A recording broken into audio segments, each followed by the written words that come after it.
Police chief said they are prepared for crowds up to 50,000 people. Now, Trump is expected to enter a plea to a 37-count indictment accusing him of mishandling classified documents. Goldman Sachs has rethought its prime brokerage relationship with Odie Asset Management. The London-based firm removed its founder, Crispin Odie, after new sexual assault allegations. We spoke with the CEO of Goldman Sachs International. As a firm, and frankly our people, we hold ourselves to extremely high standards, and we expect the same of our client base, and that's how we work together in partnership. And so, when new information comes to light in any situation, we'd obviously review it quickly, and then take the appropriate action. So what, you've severed ties, or are you still contemplating what happens next? We're in the process of moving away from that business. Crispin Odie has denied the allegations against him. Global news powered by more than 2,700 journalists and analysts in over 120 countries. I'm Lisa Mateo, and this is Bloomberg.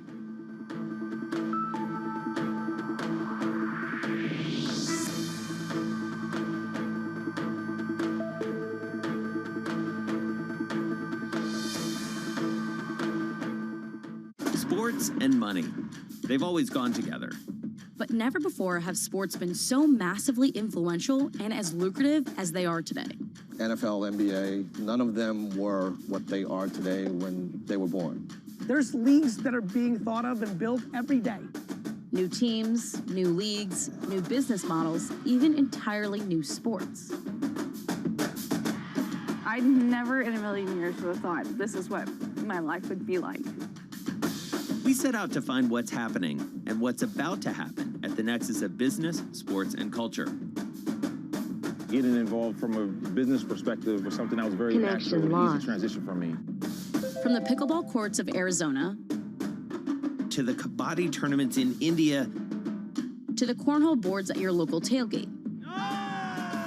This is what's next in sports.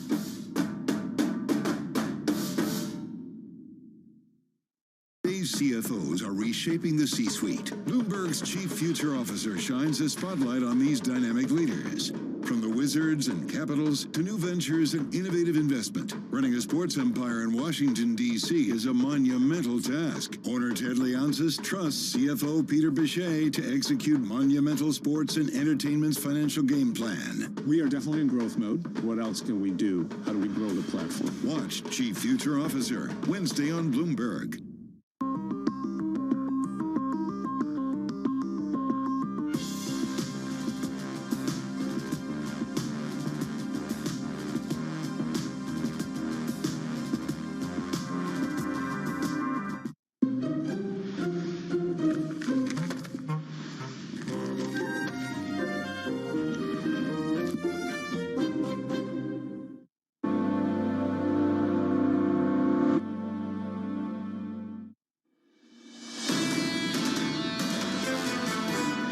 The data doesn't support a huge amount of strength in the economy. The data supports that things are weakening. And I think the Fed's going to pause because I think they need to see how fast things are weakening. Remember, if they're going to land this thing, they want to try it for a soft landing. They don't want to crash it. We do think yields are going to move lower from here, but we don't think they're going to return to kind of the 1% level, 2% level. This is what I love about Wall Street. Drew Mattis there of MetLife Investment Management. I've known Drew a long, long time. Incredibly sharp, intelligent man looking at the same data we're all looking at. He's got one view. I can find you someone just as sharp, just as intelligent, who has a completely different view on what this Fed should do and where yields are going. Inflation data, some more information about 1 hour and 43 minutes away. Going into all of that, the scores look like this on the S&P 500. Equity futures at the moment, just a bit firmer. Off session highs up by 0.1%. The S&P at the close yesterday, 3-day winning streak on the S&P 500. Let's see if we make it 4. Let's just look at the bond market quickly. Yields totally unchanged, 373.57, and one eye on Europe all morning because of what's been developing potentially over in China. Our reporting here at Bloomberg suggesting they are considering a broader package of stimulus measures. That adds to some recent reporting of ours suggesting they do something to support the property market. Our team learning it might be broader than that. So the euro's stronger, just short of 108, reclaimed that level a little bit earlier. And TK, I have to say some data out of Germany, investor confidence doing a little bit better as well. So we're getting whipsawed in one direction then the other. Reading Whipsawed here with Damian Sassar right now. Here's what we're going to do, folks. We're going to talk to Mr. Sassar, expert on emerging markets, about China here for 2 questions. And then we're going to turn to the reach from the country club of Brookline to a place out in Los Angeles where it is a new golf world for a U.S. Open tournament. John's going to lead that discussion here. I got 2 questions on China, and then we're going to go to this sport blowing up in America. How scared is Beijing with these actions? When you look at EM pricing, the litmus paper that is the Damian Sassauer system, what does it signal to Beijing? Yeah, I think they're getting nervous here. At 7.15 with dollar yuan, I mean 7.15. Rapidly to 7.15. There's a lot of dollar sellers in China, big corporates who are, naturally dollar sellers that are protecting the yuan right now. If we get to 7.20, that means they've kind of lost their coffers here, and I think that's a real risk. And I think the PBOC may be trying to get in front of the Fed here a little bit, just by some of the stimulus, by the repo rate cut we saw overnight, the fact that it means you're going to see the 1-year MTLF probably decline by another 10 basis points this week. And look, I mean, the fact of the matter is, if you look at U.S.-China 10-year yield spreads, which had collapsed to like negative 81 bips, we're all the way back out to the lows of negative 112, and we may not have reached the low yet. I mean, I never would have thought we'd be widening from those levels. We may see it widen even more. Just because of the sports thing, I'm going to ask one more question on China. We're going to pick it up on this amazing U.S. Open we're going to see. What is the adjacency effect here? Chapter 42 of every emerging market book is watch out for adjacency effects. What's the China conundrum? What's it mean across the Pacific Rim, frankly, from Australia to Japan? It's simple. I mean, you basically have euro rallying. Every time you see China growth and stimulus, you're going to see the euro rally because it's a growth currency. You're going to see, you're basically going to see commodity prices rally, which we're seeing overnight. We see iron ore and we see copper prices rallying about 1.62% overnight. So, you're going to see stuff like that. I mean, the reaction amongst, global asset prices is pretty much there. But will it work? I mean, this cut, what are we talking about? Adding, 10 bips to GDP growth for full year 2023? Well, John, you mentioned the literature this morning as it is that, so what? It's like a little bit of a move. And sentiment is conditioned domestically in China to the point where they just don't trust, with the unexpected policy activity we've seen over the better part of the last 3 years in China. Households and corporates just don't trust what they're seeing here, and I just don't see it really working at this stage. I'm reading Bramo's mind. She's like, do we have to talk about golf so quickly? Can we squeeze one more China question in, Bramo? Yeah.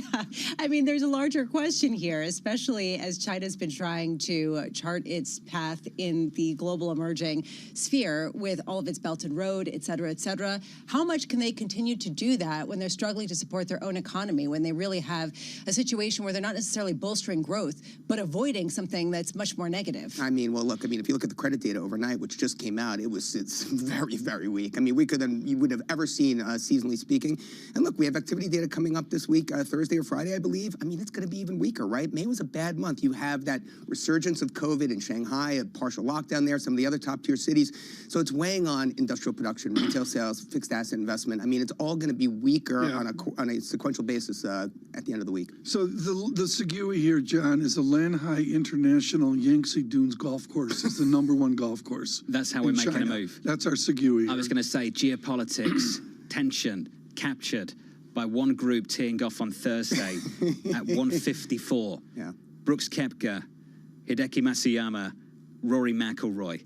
Talk to me about the significance of Rory McIlroy and Brooks Koepka being in the same grouping for the U.S. Open on Thursday. I mean, it's pretty significant. I mean, did you see the presser? Matt Fitzpatrick, who won the U.S. Open last year, I mean, he had his presser ahead of the tournament yesterday evening. My God, the questions on him, the poor guy. And he actually, we had Mike Wan on Bloomberg Business Sports last week. He's the CEO for the USGA.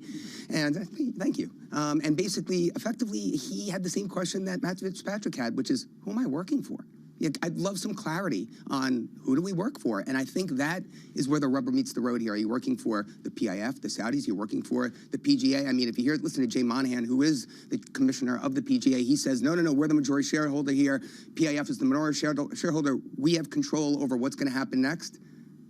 I don't know. Money speaks louder than words. Well, you tell me, what's the importance of Saudi Arabia being involved in American sport? It's in the headlines. We're all aware of it now. But if you think about the significance of Saudi Arabia in the U.S. economy, it's already massive. Absolutely. For a long, long time, the biggest refiner in this country has belonged to guess who? Yeah.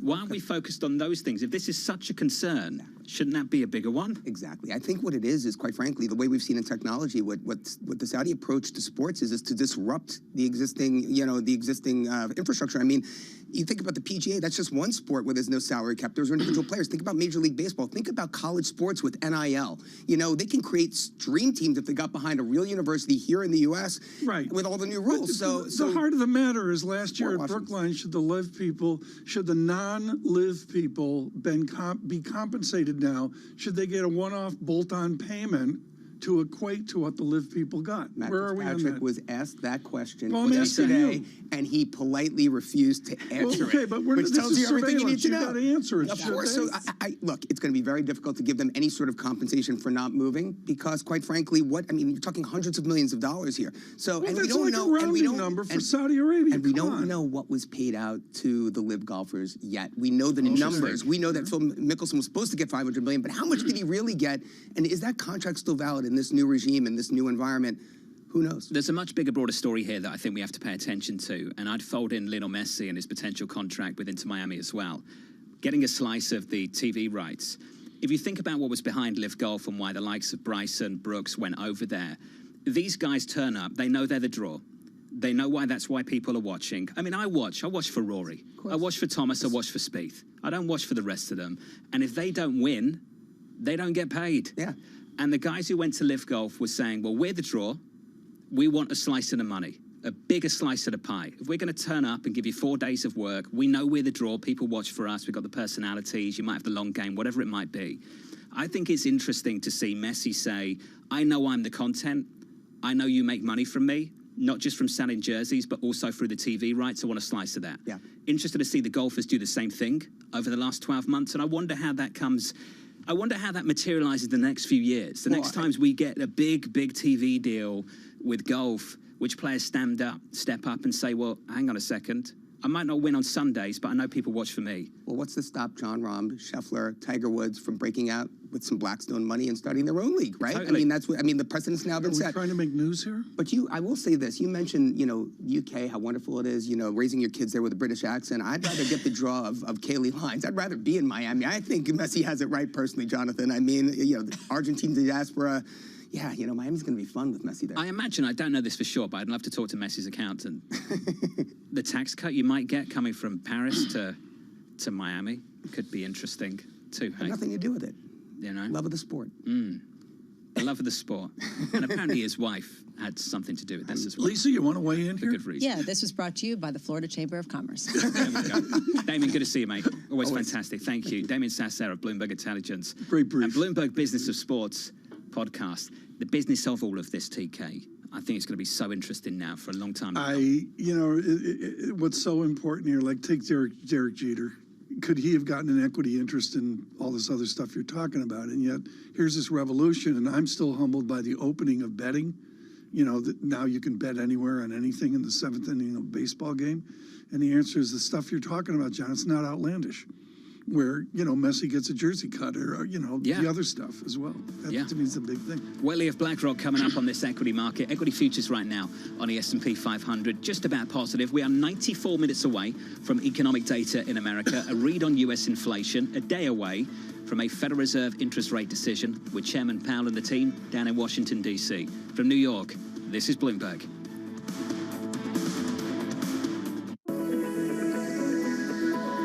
Japan's critical role in the global economy is changing as the world recalibrates.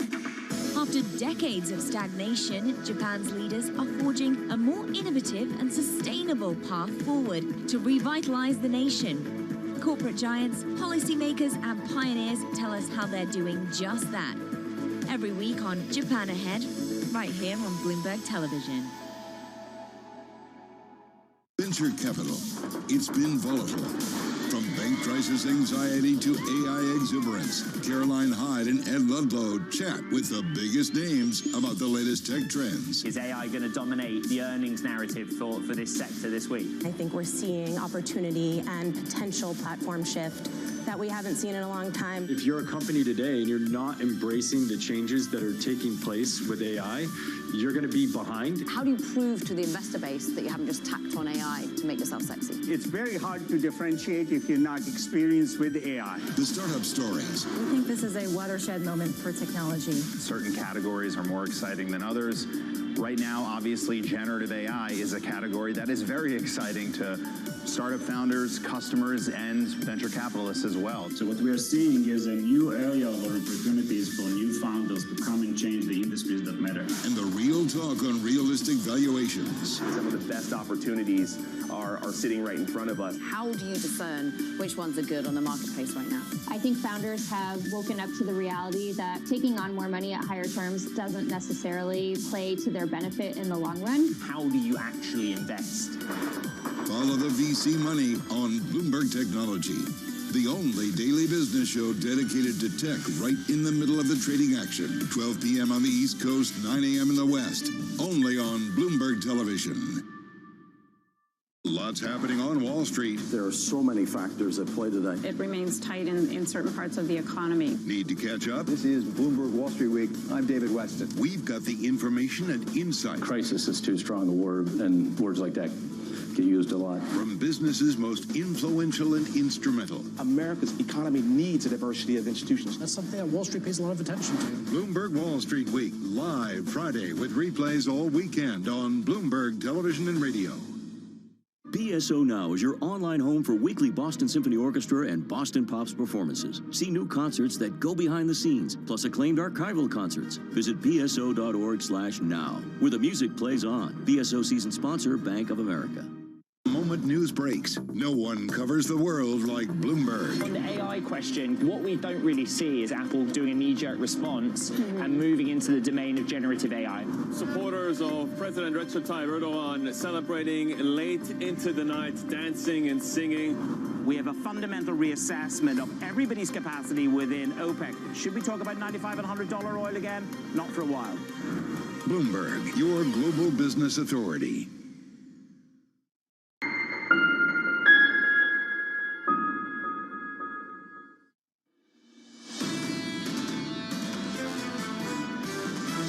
It's extremely difficult for the central banks to get a handle on just where it goes from here. The data supports that things are weakening, and I think the Fed's going to pause. Usually when you got a Fed funds hike cycle, of course, equities sell off. Wednesday could be a landmine if they sound more hawkish than expected. This is a Fed that doesn't like to surprise. Unless the CPI numbers are just absolutely wild, they're not hiking this week. This is Bloomberg Surveillance with Tom Keene, Jonathan Farrow, and Lisa Abramowitz. That CPI data 90 minutes away, live from New York City this morning. Good morning for our audience worldwide. This is Bloomberg Surveillance on TV and radio alongside Tom Keene and Lisa Abramowitz. I'm Jonathan Farrow. Your equity market doing better than good to kick off the trading week yesterday. This morning, we are positive by 0.1% on the S&P 500 into CPI data, another read on U.S. inflation. Then TK after that, going into the Federal Reserve tomorrow. Linked together, there's no question about it. We'll have our complete coverage tomorrow afternoon for you. Great lineup to be had. Everybody publishing this morning with Wei Li coming up. I think we're going to be really on top of this story. And John, this is George Saravelos at Deutsche Bank, and he says simply inflation turning a corner. He goes through PPI, CPI, ZPI, DD, all of them. He goes through all of them, and he says there is a demonstrable reality, inflation turning a corner. I've not heard of DPI before. DPI was very good. CFA level 4. Break that one down for me a little bit later. We're talking about CPI over at Citi. Andrew Hollenhorst publishing just moments ago. He said the Fed practices an extreme data dependence. It means 0.1 percentage point one way or the other relative to 0.4 month-on-month projected core inflation. Could be the difference between a hike, Lisa, and a skip on the FOMC tomorrow. Is the Fed practicing extreme data dependence? That's what I would ask. If they are, what data are they looking at? Is it really just CPI, that the roll of the dice of whether it's 0.1 percentage point difference one way or another is going to determine the hike or a skip? A lot of people think that the bar is a lot higher than that. I think Andrew Hollenhorst is more on the sort of err on the high side of hiking camp than others. That said, it shows just how little security people feel in their view right now. Yeah, he's out of consensus. Exactly. And he's stuck with that call for a while. He's looking for 25, then maybe another 25. We're seeing a lot of people, though, capitulate on their views mid-year. The mid-year outlooks are coming through in the last couple of days, the last couple of weeks. Just on equities, you see it from B of A. New year-end price target, 4,300. That was from the end of May. Evercore go to 4,450. That was at the start of June from 4,000 previously. Goldman joins the party over the weekend. New year-end price target, 4,500. The previous, Tom, 4K. We've had a big move year to date in the equity market. It was meant to be the other way round. Remember the story coming into 2023? You were meant to dip, then you were meant to rip, and then markets, TK, have just ripped. The heart of this is buy on the rumor, disinflation, inflation turning, sell on the news. Is that point going to be this morning? I don't hear a lot of people talking about that. We've got a bid on NASDAQ this morning. The VIX has come back a little bit from the joy of 13 back to 14.98. But, you know, buy rumor, sell news, you wonder if it's that kind of Tuesday. I was going through the year so far yesterday evening, Tom. January, soft landing. February, no landing. March, hard landing. April, credit crunch surely. May, it's just mega cap tech. Then June, it's a bull market, Bramo. It's a bull market. What a turn, month to month. It's just been unreal. We can see that reflected in the volatility, but not where we end up. I saw you put that out on Twitter yesterday, and I laughed out loud because it's so true. It's just been a whipsaw kind of feeling, and I guess which narrative is going to rule the day, which is going to be the right one. You can pick the data and show that it's confirmed it or not. Right now, very little conviction to remain bearish. And that, to me, is interesting. And when people do remain bearish, how much hate mail does Mike Wilson get? I just want to know how much people come out and they're like, you've been like this forever and you're wrong. Why won't you capitulate? He got the hate mail when he was right for the whole of last year, too. 100%. And there's no winning. There's no winning. James Athey of Aberdeen called it ping-pong narratives, Tom. Just sort of like back and forth, Yeah, I like back that. and forth. Just for the record, Whaley never gets hate mail. You know, well, why would Whaley get Whaley would never get hate Whaley mail. alongside us in the studio. You're aware of. We'll get to Whaley in a moment. Wade, good to see you. Equity futures right now on the S&P positive 0.1%. Just a little bit of a lift, Lisa, in the equity market going into CPI. CPI coming out at 8:30 a.m. Very curious to see May core CPI, how much rents are driving that CPI print lower as people do start to push back a little bit. 10 a.m. U.S. Treasury Secretary Janet Yellen testifying in front of a House committee talking about trying to support the IMF and World Bank against China's grip on potentially aid to the developing world. And at 3 p.m., the former President Donald Trump expected in a Miami federal court at 3 p.m. We will be catching up with Kaylee Lyons throughout the day, who is down in Miami, John. Whaley with us around the table. Lisa, thank you. She joined us from BlackRock.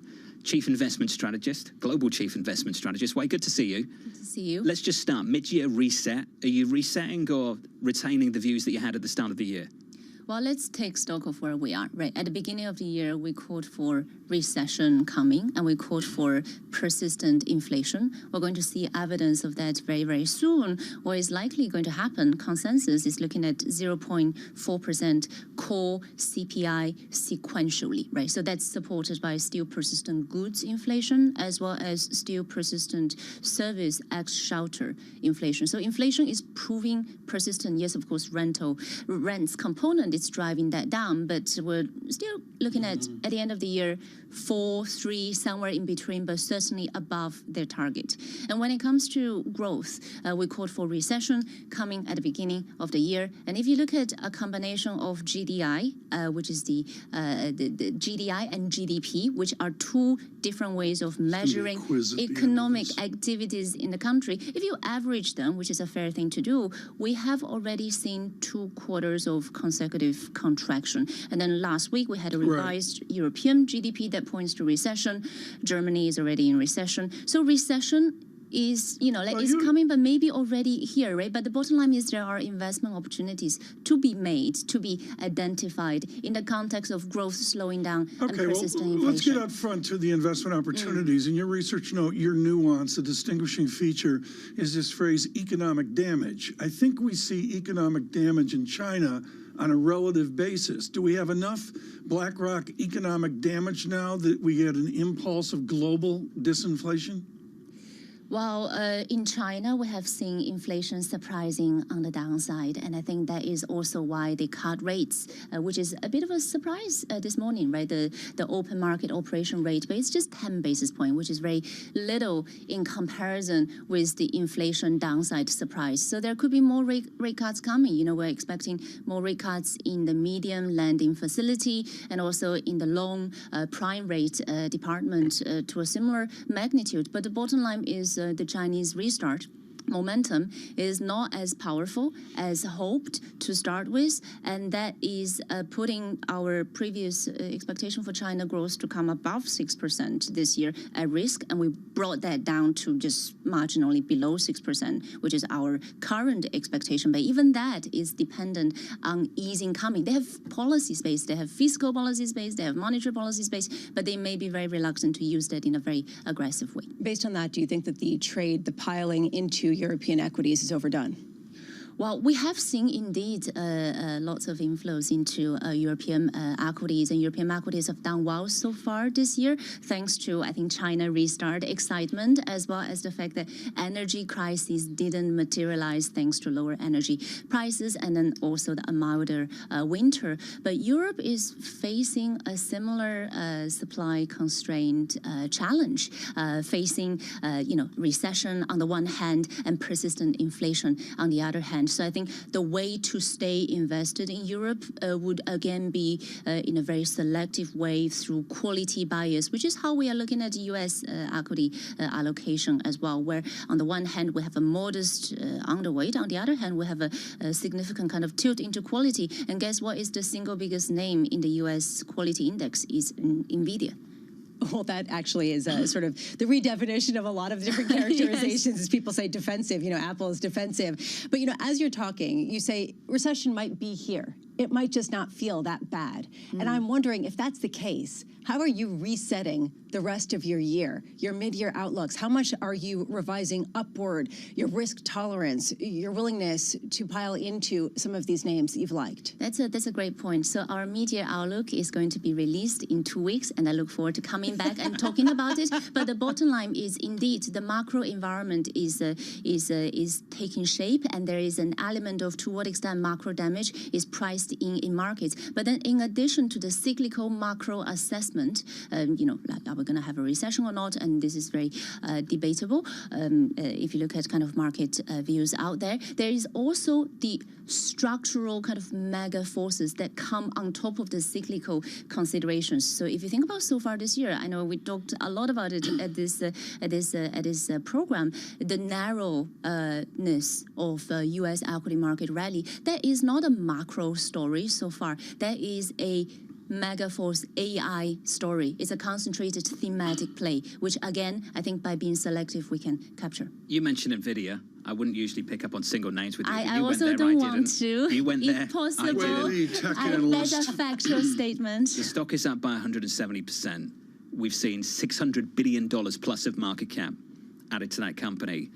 And to hear you call it quality, can we just tease that out a little bit? And you can go specifically to NVIDIA I'm not gonna or talk a about basket of AI stocks, but why are they quality stocks? Yeah, when you think about quality characteristics, right, which is what the quality index selects names based on, we're talking about pricing power, we're talking about cash, the ability to generate free cash flow, we're talking about the ability to kind of grow margin. And these are the sort of characteristics we want as growth slows down. And we are in an environment where growth is slowing down. And as we kind of think about being selective, we actually ended up with names that also happen to be the sort of names that markets have favored so like far. NVIDIA. Wei Li of BlackRock. Wait, good to see you. You said it, not me. You said it, not me. I mean, that's something it's a factual statement. Don't get me in trouble. You should be proud of it if you did pick up that name, TK. Rick Reeder's over at the shop right now going, why in God's name is Wei Li talking about NVIDIA? No, it's great. It's an advertisement. If they picked up on that ahead of time, then it talks about the screening model and what that does. It's in the MSCI Quality Index. It's all factual. There we go. I trust you, Wei Li. I trust you. TK, what a move it's been year today. It's so narrow, and Wei Li is at the bottom of a research note, a bar chart description of different entities like energy and all the fixed income of BlackRock and equities. And we forget until we see a graphic representation, the loneliness of equities, the loneliness of tech equities is the one big thing that moved. That's the theme into June. The one big Can it broaden out? The regionals, the banks, the regional banks in the US so far, month to date, up around 12% so far. A bit softer yesterday, but a strong start to the month of June and a big conversation on Wall Street as to whether that narrow rally can broaden out into year end. Equities right now, futures positive. Inflation data in America, 1 hour and 20 minutes away. Keeping you up to date with news from around the world with the first word, I'm Lisa Mateo. In Miami, police say as many as 50,000 people could turn up when former President Trump appears in federal court today. He's expected to plead not guilty to charges involving the mishandling of classified documents. Trump loyalists have promised a show of force. The latest U.S. inflation figures come out today, and Bloomberg Economics says the data are likely to give support to Federal Reserve officials wanting to put their tightening campaign on pause this week. It's estimated that core inflation rose 0.3% last month, a slowdown from April's increase. France's President Emmanuel Macron says he hopes Ukraine's counteroffensive is successful and will lead to negotiations. Macron and the leaders of Germany and Poland, they met in Paris. They discussed coordinating military assistance to Ukraine and the upcoming NATO summit. A big transaction in agribusiness. Bunge has agreed to buy Glencore's Viterra for $8.2 billion in stock and cash. Now, Bunge also will assume $9.8 billion of Viterra's debt. The deal will create a trading giant capable of competing with the world's biggest agricultural players. And in pro basketball, the Denver Nuggets have won their first ever NBA championship. The Nuggets beat the Miami Heat 94-89 to win the best-of-7 series 4-1. Nikola Jokic led the Nuggets with 28 points and 16 rebounds. He was named the series' most valuable player. Global news powered by more than 2,700 journalists and analysts in over 120 countries. I'm Lisa Mateo, and this is Bloomberg.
multi-trillion-dollar industry. There's a lot of ground to cover. We indeed have a rally. We're talking a lot of dividends. We're talking income. We'll show you what's happening in ETFs like no one else. Bloomberg ETF IQ, Monday on Bloomberg.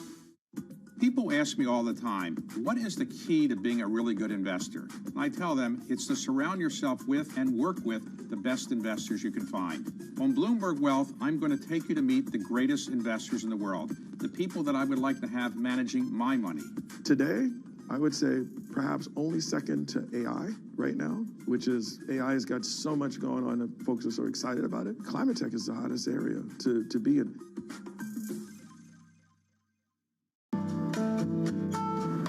DOJ or other authorities could face bigger challenges next. Was going to keep rating World Cup. This is a 3 as the economic picture does. The BOK is getting ready to make a decision. This Wednesday, will the Fed pause or hike? The steepest tightening cycle since the 1980s may be about over. It's a we've never been here moment. And where will they go from there? They may leave the door open to additional rate hikes. They say pause and this market hears cuts. Trust Bloomberg for the fastest coverage and exclusive analysis. What could potentially torpedo this? You're not really seeing the slowing in the labor market. Bloomberg Surveillance. The Fed decides. Wednesday on Bloomberg, your global business authority.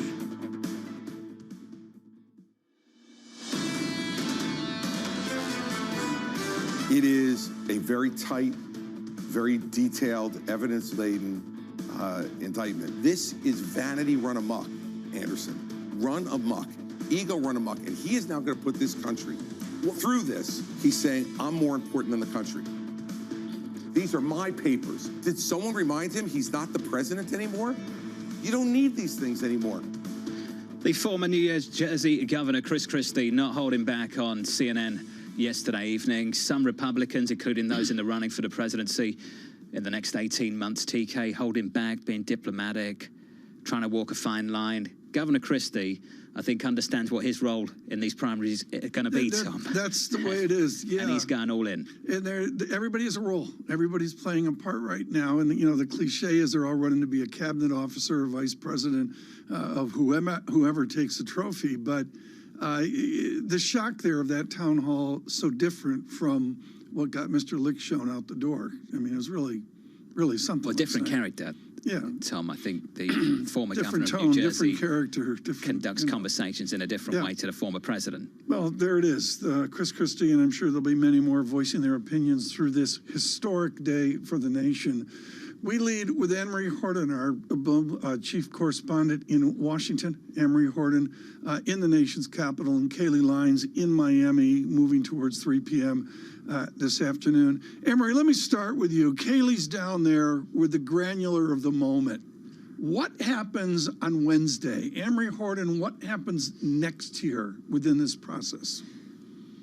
Well, I think what's going to happen immediately following this is we know that the former president is trying to make this almost a campaign event. He's going to be flying back to Bedminster, New Jersey. He's going to be giving a speech. And then his campaign came out. He'll be having dinner with donors, and he wants to raise $2 million following this arraignment, this historic arraignment that's happening in Miami. The next few days, weeks, months, in the Trump world, what the reporting is overnight, whether it's The Guardian or The Washington Post, is that he's still scrambling to actually find his lawyers. So that's going to be part of the process. And then, obviously, this story will continue. It's not like this is going to be wrapped up anytime soon. Yes, Jack Smith on Friday, when he came out for that press conference, said he wants a speedy trial. But the Trump team is going to try to slow this down. So we're going to be talking about this for the rest of 2023. And the rest of 2024. Kaylee, John Farrell mentioned this earlier this morning. Does the former president of the United States have representation at today's 3 p.m. arraignment? Well, we know that once the president arrived here in Miami yesterday, Tom, he spent the afternoon interviewing lawyers trying to add someone from here in Florida to his legal team. And what The Guardian is reporting this morning is that those efforts were unsuccessful. So he is going to have to be represented by his existing attorneys, Todd Blanche and Chris Kise. Of course, this is after two of his attorneys, Trusty and Raleigh, resigned on Friday immediately after this indictment. So the representation still very much is a question. As we know, this isn't anything necessarily unusual for the former president, considering he really has had a revolving door of lawyers over the course of the last several years. But as he faces federal criminal charges for the first time, it doesn't seem that his legal team is fully filled out at the moment. Well, Kaylee, can you just elaborate a little bit on why the current legal team isn't sufficient, right? I mean, he does have lawyers representing him. What was he hoping to find in his interviews? Well, someone who could represent him here in Florida specifically for this arraignment to take place today. But Chris Kise is technically from Florida, so I believe for one day only he's going to step into the role as being from South Florida. But of course, this just really becomes an issue of someone who wants to take on this case for the former president, as we're talking about 37 counts of 7 different federal criminal charges, an indictment that was unsealed on Friday that really paints a narrative about what exactly happened with these documents he took from the White House, where they were stored in the shower, in the bathroom, conversations he was having with staff regarding whether or not he had the ability to classify them, saying things like, wouldn't it be better if the documents didn't exist at all, showing them to others who didn't have security clearances while they were in his possession in 2021. So it's definitely a difficult case for the defense to fight, maybe why he's having so much difficulty finding someone to take that challenge on. Anne-Marie, we saw earlier this morning Kevin McCarthy, a rehash of his comments on why it is worse to keep some of the records in a garage rather than a bathroom because the bathroom door locks. What's been the response in Washington, D.C. to the Republican rhetoric around the Trump case? Well, I think it really depends who you're talking to. There's been a mixed results on the Republican side in terms of how they want to socialize and communicate about this case. Speaker McCarthy there clearly wanted to deflect and point the finger at the fact that there is this pending case. against the current president, Joe Biden, regarding documents he had. Obviously, the difference between Biden and Pence and Trump is that once Biden and Pence found these documents, they immediately contacted the authorities, want them to come in and take them, physically wanted nothing to do with them. But obviously, the current president still has this pending case, which is quite awkward. And the speaker is just trying to deflect, saying that, bathroom doors have better locks. I think a lot of people were actually, quite frankly, laughing about it. But that was his answer. Then you have the likes of Mitt Romney, Senator Romney, who says, these are highly classified documents. This is absolutely inappropriate. What is more interesting to me is what the challengers to the former president amongst the campaign trail are saying. And Nikki Haley yesterday in a Fox News interview, of course, she was the former president's UN ambassador. She has amped up her rhetoric against him. And she even pointed to the fact that her husband, serving in the military and is about to go be deployed, she said this puts all our military men and women in danger. If you're going to talk about what our military is capable of and how we would go about invading or doing something with one of our enemies, and she called it reckless. So some of them, obviously we heard from Chris Christie last night, but we knew what his rhetoric was always going to be. But there's others that are starting to now move closer to making sure that they are on the record talking about how dangerous this indictment was and how dangerous the former president acted. So, MH, let's build on that. So we've heard from Governor Christie. Like you said, we know where he stands. We know where he's going. We know what role he'll play in these primaries. We've heard from Nikki Haley. What has Governor DeSantis said about this? Well, Governor DeSantis took a very interesting tone on Friday. What he said that when he was in the military, if he did something like this, he would be ousted in a New York minute. So he made the case that had he done this, he knew what the consequences were.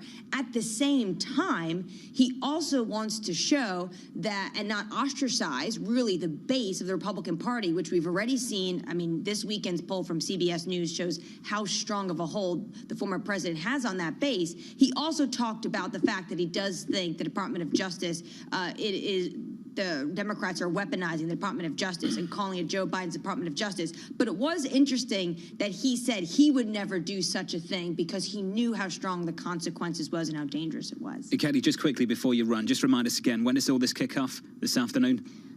3 p.m. Eastern time, John, is when the president is expected to show up at the federal courthouse. But before then, of course, we're going to be paying attention to whether or not any or how many protesters may show up. Miami police said they're bracing from anywhere between 5,000 to 50,000. Of course, President Trump has asked his supporters to show up today, John. Kelly Knight, thank you. Katie, AMH, looking forward to the coverage from both of you through today. Historic day, TK. We've said that so many times over the last 8 years with regards to the former president, Donald Trump. But truly, don't allow the events of the last 8 years to desensitize to you to what is playing out this afternoon at 3 p.m. Eastern time. I mentioned the math yesterday here of Republicans being X% of the American public, and then what portion of Republicans are Trump Republicans as well.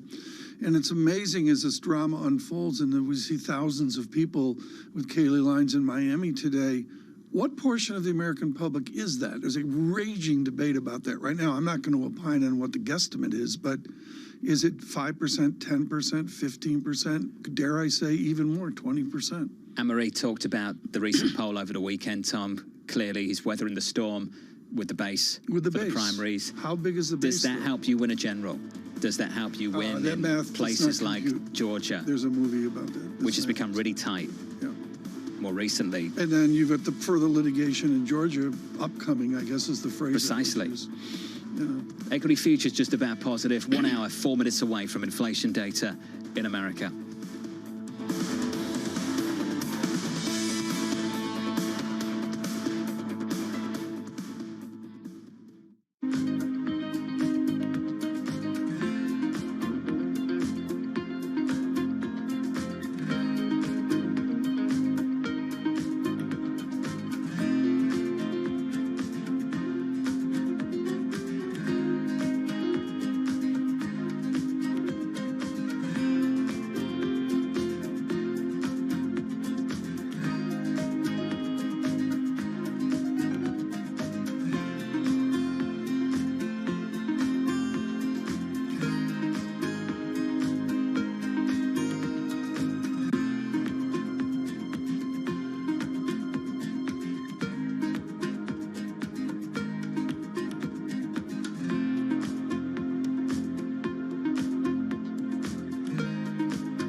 for the first, call it 18 years at Chipotle, this was you come into Chipotle along the line, you interact with the crew, and you customize your meal.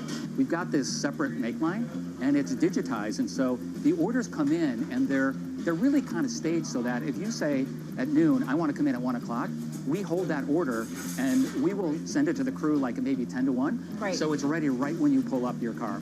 How do you manage these kind of two different staffing needs, right? Yes. And making sure you have the right amount of people Yes. at the right time. We spend a lot of time projecting sales. A lot of it is, it's part art, part science. We're trying to bring more science and more AI into it.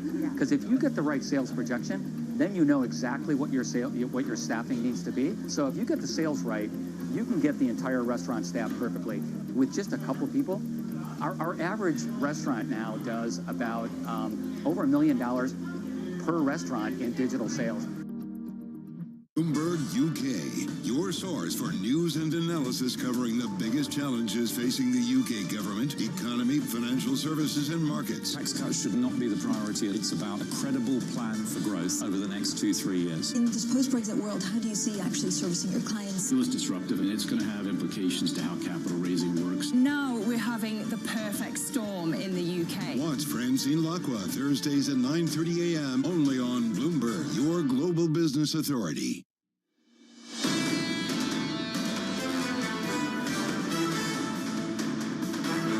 Three-day winning streak on the S&P 500, 60 minutes away from inflation data in America, just 1 day away from a Federal Reserve decision with Chairman Powell and the team. Going into all of that, the scores look like this on the S&P 500.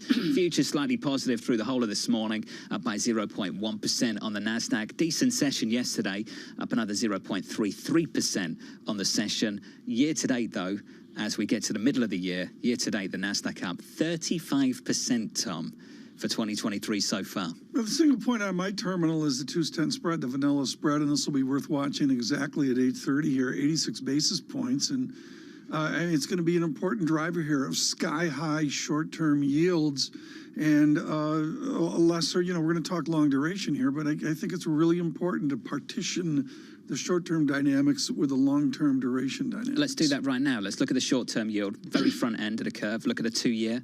Going out to the 30-year. The 2-year at the moment, 458.59. Yields higher by almost a basis point. Yields lower by almost a basis point on a 30-year, 387. 10s, 373. On a 2-year at the moment on the month, up around 17 basis points, around 17, 18 basis points so far through the month of June. As we start to think about pricing out cuts, maybe pricing in hikes, let's see if that conversation changes in 60 minutes when we get inflation data. I can tell you the conversation in the UK changed this morning. So that's 2 a.m. Eastern time, 7 a.m. local time. You get wage growth data out of the UK. That drops bank. Sterling stronger. Cable, 125.69. That's the pound against the US dollar, positive by 0.5%. So stronger pound, weaker dollar. Similar story on the euro side of things. Stronger euro, weaker dollar, just short of 108 here, and positive by 0.4% on that currency pair. So some dollar weakness out there, encouraged almost by the story as well that we had from our colleagues over in China, suggesting that China, Lisa, is considering now not just a package to support property, but a broader package potentially that could include interest rate reductions as well. I'm old enough to remember the whole parity discussion on both those currencies. And now to look at sterling at 125, considering where we had been. A really interesting turn of events in the whipsaw. This is time for your artificial intelligence report. And we're going to take a look at Oracle. Shares popping after reporting earnings yesterday that beat expectations. They also increased their first quarter revenue growth that really went well beyond what anyone was expecting. Why? Because cloud growth is going to be fueled by artificial intelligence. Those shares up 5% ahead of the open to an all-time high. Taiwan Semiconductor Manufacturing getting in on the AI game. Those shares up 1.6%. I'm looking at the ADRs right now, regaining a $500 billion market capitalization. Apple sort of not really feeding into this because they already have so much this year. I mean, all of these names are up more than 40% so far this year, just to give you a sense of how much of a boom we have seen. Those shares slightly lower after a downgrade from UPS, not to a sell, to a neutral. And Manchester United, I thought that you'd want to really touch on this because basically, will Manchester United follow Man City with respect to their backing? Their shares up. Nailed that. Almost read in on that. more than 16%. Well, this is the whole back and forth. Will they or won't they be sold to Qatar sheiks? I'll try and give you the cheat guide to all of this. So the bidding process has been going on forever. I've totally lost touch with where we are. I think we've had 5 bids from Sheikh Jassim. This is the Glazer family of Tampa Bay Buccaneers. Yeah. So we are in a situation where you've got Jim Ratcliffe of Ineos, big billionaire in the United Kingdom. Conversation about him maybe taking a smaller stake and that the Glazers retain some kind of smaller stake in Manchester United. The hopes and dreams of the shareholders, they get this big offer from Sheikh Jassim, the Glazers go away and Manchester United could spend money like Manchester City. They've been spending lots of money anyway, let's be very clear about that. That's where we are. There was some press reports a little bit earlier on that the Qataris may have secured the win. That bid might have succeeded. I haven't seen any clarity, any comeback from Qatari officials or Manchester United for that matter either. But regardless, the stock is up, Tom, in the pre-market in a pretty big way at the moment. I think we need to do further research on this and its team surveillance to London to speak to Sir Jim O'Neill. Or to Manchester. Yeah, which is a little bit further north of London. I would futures up 4, and it's core CPI Tuesday. It is TK. Yeah. That data just around the corner, an hour away from US inflation. RJ Gallo of Federated Hermes weighing in, saying the CPI may bolster the appearance of sticky service inflation and reinforce the hawkish messages shared by Mester and Bullard. That said, we doubt that CPI will surprise sufficiently to counter Powell's pause signal that has already been delivered for this meeting. TK, I think Governor Jefferson out there as well, trying to reinforce the message from Chairman Powell too. Really quite important, and a brilliant note from RJ Gallo here as he manages money for Federated. He joins us now with Federated Hermes. RJ, I like how you say the Fed is wordsmithing, and they're going to have to change the tune off what we see here in 1 hour.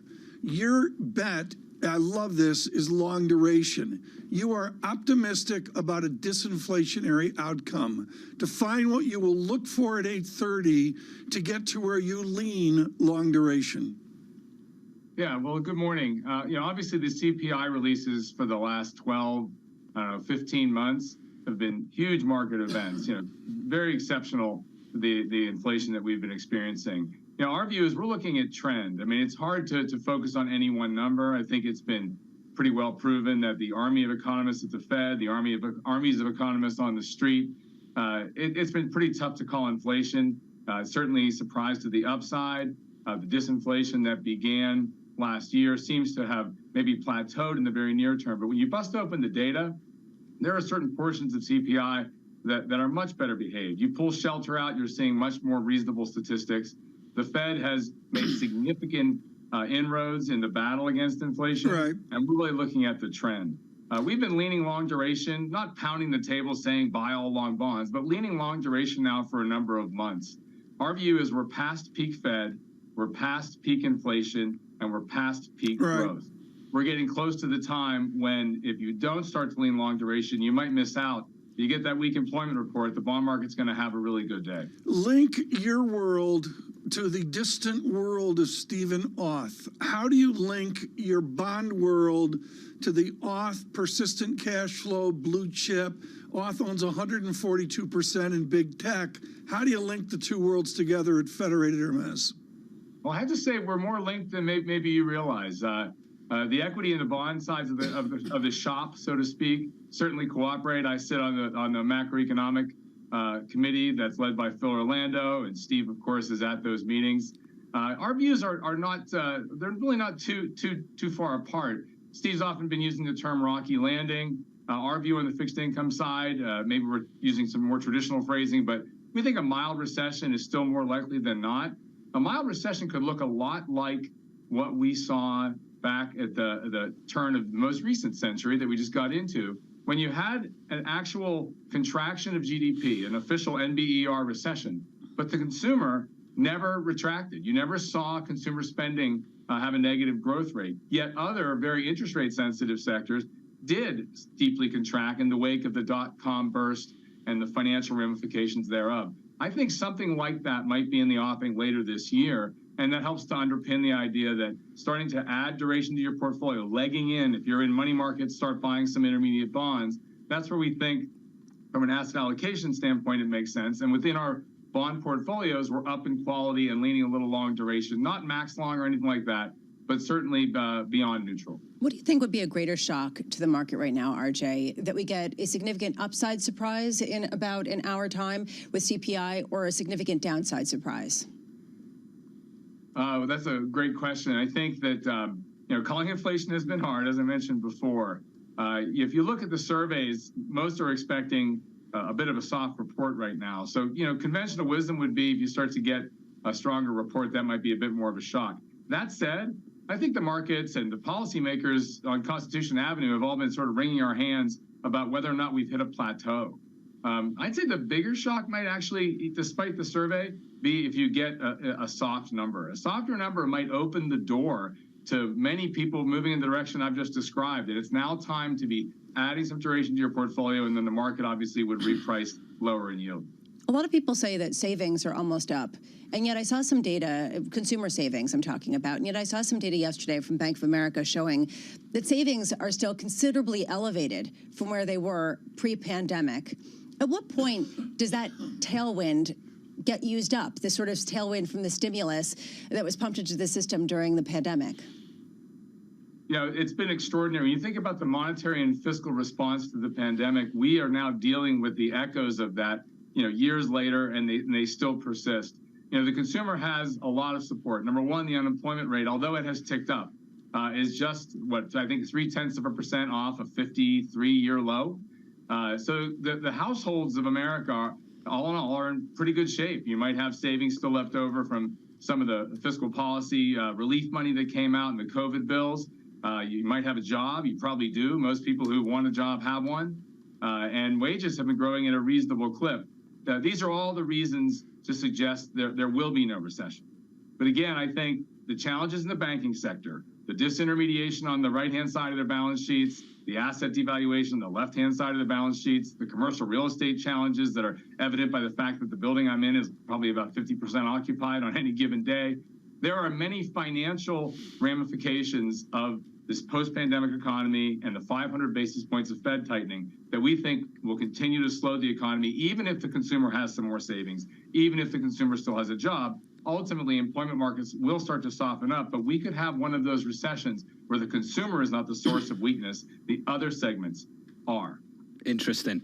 Very interesting. RJ, thank you. You know how this works. 10% rallies and it's back to a bull market, no landing. RJ Gallo of Federated Hermes, that's what it's felt like. He mentioned office occupancy, which reminded me of this story out from the team here at Bloomberg this morning. New York City office occupancy crossed the 50% threshold last week for the first time since the COVID-19 pandemic outbreak. Now, there's two ways of looking at this. One is that great news, people are back in the office. The other is that it's 50% and it's only just got back there. That's amazing. That's amazing. It's game changing, and this is maybe the biggest conundrum I don't have a belief in. I really don't know where we are a year from now, 2 years from now, 5 years from now, on this national issue. I mean, this is a huge.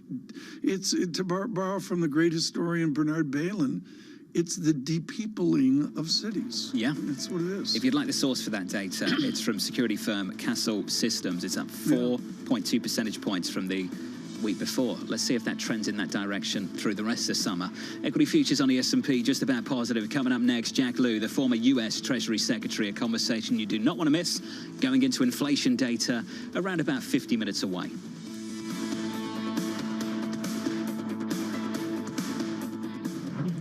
Keeping you up to date with news from around the world. With the first word, I'm Lisa Mateo. Former President Donald Trump will appear in a Miami court today to face criminal charges. Miami's police chief said they are prepared for crowds of up to 50,000 people. Now, Trump is expected to enter a plea to a 37-count indictment accusing him of mishandling classified documents. There are more signs that China is increasingly concerned about a slowing economy. Bloomberg's learned that Beijing is considering a broad package of stimulus measures. Meanwhile, China's central bank has unexpectedly lowered a key short-term interest rate. In the UK, Labour Party leader Keir Starmer is taking shots at Prime Minister Rishi Sunak's Conservative Party and an ugly fight between Sunak and Boris Johnson. Starmer spoke with Bloomberg at London Tech Week. Everywhere you go across the country, most people are really worried about the cost of living. They're worried about how they're going to pay their bills. And for them to see a government squabbling with itself instead of focusing on what they need addressed, I think is, a very serious situation for this government to have got itself into. Recent polls show Labor is well ahead of the Conservatives. The next election is likely to be in 2024. And shares of Oracle are at a record high. The company projects that its cloud computing business will continue its rapid growth in the coming fiscal year. Oracle's cloud sales gained 54% in the fiscal fourth quarter. Global news powered by more than 2,700 journalists and analysts in over 120 countries. I'm Lisa Mateo, and this is Bloomberg.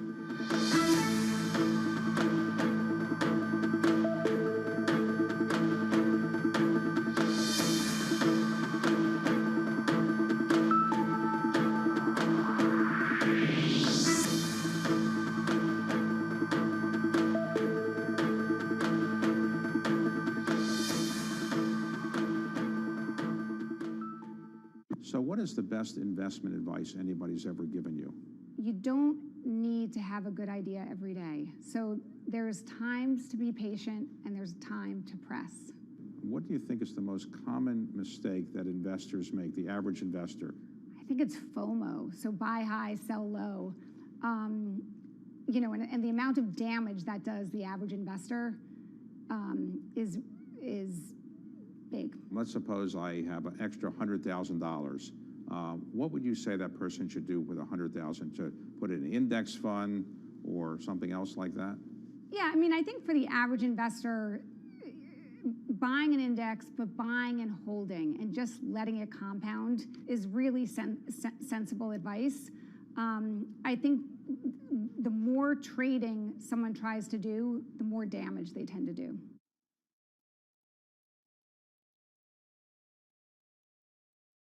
Business Week Radio, live weekday afternoons at 3 p.m. Eastern. We got a little bit of talking. Come on, aren't you guys ready? Harnessing the power of Bloomberg Business Week, Carol Masser and Tim Stanovic bring you the latest news from the worlds of business, technology, politics, and more. How does the Fed play into this and what the Fed does potentially? This is so exhausting and this is so all-encompassing. Listen on Bloomberg Radio and streaming on YouTube and Bloomberg Originals.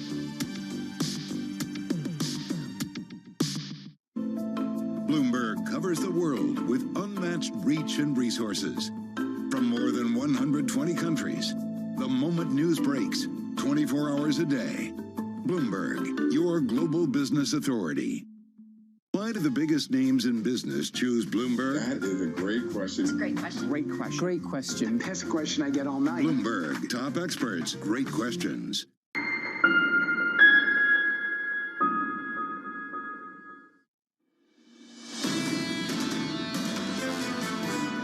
I'm very hopeful that the Fed has done enough, and I think if they keep hiking, they'll have done more than enough, and the recession will end up being deeper and longer than it needs to be. This is a Fed that doesn't like to surprise, so I'd be quite surprised. Unless the CPI numbers are just absolutely wild, they're not hiking this week. Let's see if we get some wild, absolutely wild CPI numbers in about 44 minutes. That data just moments away, just around the corner. We'll break that for you here on Bloomberg. Mike McKee's going to do a great job of that for you. Always does. Then it's onwards to the Federal Reserve decision tomorrow afternoon. Going into all of that, your scores look like this on the S&P 500. Equities pushing just a little bit higher, but fading as this session grows older. We are positive now by 0.06%. If you're looking into the FX market, just a weaker dollar out there at the moment, Tom. 3G10 against the euro, against the pound as well. The euro here just short of 108 at 107.94. On this day of CPI, and clearly an important day of inflation data in America and to be observed worldwide, it is good to speak to any Treasury Secretary. Janet Yellen's occupied, so we'll do better with Jack Lew, the former U.S. Treasury Secretary, joins us this morning. Jack, thank you so much for joining Bloomberg and Bloomberg Surveillance. I'm going to cut to the chase. You were weaned on Joe Moakley out of Boston and on the great Tip O'Neill. And Tip O'Neill understood that technology drove things forward. He was a believer in the big system, the big vision. We come out of a pandemic. We have sky-high inflation and the dynamics changing. Is this a normal inflation? Is this a normal dynamic that we should fear? Or can it lead to a better disinflationary trend better productivity and better growth? Well, good to be with you, Tom. And I think it's fair to say that there's nothing normal about going into or coming out of COVID. It was an extraordinary period that required policies that no one had ever had to think about in our lifetimes before. So I don't think there's any surprise that coming out of it, it's a somewhat bumpy path with somewhat unpredictable duration in terms of where we're headed and how quickly we get there. I think what's clear is that there's been a trend down in inflation. A lot of the inflation that was supposed to roll off slowly rolled off, but what's left behind is a lingering higher inflation rate than we would like. What we don't know is when all of the measures kick in, all of the higher interest rates, all of the effects of bank failures, where will we be? So I think the cautious approach is still the right one. We have room in the economy for some tightening. Unemployment is very low. We still have a strong economy, but we're headed towards a slower patch. There's no question about that. And the question is, will it or won't it become a technical recession? So I think the data does matter, and I'm not sure today's news will be the last word. Jack Lew, the painful thing, and my colleague John Farrell mentioned this on London and the rest of the United Kingdom in the last hour. There seems to be a separation in America, a two Americas that John Edwards talked about, an advantaged technology front America that really doesn't care about inflation, and then another America flat on its back. How separate are our two Americas now economically? That's a good question, and I think there's lots of data points that show that it's a growing separation and a real problem. You were talking a few moments ago about savings rates and what are the residual savings from pandemic support and from lower spending when people couldn't go out. It's very different if you're at the top or the bottom of the income spectrum. At the bottom, that savings has been gone for a while. At the top, it isn't going away anytime soon. And I think that has a lot to do with what people can buy and what people can buy those things. So we do have to ask, how are different parts of the economy faring? Although I do wonder how much the fiscal impulse is going to be severely constrained. Do you think that people appreciate how much the recent debt ceiling negotiations will constrain further fiscal spending? Or do you think that it basically was a Band-Aid over something and basically didn't change the narrative in any way? So, Lisa, I think there will be lower spending on the appropriated side. That's going to have an impact on things that are very important in terms of providing services to the American people. So I don't want to say it won't have any fiscal impact, but the whole debate was over a small slice of the budget. It wasn't over revenues at all. It wasn't over the large entitlement programs at all. So I don't think we should confuse the size of that deal, which was on the order of $75 billion a year for a couple of years of restrained spending, with what a true package of fiscal consolidation would look like. I think the question going forward is, will there be continued stability in terms of the federal government not creating anxiety that affects both how individuals and businesses see the economic outlook? Part of the agreement was a kind of technical legislative provision to put pressure on Congress to pass all of the appropriation bills separately, which they haven't done since I was at OMB in the Clinton years. Now, if that happens, everything will go smoothly. If it doesn't happen, you face the prospect of government shutdown, of cuts in defense spending.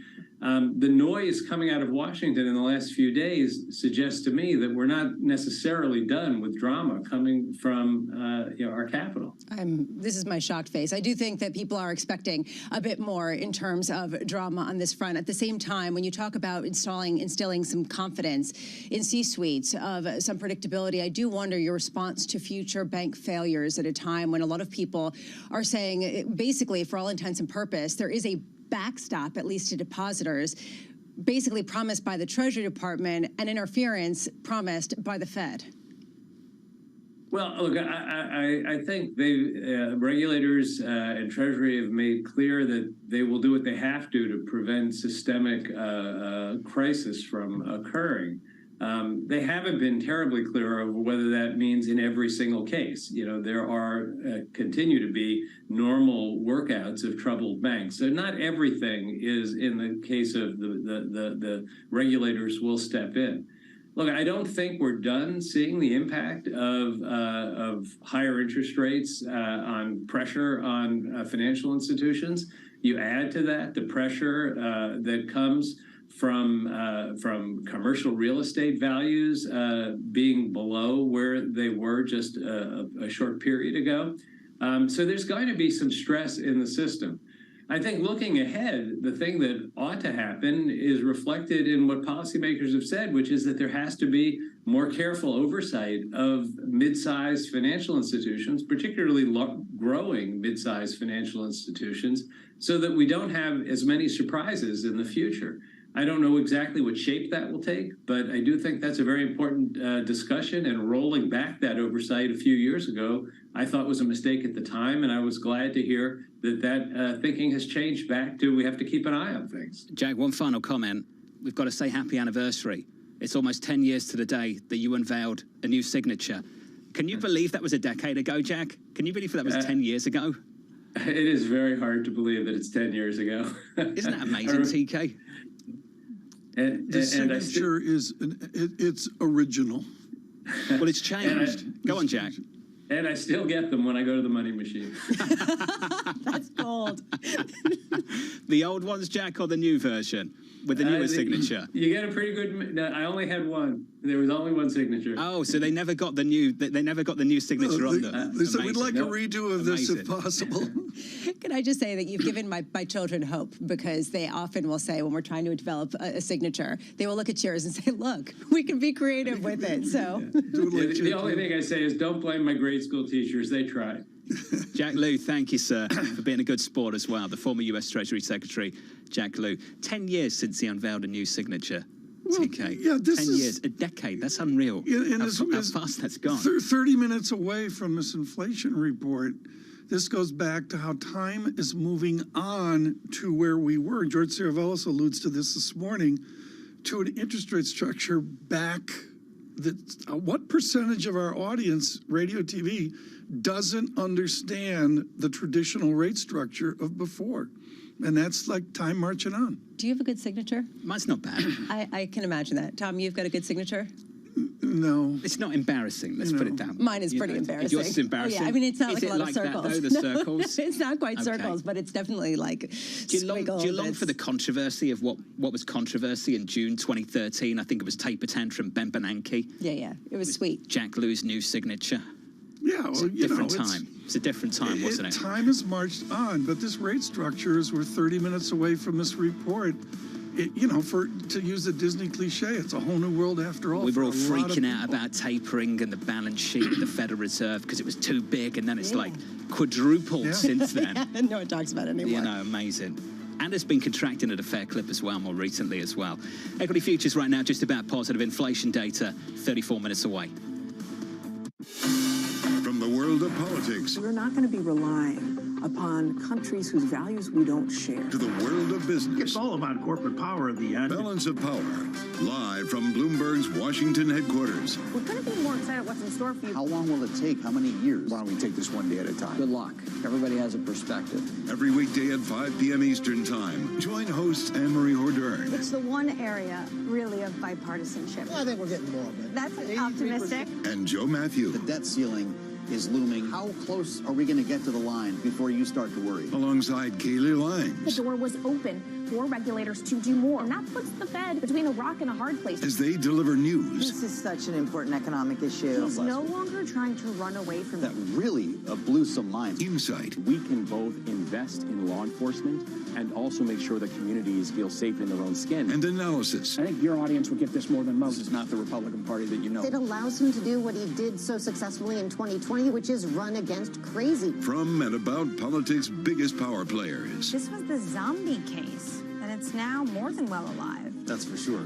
With two more potentially to come. I'm willing to have this battle. It is vitally important. This is the intersection of Washington and Wall Street. Bringing people directly to the decision makers that impact your investments and your life. Balance of Power, every weekday at 5 p.m. Eastern, only on Bloomberg. your global business authority.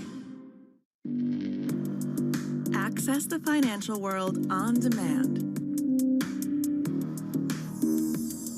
Hear from leading economists, policymakers, and industry experts via live and on-demand webinars, only from Bloomberg. Start exploring to see what's moving the markets. Visit Bloomberg.com/webinars. We're investing in a lot of different capabilities and features that makes the in-store shopping experience that much easier, that much more compelling, whether it's price check, browsing inventory in this store, so that we can really make that experience as convenient and as simple as possible. Convenient, simple, that's sort of what people have needed in the age of COVID. Is that here to stay, or do we go back when finally we all hope that the pandemic will be behind us in some way? Do our changing shopping habits go back again? What's really interesting about retail in my 20-plus experience is that convenience never reverts itself.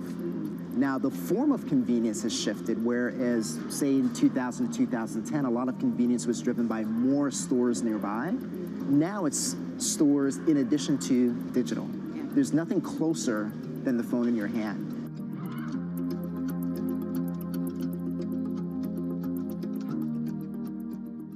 Today's CFOs are reshaping the C-suite. Bloomberg's Chief Future Officer shines a spotlight on these dynamic leaders.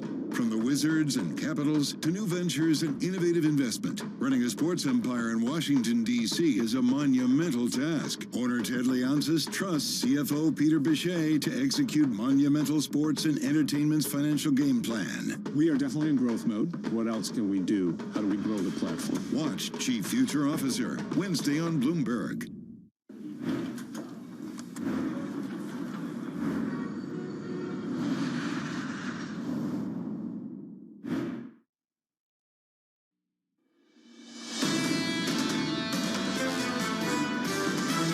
There's a lot of faith being put on the consumer, which means it's all being put on the labor market. Wage pressure is diminishing, but it's still elevated. If you wondered what a price-wage spiral looks like, I think you're looking at it. I don't know that we're going to see this strength persist. The problem is that the things have changed so much that there's clearly been this shift in the inflation psyche. This is Bloomberg Surveillance with Tom Keene, Jonathan Farrow, and Lisa Abramowitz.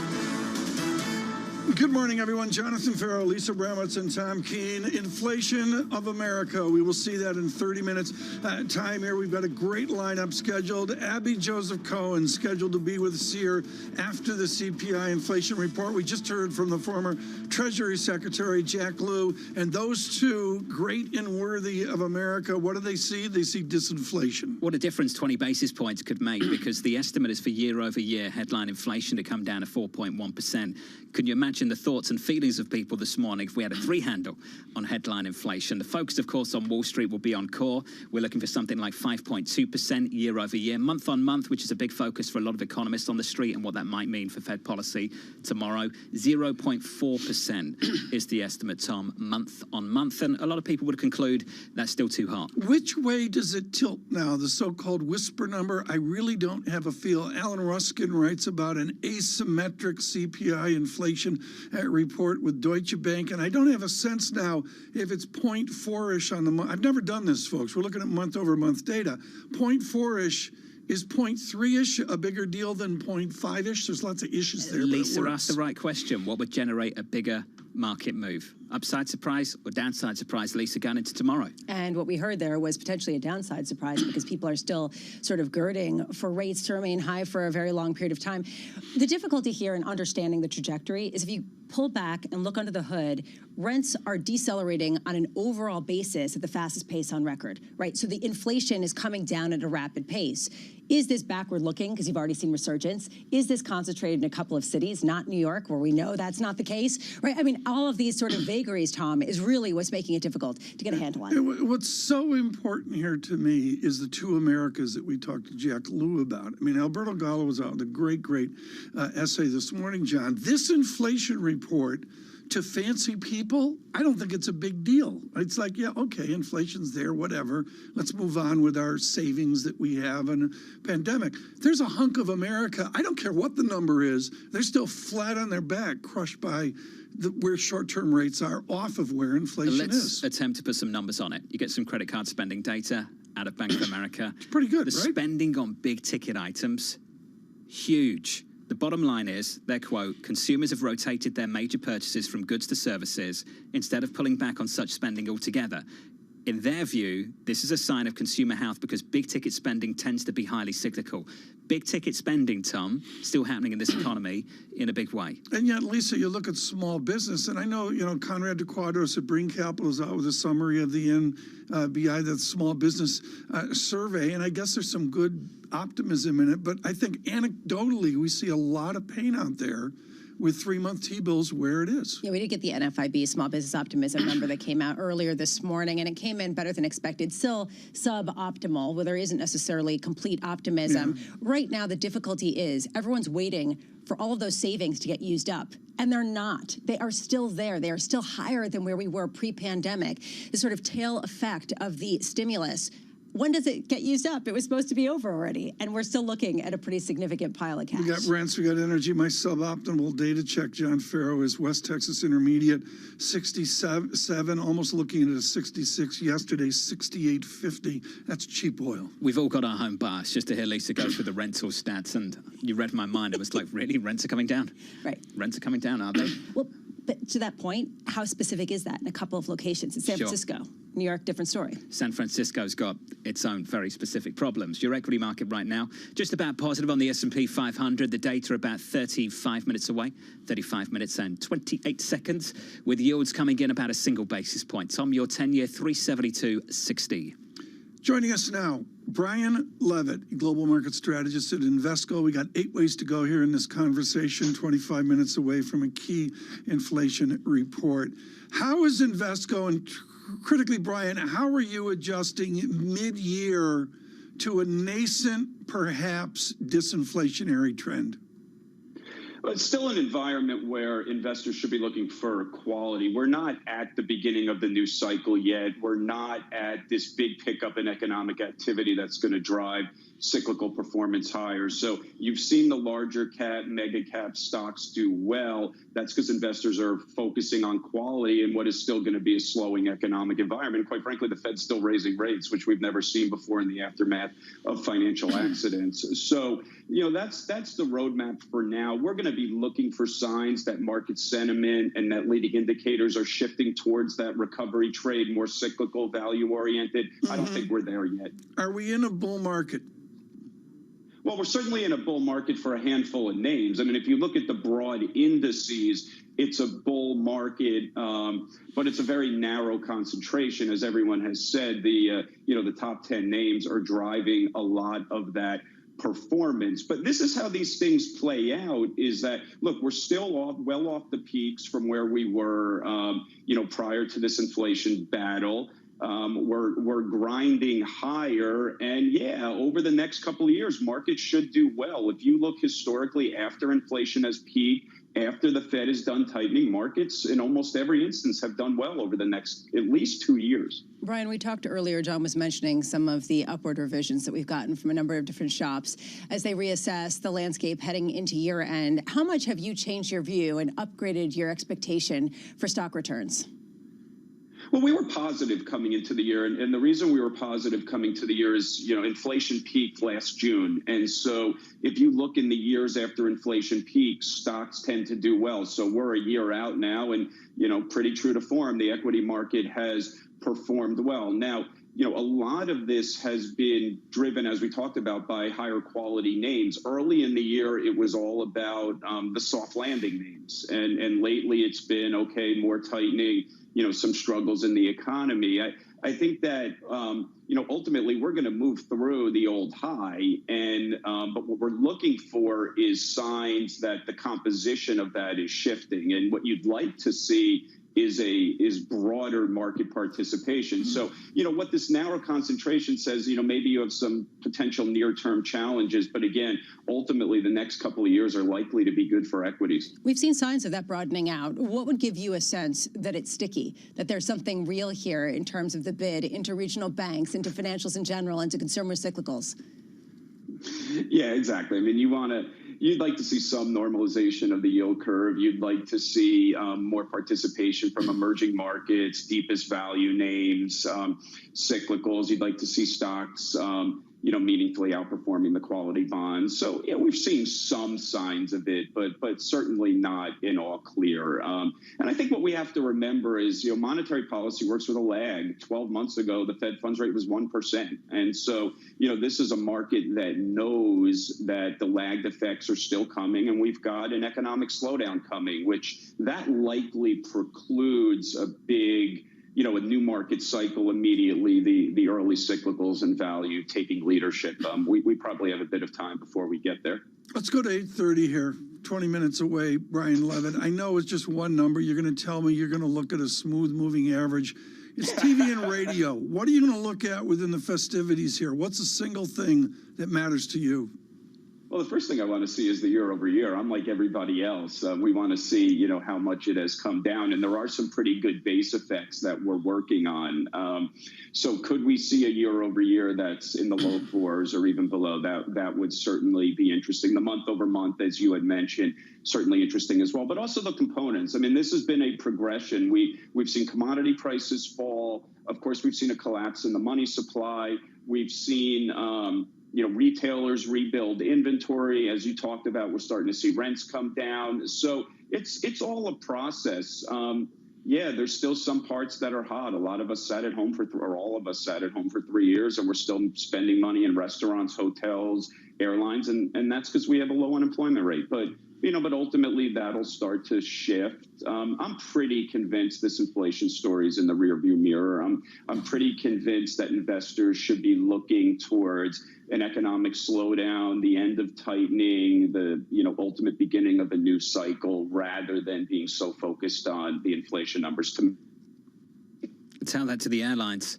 Brian, thank you. Brian Levitt of Invesco. We're all living it. I was looking at some of the numbers, and Brian, thanks again. United Airlines, the CEO, looking at the potential of a pilot deal adding $8 billion in cost. FedEx yesterday, the union approving a tentative pact with 30% pay rises for pilots. I am so glad over at FedEx. I mean, we're still talking about this, Tom. Certain sectors of this economy, particularly that one, right? Very unique, I know, some very special things happening there, but these are big pay rises for these pilots. I won't bore you with the anecdote details, but it was not a small business. It was a larger business, but not United Airlines. And the head of it said, every single marginal revenue dollar is going to labor compensation. He said every penny of it audited by their accounting staff. Capacity coming anytime soon to the airline business, Bramo? Perhaps not. Yeah, I mean, what's their incentive to do so right now if they can continue to charge what they charge? What I find interesting is that business travel has been going up, but a lot of business travelers are being forced to use economy who previously would use business because of how much the prices have gone up. And I just wonder, people just are putting up with the discomfort of it because there aren't alternatives right now if you want to take those planes. I priced an international trip yesterday, and I burst out laughing over how expensive it was. That expensive? I just burst out laughing. It's just numbers that were unimaginable 3 years ago. And they're not coming down. No, they're not coming down, and demand's there. And, they're bringing on new airlines. I guess that's exciting. You see it when the guy O'Leary from Ryanair, I thought he was great when he visited with us. You're still pushing him to go transatlantic. Yeah, I'll stand up. I don't think that's happening anytime soon. You're going to stand up for 6 hours. I'm going to stand up for 6 hours. On a red eye. After the third beverage, you wouldn't notice. Yeah. You'd think you were standing up after the third beverage. I don't know. Yeah, that's different. In the next 30 minutes, the lineup looks a little something like this. Inflation data about 20 minutes from now. Mike McKee's going to break that down for you. Before we get there, we're going to catch up with Will Kennedy of our famed commodities team here at Bloomberg to break down what is and what isn't happening with crude. And then after that, Abby Joseph Cohen, professor at the Columbia Business School, and of course retired Goldman Sachs partner. She'll catch up with us in about 18 minutes from now. She's the toughest grader there. It's all C's. You've got that on the record? There's like 2 B's, 1 A was given out. She's brutal. Who got the A? Don't know. The She's kid brutal. who got the internship at Goldman. Nails. Is there a bias there? There's a Is that, Cohen wow, curve. big story here, T. Quality C's. From New York, this is Bloomberg. Keeping you up to date with news from around the world with the first word, I'm Lisa Mateo. Less than 20 minutes from now, the latest U.S. inflation figures come out, and Bloomberg Economics says the data are likely to give support to Federal Reserve officials wanting to put their tightening campaign on pause this week. It's estimated that core inflation rose 0.3% last month, a slowdown from April's increase. In Miami, police say as many as 50,000 people could turn up when former President Trump appears in federal court today. He's expected to plead not guilty to charges involving the mishandling of classified documents. Trump loyalists have promised to show a show of force. And France's President Emmanuel Macron says he hopes Ukraine's counteroffensive is successful and will lead to negotiations. Macron and the leaders of Germany and Poland met in Paris. They discussed coordinating military assistance to Ukraine and the upcoming NATO summit. Shares of Oracle are at a record high. The company projects that its cloud computing business will continue its rapid growth in the coming fiscal year. Oracle's cloud sales gained 54% in the fiscal fourth quarter. Global news powered by more than 2,700 journalists and analysts in over 120 countries. I'm Lisa Mateo, and this is Bloomberg.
Japan's critical role in the global economy is changing as the world recalibrates.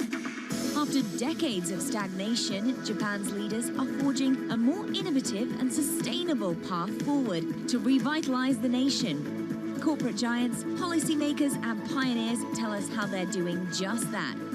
Every week on Japan Ahead, right here on Bloomberg Television. From New York City, From London, in Sydney, from Washington, in Tokyo, 9 a.m. in Beijing and Shanghai. Good morning, everyone. Have a great evening. Here's what I'm watching. You do not want to miss this story. Is there the kind of upside?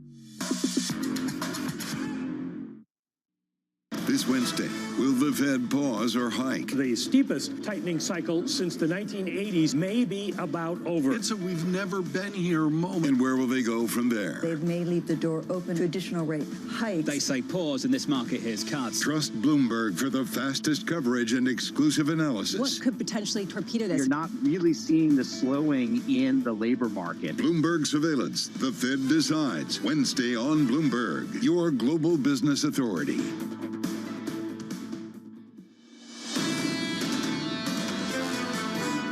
I don't think we're done seeing the impact of higher interest rates on pressure on financial institutions. You add to that the pressure that comes from commercial real estate values being below where they were just a short period ago. So there's going to be some stress in the system. And that's why for some officials at the Federal Reserve, they want to wait, pause, look around, see the impact of the cumulative tightening of the last 12 months or so, regardless of what the inflation data looks like in 13 minutes' time. We'll go through that data in just a moment. Going into it, equity futures just rolling over to about unchanged on the session. That equity market story's been fading now for the last couple of hours, I have to say. Session highs a number of hours ago were just about unchanged on the equity market at the moment. Going into the opening bell, 1 hour and 13 minutes away. Yields are just a little bit lower, down a basis point, 372.41. One theme in this market we need to talk about, crude, low of the week, 66.80 on WTI. We're off those lows. We're up 2% on the day, 68. I didn't know we breached 67. Really. 69, we saw 66 Monday, yeah. Stunning. Yeah. It's been difficult, despite what OPEC Plus is trying to achieve in the other direction. I believe it was oil down 40% or so off Saudi, but off Brent crude, I should say. But maybe it's a gallon of gas for Will Kennedy, our senior executive editor, Energy and Commodities in London. It's a gallon of gas in London of $5.40. Here, $3.60. And Will Kennedy, it's a disinflation of a gallon of gas in America of 28%. I guess that's good news for all. What's the level of panic of OPEC producers right now, and frankly, U.S. producers? What's the sweat that we're reporting in this price decline? I think there's still quite a lot of confidence among OPEC producers that this weakness, while very unwelcome, will prove temporary, and that actually they still expect a significant upswing in prices in the second half of the year. OPEC just released its monthly report, Tom, and it forecasts big deficits in the second half of the year. In July, next month, when Saudi Arabia will introduce its voluntary 1 million barrel a day cut, they see the world short by 2.7 million barrels a day. That's almost 3% of total production. These are significant gaps, and they're expected to persist in the second half of the year. So I think there's some optimism. Surprise and disappointment that prices haven't responded yet, but some optimism that these are likely to be lows and we'll see some upswing from here. How do you, on a global basis, and Will, you've been such a student of this over the years, where we say energy doesn't matter like it used to? I've never bought that argument, but can you and Javier Blas and our team suggest that energy is part of our inflation pie and disinflation pie is not as important as it used to be? Well, I don't think that global GDP depends as much. Each unit of global GDP uses significantly less oil than it used to. And that means that oil prices don't have quite the economic impact they used to, and therefore it's fair to assume that gas prices don't quite feed into people's overall baskets like they used to. They still matter hugely. I think one interesting question going forward is, will that relationship continue to change? Will the global economy become even less dependent on oil than it was? And if you look at the number of electric cars on the streets of China, I was speaking to a colleague there today who was in Beijing for the first time this pandemic and was just overwhelmed by the number of electric vehicles on the streets of the Chinese capital. I think that tells you that the relationship between GDP growth and oil demand growth may be changing on a structural basis, and that's something that we need to understand better as we assess the likely trajectory of oil prices over the coming months and years. This is really important, Will, and we've heard this from a number of people. Are you saying that basically because of China's shift to electric vehicles, they aren't necessarily going to generate the same kind of demand for oil that they have in the past, and that's the reason, or one of the big ones, that you haven't seen a rebound in pricing?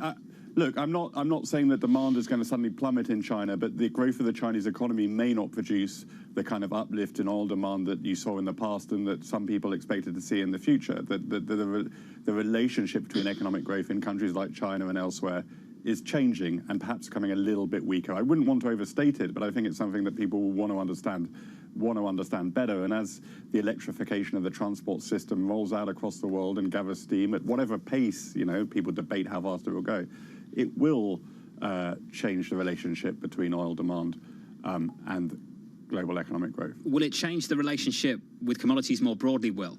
Or will we see a shift away from oil to, say, copper, for example, in places like China? Yes, I think that it's fair to say that copper demand, the economy will become more copper intensive. I think people expect that. We need huge numbers of not just electric cars, which use a lot of copper, but power grids, which use huge amounts of copper. I mean, that demand will be there, and existing sources of demand for copper will persist. So yes, the world may become a little bit less oil intensive, but it will absolutely become more copper intensive. These are fairly marginal. I wouldn't want to overstate them, but we do see these relationships starting to change. Hey, Will, thank you. Will Kennedy of Bloomberg on China, the commodity intensiveness of global growth, things we need to talk about, particularly as we discuss the potential for stimulus out of Chinese policymakers. Just on that briefly, it might be key with us around the table. And Mike, I know we're going to talk about CPI in just a moment. We all see these headlines that come from the PBOC, the Chinese central bank sometimes. There are all these different interest rates that they adjust 1 week, 1 month, 7 days. Sometimes I can't keep up. What have they done, and what are they doing right now? Well, what it seems to be that they're doing is cutting rates that would influence banks to lend to consumers, trying to build some domestic generated growth, as opposed to growth from fixed asset investment that you'd get maybe by cutting borrowing rates for borrowers, by cutting the overnight rate there in China. They have had a slow recovery from COVID in terms of domestic demand, and these rates basically free up additional money to be lent at lower rates. Well, there's a different picture, different backdrop in China, where there has been falling inflation at a much more significant pace. There hasn't been the same kind of problem that a lot of the central banks in the U.S. and in Europe and other developed world countries have been fighting. So how much does that really signal what others can do? Or is this very much a China-specific story driven by that disinflation? Well, for the moment, it's pretty much a China-specific story because they have very low inflation and their demand is low, which is the opposite of what we're seeing in the more developed countries of the West. The one-year medium-term lending facility is their main rate, which they haven't adjusted in a while, and there is a thought that they would do that this week. But then we also have this story on Bloomberg today about a number of different stimulus ideas that they are considering, so that might put off an announcement of a medium-term rate cut. How about this? I know you're going to get the first question tomorrow on the press conference with Jerome Powell. It's real simple. They have a dual mandate. We're completely fixated here 5 minutes away in the CPI report. Baloney. Are they looking at the labor market or are they looking at inflation?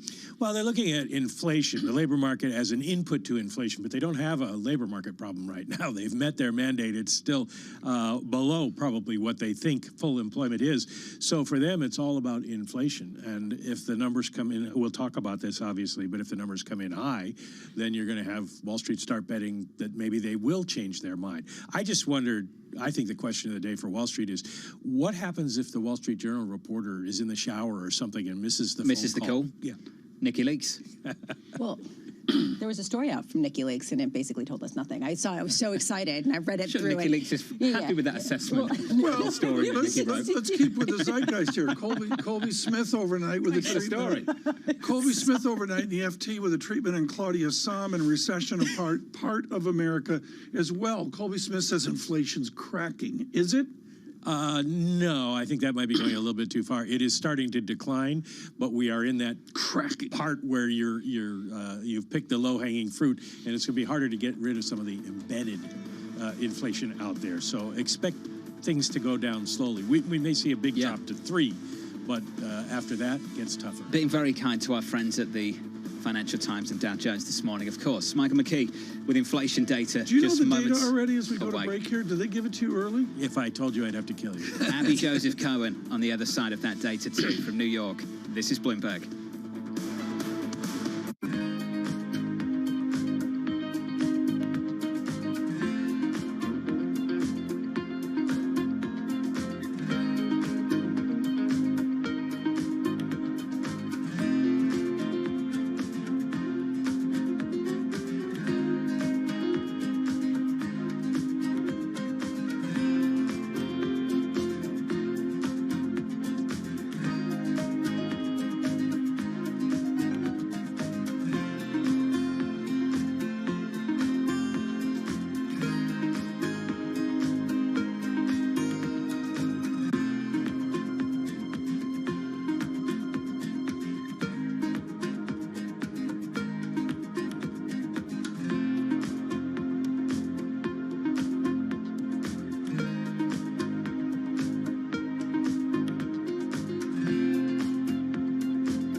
sports and money. They've always gone together. But never before have sports been so massively influential and as lucrative as they are today. NFL, NBA, none of them were what they are today when they were born. There's leagues that are being thought of and built every day. New teams, new leagues, new business models, even entirely new sports. I never in a million years would have thought this is what my life would be like. We set out to find what's happening and what's about to happen at the nexus of business, sports, and culture. Getting involved from a business perspective was something that was very natural and an easy transition for me.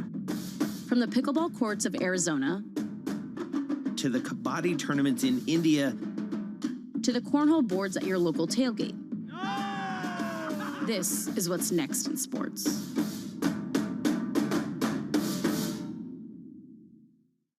Lots happening on Wall Street. There are so many factors at play today. It remains tight in certain parts of the economy. Need to catch up? This is Bloomberg Wall Street Week. I'm David Weston. We've got the information and insight. Crisis is too strong a word, and words like that get used a lot. From businesses most influential and instrumental. America's economy needs a diversity of institutions. That's something that Wall Street pays a lot of attention to. Bloomberg Wall Street Week, live Friday with replays all weekend on Bloomberg Television and Radio.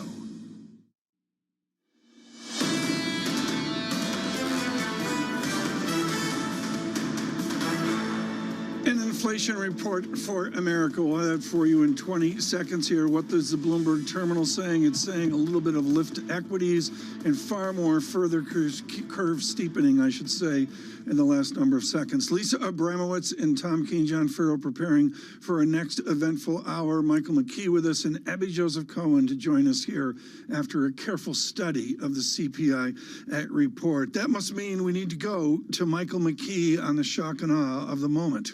Well, I need the BLS to go to its computer and start downloading the numbers. We're a little bit slow this morning, which sometimes happens when everybody starts hitting the numbers. Here we go. CPI comes in up 1/10. The headline, which is exactly what was forecast, down from 0.4 last month, and the core comes in at 0.4, exactly as forecast, which puts the year over year, and this is a base effect, at 4% for the headline, and the core at 5.3%, which is down from last month's 5.5, but a tick higher than the 5.2% that had been forecast. So, in other words, this is a kind of status quo report. It's almost exactly as forecast. And so what you're looking at is a Fed that doesn't have any reason to change whatever view it has decided on, if it has decided on as of today. Well, you jump into the data here, Mike. The status quo is a lift to the equity markets. You see that on Bloomberg at television and radio. NASDAQ up 0.6%, up 0.3% earlier. Maybe call it the Kospi of the American system right now. The VIX was 15. The VIX comes into a more optimistic 14.59. Lisa, the move in yields is tangible, lower yields right now. Which is interesting because if you look at core year over year, it actually surprised to the upside. People are looking past that. They're looking at the headline. And to me, that's interesting because a lot of people were saying the core would be more important. People want to see some sort of deceleration, and they're willing to take it even if it's not as much. I like the status quo, the mix here that we see among 4, 5, 6 data. And dare I say they're going to go, we need to look at PPI tomorrow? No, actually. I think that this basically, what the market is saying, at least the initial reaction, which obviously can change in a heartbeat, basically is saying that this takes off the need for, off the table, the need for the Fed to come out and surprise markets with a rate hike. They are okay holding because there wasn't some sort of significant upside surprise. I'm going to go to a global growth statement off this. This is all micro moves. We don't want to oversell this right now, but the answer is equities lift and lift nicely. The S&P well over 4,400 on futures. Abby Joseph Cohen just fell off her chair on 4,400, predicting another bull market. We'll get to her in a moment. Professor Cohen, I should say. But what I really want to point out is even oil is on the bid. West Texas Intermediate up $1.83. It's almost a 3% move, 68.92 off the 66 print that we saw the other day. Mike McKee, give us further data here on the status quo of 4,000 lines of BLS report. Well, the big news comes in energy. No surprise there. Gasoline prices down 5.6%. And we should see if prices in the markets hold that go into July to June as well. Energy services down 1.4% overall. Apparel prices down 0.2. Used cars and trucks up 4.4%. We're waiting. There's been a drop on the wholesale level, been waiting for that to get into the CPI. Not there yet. And some analysts have been saying, watch the numbers in July. When we get the June report, it'll go down in June, and that'll put some extra pressure on it. Abby from Queens says, what's rents doing? Well, rent of primary residences up 0.5. I'm sorry, that's a tick down from the 0.6 of a prior month. Same, though, as in March. So not a major drop yet, but it does show some movement. Also 0.5 for owners' equivalent rent. You guys were talking earlier about airfares and how they're hanging in there. Wrong. Airfares down 2.6%, a fairly large drop.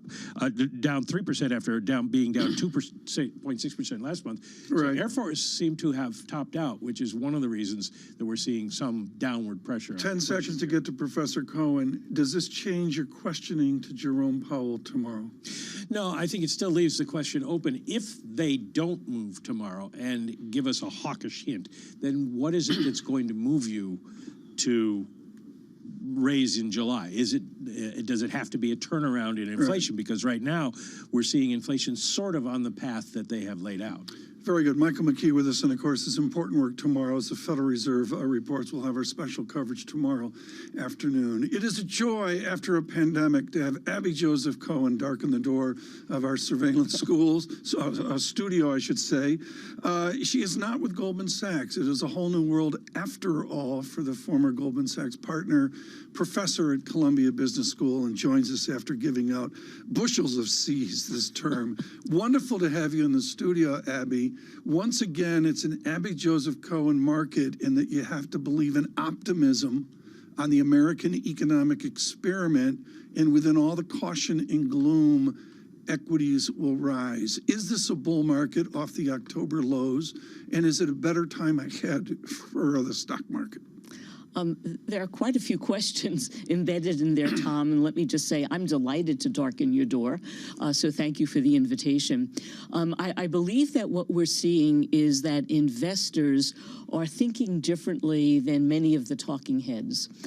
Many of the people who are required to make daily comments about what's happening, I think overreacted in some way to daily data or monthly data and forgot to look at things in context. So for example, Michael did a great job of saying, here's where inflation is now, and let's put that in the context of where it was a year ago. And what we basically see is that inflation is coming down. It takes pressure off of the Fed to continue to raise interest rates. The other thing that we're seeing in the data, not necessarily every week or every month, is that there is ongoing economic growth in the United States. It has been surprisingly good, but not relative to consensus expectations, but not really a surprise when you think about the strength of the consumer. When the Fed began to raise interest rates more aggressively more than a year ago, the household balance sheet was in the best condition we have ever seen. Credit was in very good shape relative to income levels, and we also know that the employment situation has been good and has not really shown any deterioration. And in our U.S. economy, that really is the base for economic growth. I wonder, especially on the heels of the CPI report that came in pretty much status quo, we are seeing some sort of disinflation. We also are still seeing that dynamism with Wells Fargo CFO coming out this morning and saying that they're seeing an increase in card spending and real kind of strength there. You put these two together, do you now buy into the immaculate disinflation, this idea that you could get a new bull market and disinflation even if growth slows? I have been consistently in the camp that we would see some slowing in growth, but no recession, and that we could see inflation come down. And part of that is because I've had confidence in the Fed that they would be paying careful attention to the data. And so when we think about what they may or may not do tomorrow, I think that they have the option to I don't know if we're going to call it skip or pause, let other people assign something to that. But the thing that I learned as an economist at the Fed is we don't know how long it takes for monetary policy changes to actually affect the economy. And I think that they have already done so much. We already have an inverted yield curve. If I were voting, which I'm not, but if I were a voting member of the FOMC, I would vote for wait and watch. Well, and that seems to be what the consensus is as far as what people are expecting. I am wondering, as you advise the boards of public investment firms to try to understand how to position, would you say it's time to lean in? That it's time to actually bet on a broadening of the rally, that it's time to really understand that perhaps we're going to go back to something that's a lower yield reality? Yeah, I know that we're all focused on the fact that we're now back to where we were. I think the time to have made a really good decision was late last year or early this year, when everyone was so disturbed by what might happen and what I considered to be a low probability scenario. That was really the opportunity. And as I take a look at things now, I say, okay, equity valuations are not as appealing to me as they were in November or December, because the PE has risen for the overall market. And so what I'm advising is balance. Number one, we have an opportunity for the first time in ages in fixed income. And I would go with high quality corporates, treasuries, and so on. You can get 4 or 5% return on a treasury. Not bad. Number two, in the equity market, I would be looking at some of the sectors that haven't performed well. 40% of the S&P 500 roughly is IT and communication. And these are the two sectors that have done so much better than the rest. So if you're concerned about relative valuation, there's some great opportunities in some of the more cyclical areas.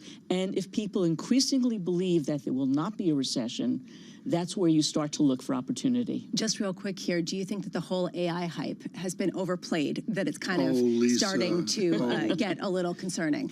I have been speaking to computer science professors and experts Never did on, that at Goldman AI. Sachs. I have an undergraduate degree in computer science, as ancient as that might be. And what they are basically saying is they're kind of nervous about how AI proceeds. There is the sense that if you put good data in, you'll get good results out. And what the scientists are saying is it's not true, because the processes that are being used are not really being properly regulated. They are advising pilot projects so we can see what happens. One other comment quickly, if I may. Please. This Congress hasn't yet figured out how to regulate the internet. And so we may be pretty far behind in terms of whether there should be some controls over AI. And I'm not talking about anything draconian. I'm just talking about guardrails. And our Congress hasn't yet figured out what to do. I got 8 ways to go here, and I got 40 seconds.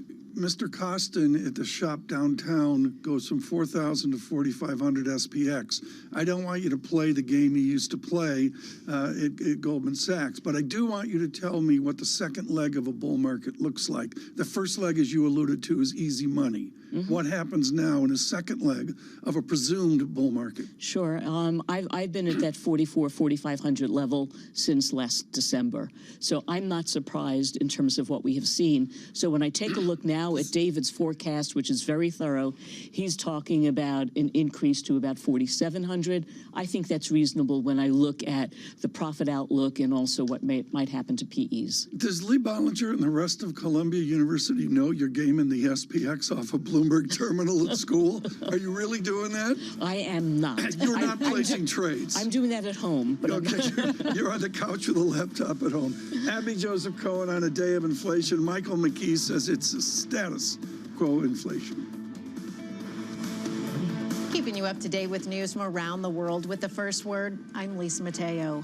Former President Donald Trump will appear in a Miami court today to face criminal charges. Miami's police chief said they're prepared for crowds of up to 50,000 people.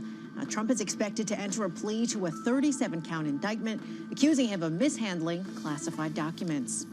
There are more signs that China is increasingly concerned about a slowing economy. Bloomberg's learned that Beijing is considering a broad package of stimulus measures.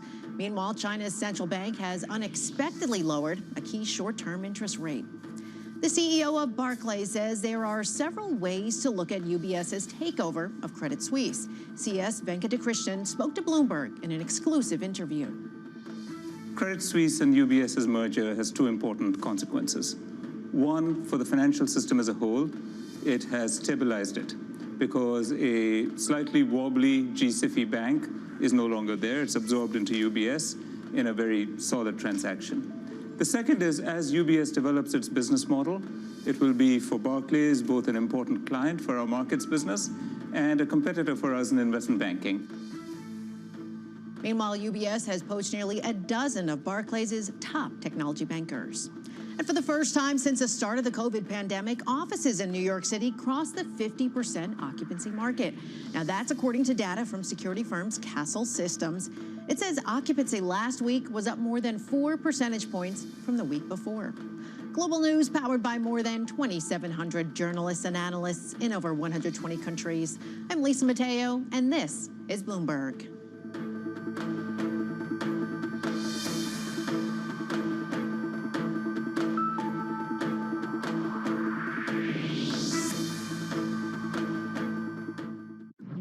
For the first, call it 18 years at Chipotle, this was you come into Chipotle along the line, you interact with the crew, and you customize your meal. We've got this separate make line, and it's digitized, and so the orders come in, and they're really kind of staged so that if you say at noon, I want to come in at 1 o'clock, we hold that order, and we will send it to the crew like maybe 10 to 1, Right. so it's ready right when you pull up your car. How do you manage these kind of two different staffing needs, right? Yes. And making sure you have the right amount of people Yes. at the right time. We spend a lot of time projecting sales. A lot of it is, it's part art, part science. We're trying to bring more science and more AI into it. Because if you get the right sales projection, then you know exactly what your staffing needs to be. So if you get the sales right, you can get the entire restaurant staffed perfectly. With just a couple people, our average restaurant now does about over $1 million per restaurant in digital sales. The moment news breaks, no one covers the world like Bloomberg. On the AI question, what we don't really see is Apple doing a knee-jerk response and moving into the domain of generative AI. Supporters of President Recep Tayyip Erdogan celebrating late into the night, dancing and singing. We have a fundamental reassessment of everybody's capacity within OPEC. Should we talk about $95 and $100 oil again? Not for a while. Bloomberg, your global business authority. This June, in honor of Pride Month and Juneteenth, Bloomberg brings you a special equality series every Thursday in June at 1 p.m. Eastern. Bloomberg Equality, celebrating inclusion this Pride Month.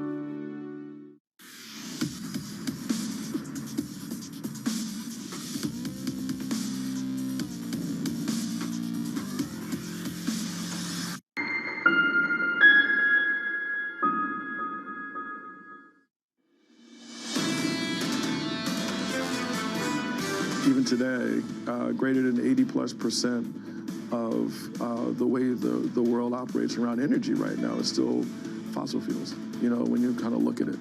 And probably what's more striking is the fact that the demand for it is going up every year. So we need to get that to go in the other direction. The competencies of Carmichael Roberts, Breakthrough Energy Ventures Investment. To say he's a committee co-lead barely describes how he's trying to move forward the dialogue on energy. Look for that full interview tonight. Bloomberg Wealth with David Rubenstein at 9 p.m. as well. On the markets, quickly off of what Mike McKee called a status quo inflation report. Good news, and Mike told me as we were in commercial break that what's really going on here is the dynamic of service sector inflation. When you parse that out, there's an ebbing that is apparent within that, 70% of the American economy, goods inflation flat to a little bit up, actually.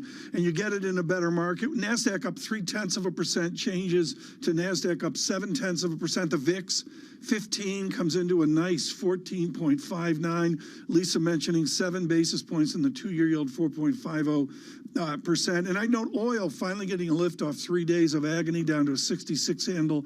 American oil, 68.65, up $1.54. 2.3%. There's a growthiness there on a service sector side. Joining us now, David Rubenstein, co-founder of the Carlyle Group and his very successful Bloomberg Wealth. And the rap here on David Rubenstein, and it's wrong, is he only speaks to the great and worthy. Not this time around. David Rubenstein speaks to Mr. Roberts here about the view forward on energy. Carmichael Roberts, let's start with a simple question, David. Who is he? Carmichael Roberts is a man who runs the Breakthrough Energy Investment Committee. Breakthrough Energy was started by Bill Gates to find young companies that could be invested in that would help break the dependence on oil and gas and help climate change. And so Carmichael Roberts, who I've known for a long time, when I was the chairman of the board at Duke University, Carmichael Roberts was on the board. He's a Duke graduate, PhD from Duke in chemistry, and he's had a lot of investment experience in the venture capital world. When Bill Gates was looking for a chief investment officer to run Breakthrough Energy, he selected Carmichael Roberts almost on the spot. He interviewed him and basically hired him then. They've now made 100 investments. I should disclose that I'm an investor in Breakthrough Energy, along with a lot of other investment people who want to make some dent in the idea that we can find energy sources that are not completely oil and gas dependent. And so that's what it's done. And it'll take a long time. The investments are going to take many years before they really come to fruition. But so far, they've now on their third fund, I think, are about to go into the third fund. And it seems to be doing well. I haven't gotten any profit distributions yet, but I'm hopeful. And this is something that Checks I know. in the mail. Well, I know that I believe that Michael Bloomberg, the founder of the company that we work for, also is an investor in this particular fund. I'm curious, David, though, his approach really highlights a shift in the renewable energy sphere, which is we don't need to get rid of fossil fuels, but it is one piece, and we need to focus on mitigating some of the effects. Can you talk about how that is sort of the new shift in the renewables world? Well, obviously, we are very dependent on oil and gas. It provides roughly 80% of the energy the world uses. Were there no oil and gas on the face of the earth, had it never been discovered, I've often asked people, would civilization be further ahead or further behind? And most people say that civilization would be further behind had we not discovered oil and gas. But we do have oil and gas. We're now so dependent on it, though, that we're probably hurting the atmosphere in dramatic ways. So I think there's a push by Bill Gates, Breakthrough Energy, and many other people around the world to reduce our dependence on oil and gas through alternative renewable sources. But it's going to take a long time. It's much more expensive to use some renewable sources, not all, but some. And I think it's a real challenge. But it's clearly people in my generation want to get it done. I'm not likely to live long enough to see the full benefits of it, but hopefully my children, my grandchildren, great-grandchildren will live in a world where we're not so dependent on oil and gas. We've seen real pushback, and it's really been evidenced by the lack of comments by C-suite executives on recent earnings calls talking about climate change, talking about just investing in renewables. There's been a shift away from that, with shareholders basically saying you guys need to really just focus on the bread and butter of what you're doing in the here and now. You're seeing that also with the big oil companies. Have you felt that as well? And have these funds, when you were talking to Carmichael, did he talk at all about that sort of shift in sentiment? Well, I'd say 10 years ago, it was difficult to find an oil company executive who would admit that there was climate change or that it was caused by human activity. I think almost every oil executive that I'm aware of would today admit that climate change is a human-induced activity, and it is probably caused by the excessive use of oil and gas. That doesn't mean that they're getting out of the oil and gas business, but they recognize that there is something they have to do. But oil and gas, large oil and gas companies are clearly going to be using oil and gas for quite some time. That's their bread and butter. But they are doing more than they were before in trying to invest in renewables. And while there has been a pushback from some people saying, look, we can't be dependent completely on renewables because we're so dependent on oil and gas to make the world operate, I do think that oil company executives are sensitive to the fact that they can't act like they did 10 or 20 years ago when it was said oil and gas is the future, and when it is not. Remember, we use roughly 105 million barrels of oil a day around the world. 105 million barrels of oil a day. That's a lot. And now, as a result of the oil and gas we use, there's an enormous amount of carbon in the atmosphere, and it's going to take 30, 40, 50 years or more before the current carbon is out of the atmosphere, let alone what we're adding to it. So it's not likely that all of us on this show right now are likely to be around before the carbon is gone. David, I find fascinating out of the pandemic, and I remember looking at Newcastle Coal in Australia go to the moon. There's a basic idea that ESG is in retreat, and there's a large part of America. I don't know if they're anti-climate change or they're doubting climate change, but they're certainly anti-ESG as a corporate statement, as a philosophy. From where you sit with all of your connections and the view forward 3 years or 5 years, is ESG in retreat? I don't think so. I know that, let's say, the state of Florida has pulled some money out of BlackRock, but Larry Fink has said that more people have come in because of his strong ESG position than have gone away. I think it gets a lot of attention because when you say you're against ESG, it's newsworthy. But generally, the zeitgeist of the era, certainly people in my generation and younger, are saying, yes, ESG is something that's here to stay. That doesn't mean you have to do only things that are good for ESG. You have to recognize that not everything you do is going to be good on ESG. But I do think that the younger generation certainly recognizes that more has to be done. Now, ESG means many different things to many different people. But I think if you take the large private equity firms, they all have very significant ESG programs, in large part because they think it's the right thing to do, but also because their clients, their investors, want something to be done. It's very difficult today to raise money for an oil and gas fund. It's very easy to raise money for something that's ESG oriented, and I think that reflects the era. So you're suggesting out 24 months, just very quickly here, David, that we won't see a breaking of that enthusiasm to invest because we want to, and not the do-gooderism or the virtue signaling of it, but the idea that there is a calculable business advantage to doing ESG. That still remains after the battles of the last 3 years? I think it does. I do think that ESG, while it has its detractors, is here and not going away. And as we have climate change problems throughout the world, increasingly people are seeing this is something we've got to deal with. For example, in New York, you had fires coming down from the forest fires that were in Canada, and it really polluted the air in Washington as well. And these kind of things don't just happen. They happen because we are really going through a shift in the way that climate is operating on the face of the earth. And I really believe that people increasingly in all parts of the world are seeing how climate change is affecting their lives. And as a result, I don't think ESG is going away. Clearly, there's pushback. There's always pushback. Change in anything always produces some pushback. The pushback we've seen, for example, from the governor of Florida is not insignificant, but I don't think that that is going to be the majority, particularly with younger people who realize that they have the ability to do something in their lifetime to affect climate change. David, thank you so much. David Rubenstein with us, of course, with the Carlyle Group, and look for his wonderful effort tonight with Carmichael Roberts, Bloomberg Wealth. Look at that in the 9 p.m. hour. Lisa, just generally, a lift to the market. Jason Furman out on Twitter with a nice breakdown of beneath the headline data, disinflationary trends in place. And what you're seeing in the yield space is 8 basis points lower than where it started. You're seeing a more significant decline if you look at just the initial knee-jerk reaction, about 11 basis points. I'm just curious, if this doesn't change the narrative for June, are people going to start moving away from betting that the Fed is going to raise rates in July? Because at a certain point, does this mean they're done if the disinflationary process has started, or is it too soon to be able to really say that? It's too soon. You got to get beyond this meeting. We've got the data today. We've been waiting for this data. Guest lineup for you on an afternoon program. The three of us are here tomorrow morning, right? Yes, in the morning. We're going to be here. We don't have off. Okay, fine. We're going to do that tomorrow. The Fed meeting. Michael McKee, of course, at that key press conference. Good morning. People ask me all the time, what is the key to being a really good investor? And I tell them it's to surround yourself with and work with the best investors you can find. On Bloomberg Wealth, I'm going to take you to meet the greatest investors in the world, the people that I would like to have managing my money. Today, I would say perhaps only second to AI right now, which is AI has got so much going on and folks are so excited about it. Climate tech is the hottest area to be in.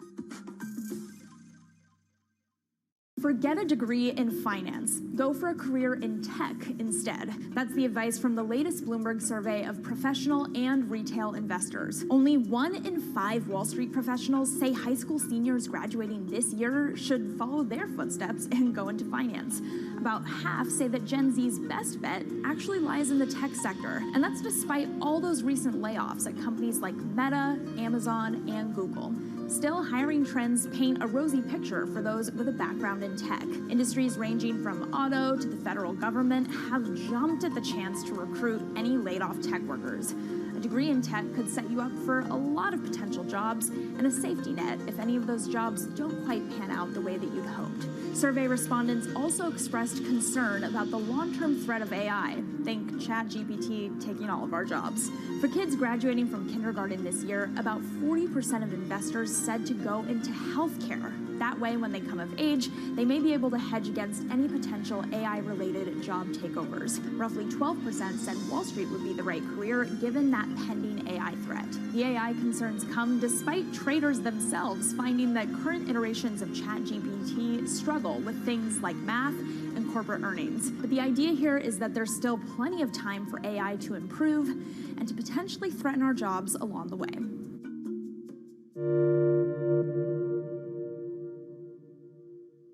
So what is the best investment advice anybody's ever given you?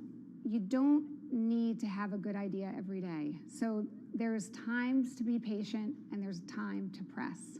What do you think is the most common mistake that investors make, the average investor? I think it's FOMO, so buy high, sell low. You know, and the amount of damage that does the average investor is big. Let's suppose I have an extra $100,000. What would you say that person should do with $100,000? To put it in an index fund or something else like that? Yeah, I mean, I think for the average investor, buying an index, but buying and holding and just letting it compound is really sensible advice. I think the more trading someone tries to do, the more damage they tend to do.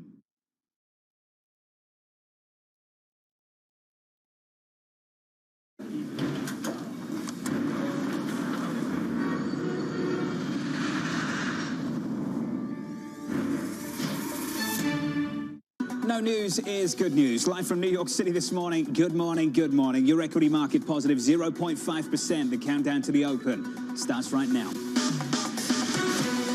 Everything you need to get set for the start of U.S. trading. This is Bloomberg, The Open, with Jonathan Farrow.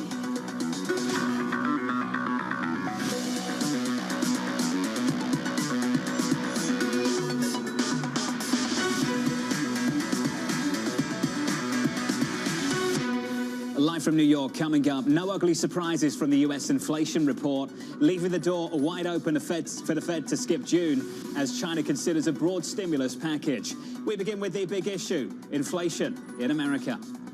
You got some downward momentum in inflation. Inflation that is showing signs of coming down. The CPI release. Let's the Fed back off. You're going to hold the rates where they are. What we'll see is a Fed that's on hold. The Fed really wants to buy itself as much time as possible. There's not that much that the very blunt tool of interest rates can do for inflation. Inflation is going to be a problem. I wouldn't say that the inflation problem is solved. It is going to be lingering in the background. We're in a world with higher inflation. Sticky inflation, persistent inflation. Inflation will be coming down, but maybe slowly. Inflation can can come down very well on its own. Inflation will dissipate over time. I'm optimistic. The inflation will come in lower in the coming months. It's extremely difficult for the central banks to get a handle on just where it goes from here. Joining us now to discuss is Morgan Stanley's Jim Kern, Kathy Jones at Charles Schwab. Let's get the reaction, guys. Kathy, first to you, your reaction to that report 31 minutes ago. Yeah, it was a good report. I think it showed that overall inflation continues to come down. The important categories are starting to show some even more softness in the service sector.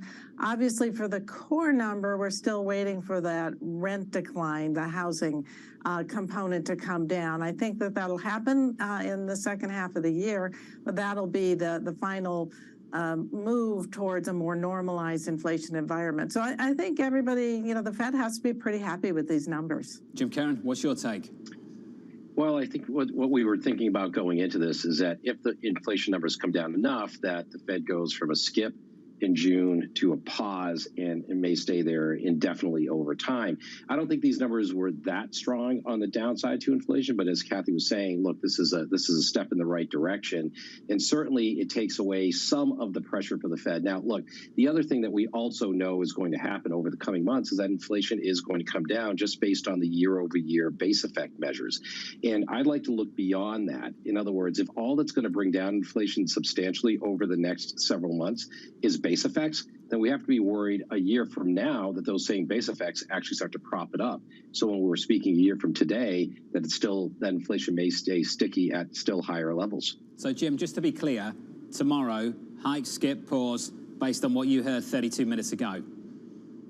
Yeah, so they're gonna. I think it's a skip at this point, and I think it's going to turn into a pause. Kathy, you go with the same thing? Yeah, I think definitely a skip. That's already been communicated. And I'm more optimistic, I think, than Jim about inflation continuing to come down in the second half of the year. The major drivers are starting to ease. It's not just base effects. We're starting to see, real softness, certainly in the wholesale level. That should translate into more softness in the retail level. So I think it turns into a pause after that. Mike McKee has had some time to go over this data. He can break it down for us now. Morning, Mike. Morning, John. Well, I called it status quo on surveillance, and I think that's pretty much what it is because it leaves the Fed no change from the idea that they are going to skip. You look at the WIRP function, and Fed Funds Futures now pricing only an 8% chance that the Fed would raise rates tomorrow. And that's because the headline comes in as expected, up just a tenth, and that pushes, especially with base effects, pushes down the headline year over year. We're looking here at versus expectations rather than versus the prior month, because expectations were key. The core comes in bang on, and the little slight rise in the year over year not going to affect the Fed. This sets us up, according to some analysts, for the idea of a bigger drop in July, because some of the categories that went up are expected to turn around. Gasoline is not expected to turn around, but residences, OER, expected to come down at some point. Used cars were up 4.4%, but the wholesale level, they have come down a lot, and so the expectation is maybe the June numbers out in July will show that they have gone down as well, putting more downward pressure on CPI inflation. And I threw in this one with the airfares, John, because you were talking about it. They are down, not up. And this is, of course, the Powell indicator. This is core services, less housing, and as you can see, another big drop, up just 0.2% on a month-over-month basis and down to 4.6 for year-over-year. So it does show, interestingly enough, that services inflation came down some while goods inflation came up. But overall, the message is inflation is still going down slowly, but still going down. In what world are airfares down? Mike McKee, not my experience, your experience? Are airfares down? I think they went up, and now they're still high, put it that way. And we're struggling to live with it. Mike McKee, thank you. This is the response, the reaction to that inflation data from 35 minutes ago. Equities up by 0.5%, so equities with a lift. In the bond market, as you might expect, yields are lower at the front end by 8 basis points, 2-year at the moment, just short of 450 going into the Fed tomorrow. Euro showing some strength. It was before the number at the other side. Session highs for the euro against the dollar, reclaiming 108, 108.14, higher the session, 108.24. Jim Caron, there's a quote from you that I wanted to share with our audience. You said the following, and here it is. Global central banks may merge their policy reaction function to the balance of risks, a policy that balances growth and inflation risks. You've gone on to say, to justify why they may be unwilling to adapt policy to push inflation down to target and keep it there. Jim, I have to say, are you making a case to be bullish risk based on that? Well, John, I've been making the case to be at least a little bit more balanced in terms of risk, and I've always said that risk on is a risk, and it needs to be hedged like any other risk since the beginning of the year. But the point of that statement was that yes, central banks want to get inflation down, but it seems like they're failing to get it down to target, and they're unwilling to get it down to, say, a 2% level of target. In which case, they're probably not going to hike aggressively enough or keep rates aggressively high enough for long enough to really get inflation inflation down to 2% and keep it anchored at 2%. So while I agree that inflation is coming down, there's no question about that. It's just a question of saying that 2% is no longer the ceiling for inflation, it's the floor. I still think it's going to stay in that 2 to 3% range. It could be a little bit higher, which means that their policy, by definition, relative to their own inflation target, is going to run a little bit easier. And that is going to be supportive for riskier assets. So one of the things that we've done in portfolios and investing is we've tried to stay a little bit away from very interest rate sensitive parts of fixed income. So more leaning towards credit, towards high yield and things like that. And also to the broader equity market is something else that we think that is a good balance to also having some high quality fixed income. We're thinking about 4,400 now on the S&P 500. You've seen a whole host of characters on Wall Street change their year-end price targets over the last several weeks, started to capitulate from this view at the start of the year that we'd see 4,000 to a view that maybe we'll see much more than that. Bank of America, new year-end price target, 4,300 was 4K. Evercore, 4,450 was 4,150. Goldman, in the last couple of days, 4,500 was 4,000. Jim, making the case to be long equities. That's what you're doing right now. Can you tell me what you're advocating for in fixed income? In treasuries, if you believe this is a Fed that could tolerate stickier inflation and try and support growth, is that high yield to the long end? Well, the thing is that as long as inflation remains contained or at least still coming down, and there is an expectation that there is going to be a slowdown and possibly even a recession at some point, that's a very, very fat tail risk. So therefore, bond yields have to stay likely lower than even the Fed funds rate for an extended period of time. So that in and of itself eases financial conditions because it just puts more emphasis on riskier assets like equities and even high yield credit and things like that. So I'm not suggesting that we're in a big bear market for bonds. I think bonds are going to do okay, but that's the point. They're just going to do okay. This was supposed to be so far the year for fixed income. Right now, fixed income returns are up about 2%, and equities are up around over 10.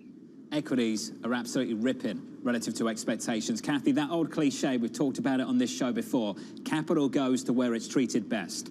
Are you getting treated better by equity markets right now or by fixed income? Well, I mean, clearly the equity market is going vertical here on us. And so good thing I'm not an equity strategist because I don't really have a view on that. But I will say that I disagree with Jim about the inflation targeting by the central banks. I don't see any indication, certainly from the Federal Reserve, that they're willing to give up on their 2% target. And it seems to me that although we may not get a lot more rate hikes, we still have quantitative tightening going on in the background.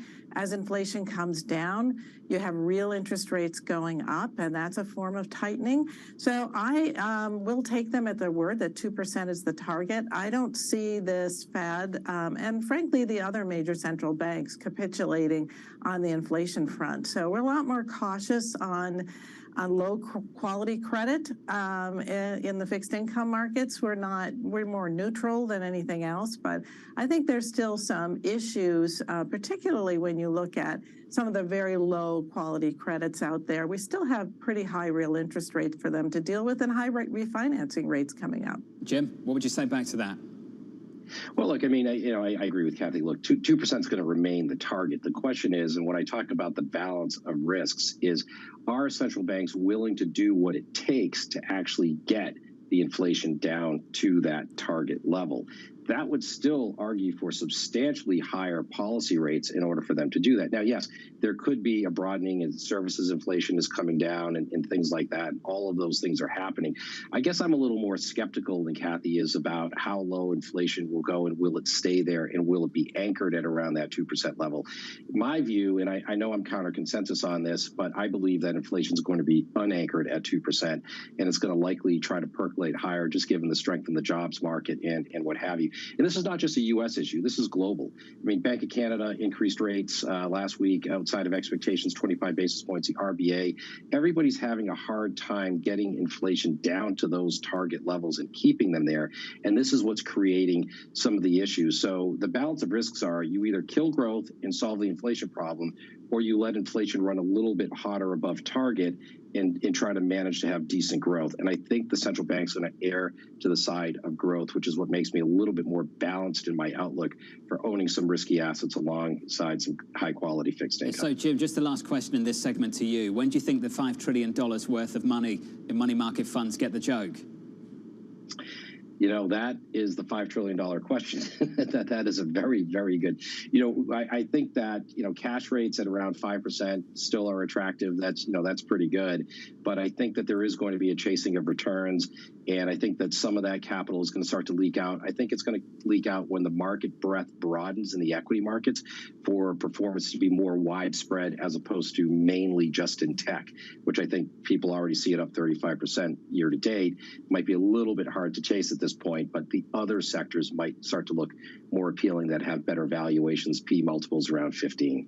Jim Cowan, Kathy Jones, sticking with us. Two very different views on the path forward for central banks here. Equities right now up 0.6% with some movers ahead of the open. Here's Abby. Hey, John. Well, the AI craze is back, and this has Oracle poised to open at a record high. Shares are popping sharply higher. This after they put up 54% cloud growth in their last quarter. That drove a top and bottom line beat. And it's the AI, the generative AI, that's really driving that cloud demand that they expect to stick around. In sympathy, we have lots of the other AI-related names higher, including NVIDIA. And then finally, one for you, John. Manchester United up 12.4%. As you know, there was a tweet from a Qatari newspaper that spurred speculation that the Premier League football club may, in fact, finally be close to being sold. Abby, thanks for that. More on that around the opening bell. Coming up, China, said to be considering a package of stimulus measures. Chinese inflation is very low. Chinese exports aren't doing that badly either. What Chinese policy needs to do is get domestic demand going. That conversation up next.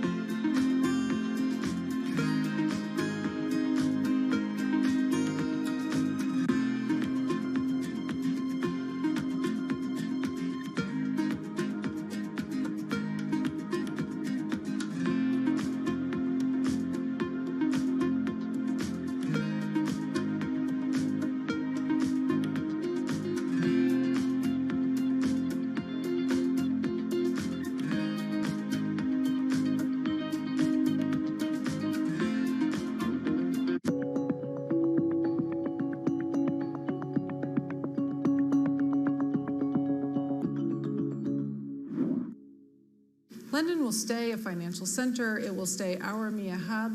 We'll just have a rebalancing onto the continent. And actually, the numbers of who has moved across aren't that big. So it's sort of in the 200 level. And if you think about 15,000 people, that's sort of not that material. And so I do think both will basically continue to grow and continue to be very relevant. What will change, though, and the big thing that's changing, is actually the risk-taking is what's going to move. And so we've historically had risk-taking in the UK. That risk-taking and the assets that go with it, not the people alone, but the assets that go with it, that's the next phase of what we're now moving into. And that will be a material change.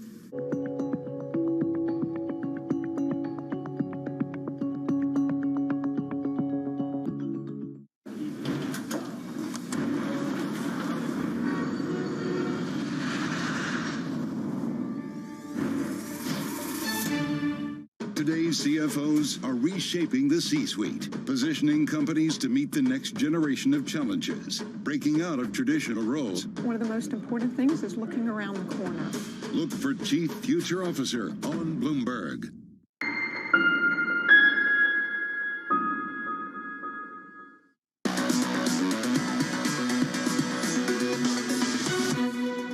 As with China, everybody is super pessimistic on Europe. There's not, in a call that we had, it was on China, but, my colleagues are saying that they don't know of anyone who's optimistic. And when the market is that one way, it's not the question of is the economics right or wrong. The question is, have the expectations overshot? What Chinese policy needs to do is get domestic demand going. So I think they're letting the market take dollar CNH up, but without particularly endorsing The team over at Standard Chartered saying we're too bullish on the United States, too bearish on China. This as China is said to be considering a broad package of stimulus measures as pressure builds on Xi's government to boost the economy. According to people familiar with the matter, proposals include rate reductions and at least a dozen measures designed to support areas such as real estate and domestic demand. JP Morgan has its doubts. Mislav Matejka writing, we believe China will keep stalling in the second half with hopes of any material stimulus likely ending up unfulfilled. Bloomberg's Ender Curran joins us now from DC for more. And what are you, the team, what should all of us be expecting from China in the next few weeks?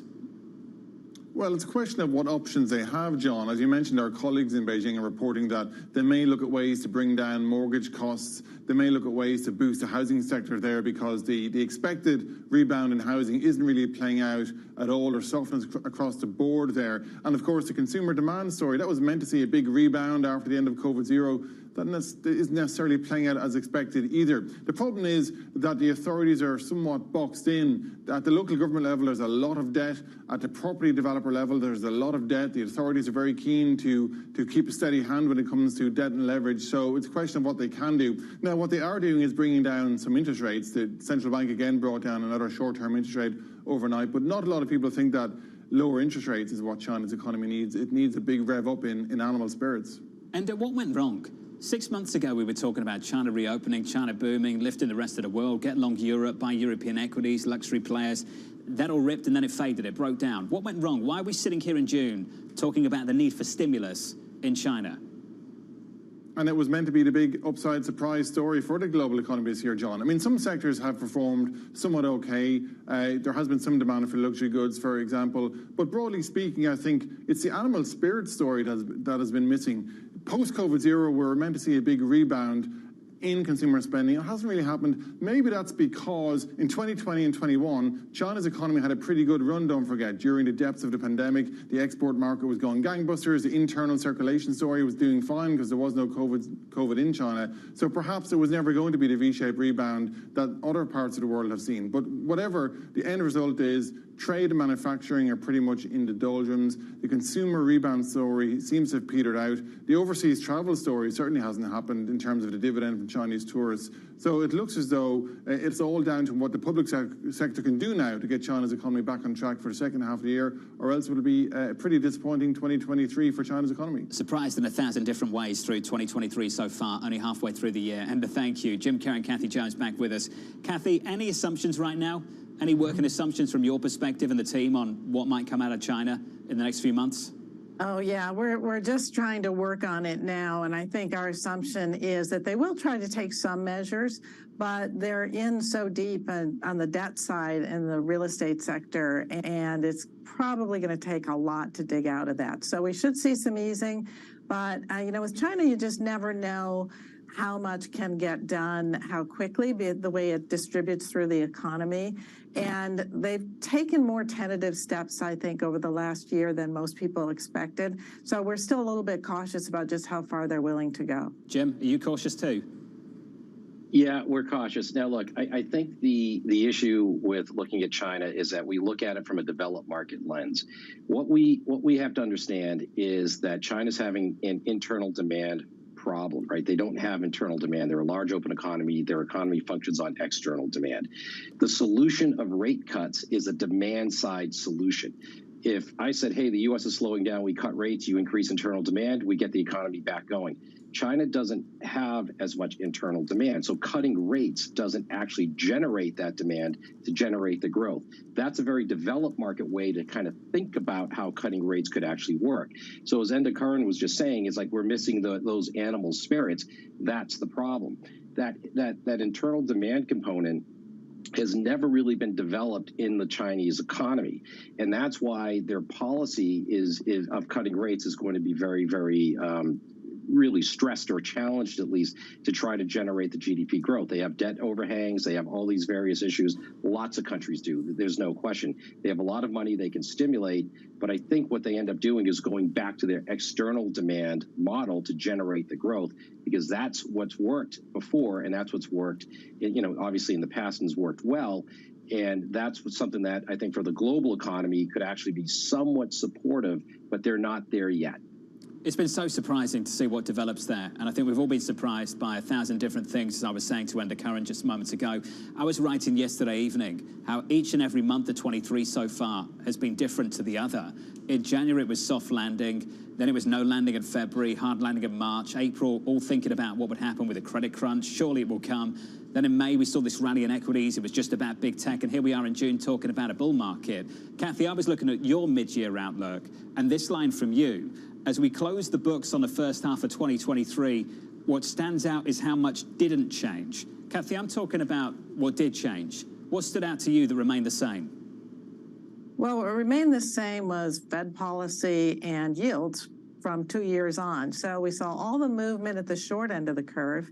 We saw huge volatility in fixed income, so that MOVE index was at really elevated levels because of the banking crisis.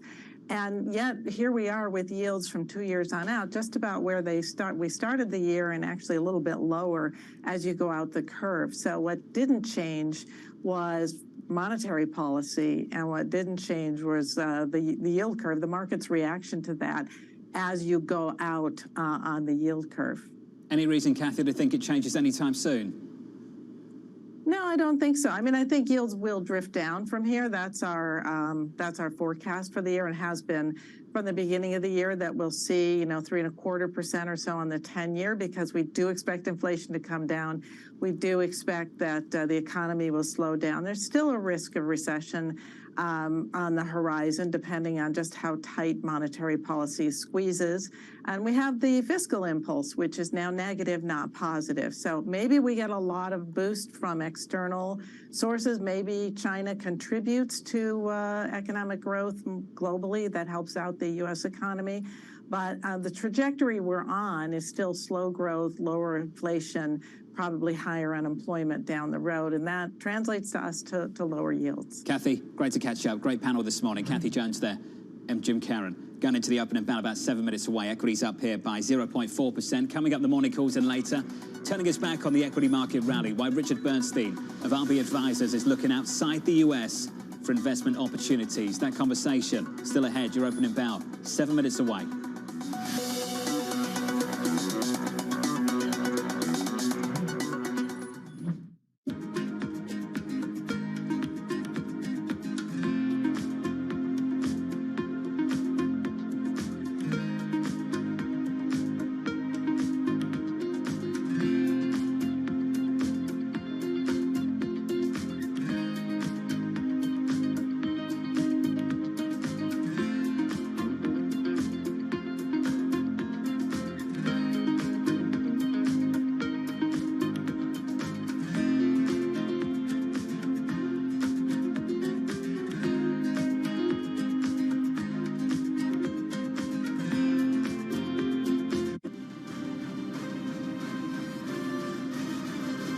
So intimately linked to the future of the UK. What are you seeing when you go to branches and in the country?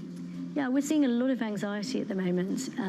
I think the recovery from the pandemic has been and is continuing to be very strong. So I think we're seeing the economy recover. But with rising interest rates, with inflation, those are things that peoples and families and businesses haven't had to deal with for 10 years. So a lot of business owners today haven't had to operate in that environment. So it's causing quite a lot of anxiety, which means for us, because we're up and down the country in branches and offices, we can spend a lot of time talking to businesses and helping them plan and deal with it. But it is, it's very different, and it's not something people have had to operate in for a long time.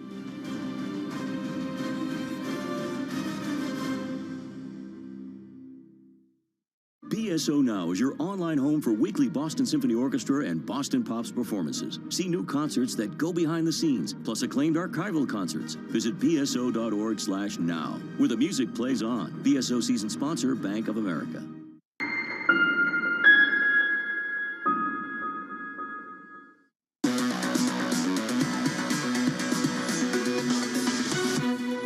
minutes away from the opening bell. Equities up by 0.4%. Let's get you some morning calls. First up, Morgan Stanley upgrading Urban Outfitters to overweight, $41 price target, highlighting the stock's attractive valuation.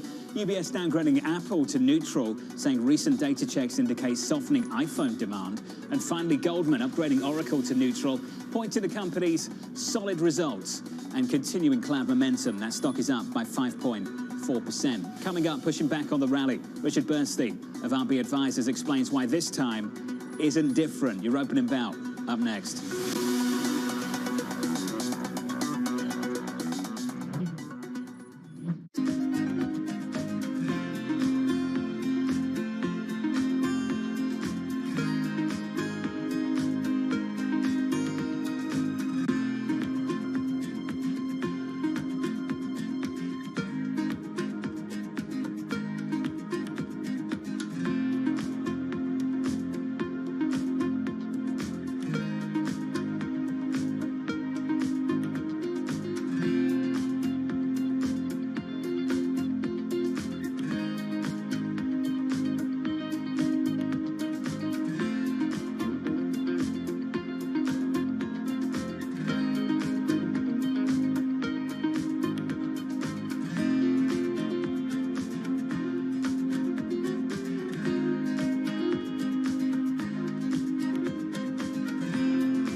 Everybody want to be a consultant, and what are all these consultants doing? Well, David, I think that we actually defy the label consultant, because sometimes consultant seems to imply that we only give advice. And when you look at what Accenture does, we're really different than the traditional version of a consultant. We're really about relevance and results, and that's what is driving our business. What about a consulting project? In my example, I'm the CEO, I have a problem, I call you up, I say, solve my problem or give me a solution. We don't operate as big companies permanently in crisis mode.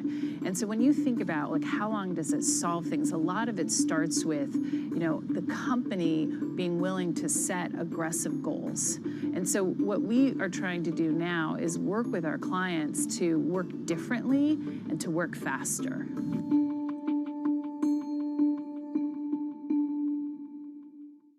Today's CFOs are reshaping the C-suite. Bloomberg's Chief Future Officer shines a spotlight on these dynamic leaders. From the wizards and capitals to new ventures and innovative investment, running a sports empire in Washington, D.C. is a monumental task. Owner Ted Leonsis trusts CFO Peter Bichet to execute monumental sports and entertainment's financial game plan. We are definitely in growth mode. What else can we do? How do we grow the platform? Watch Chief Future Officer, Wednesday on Bloomberg.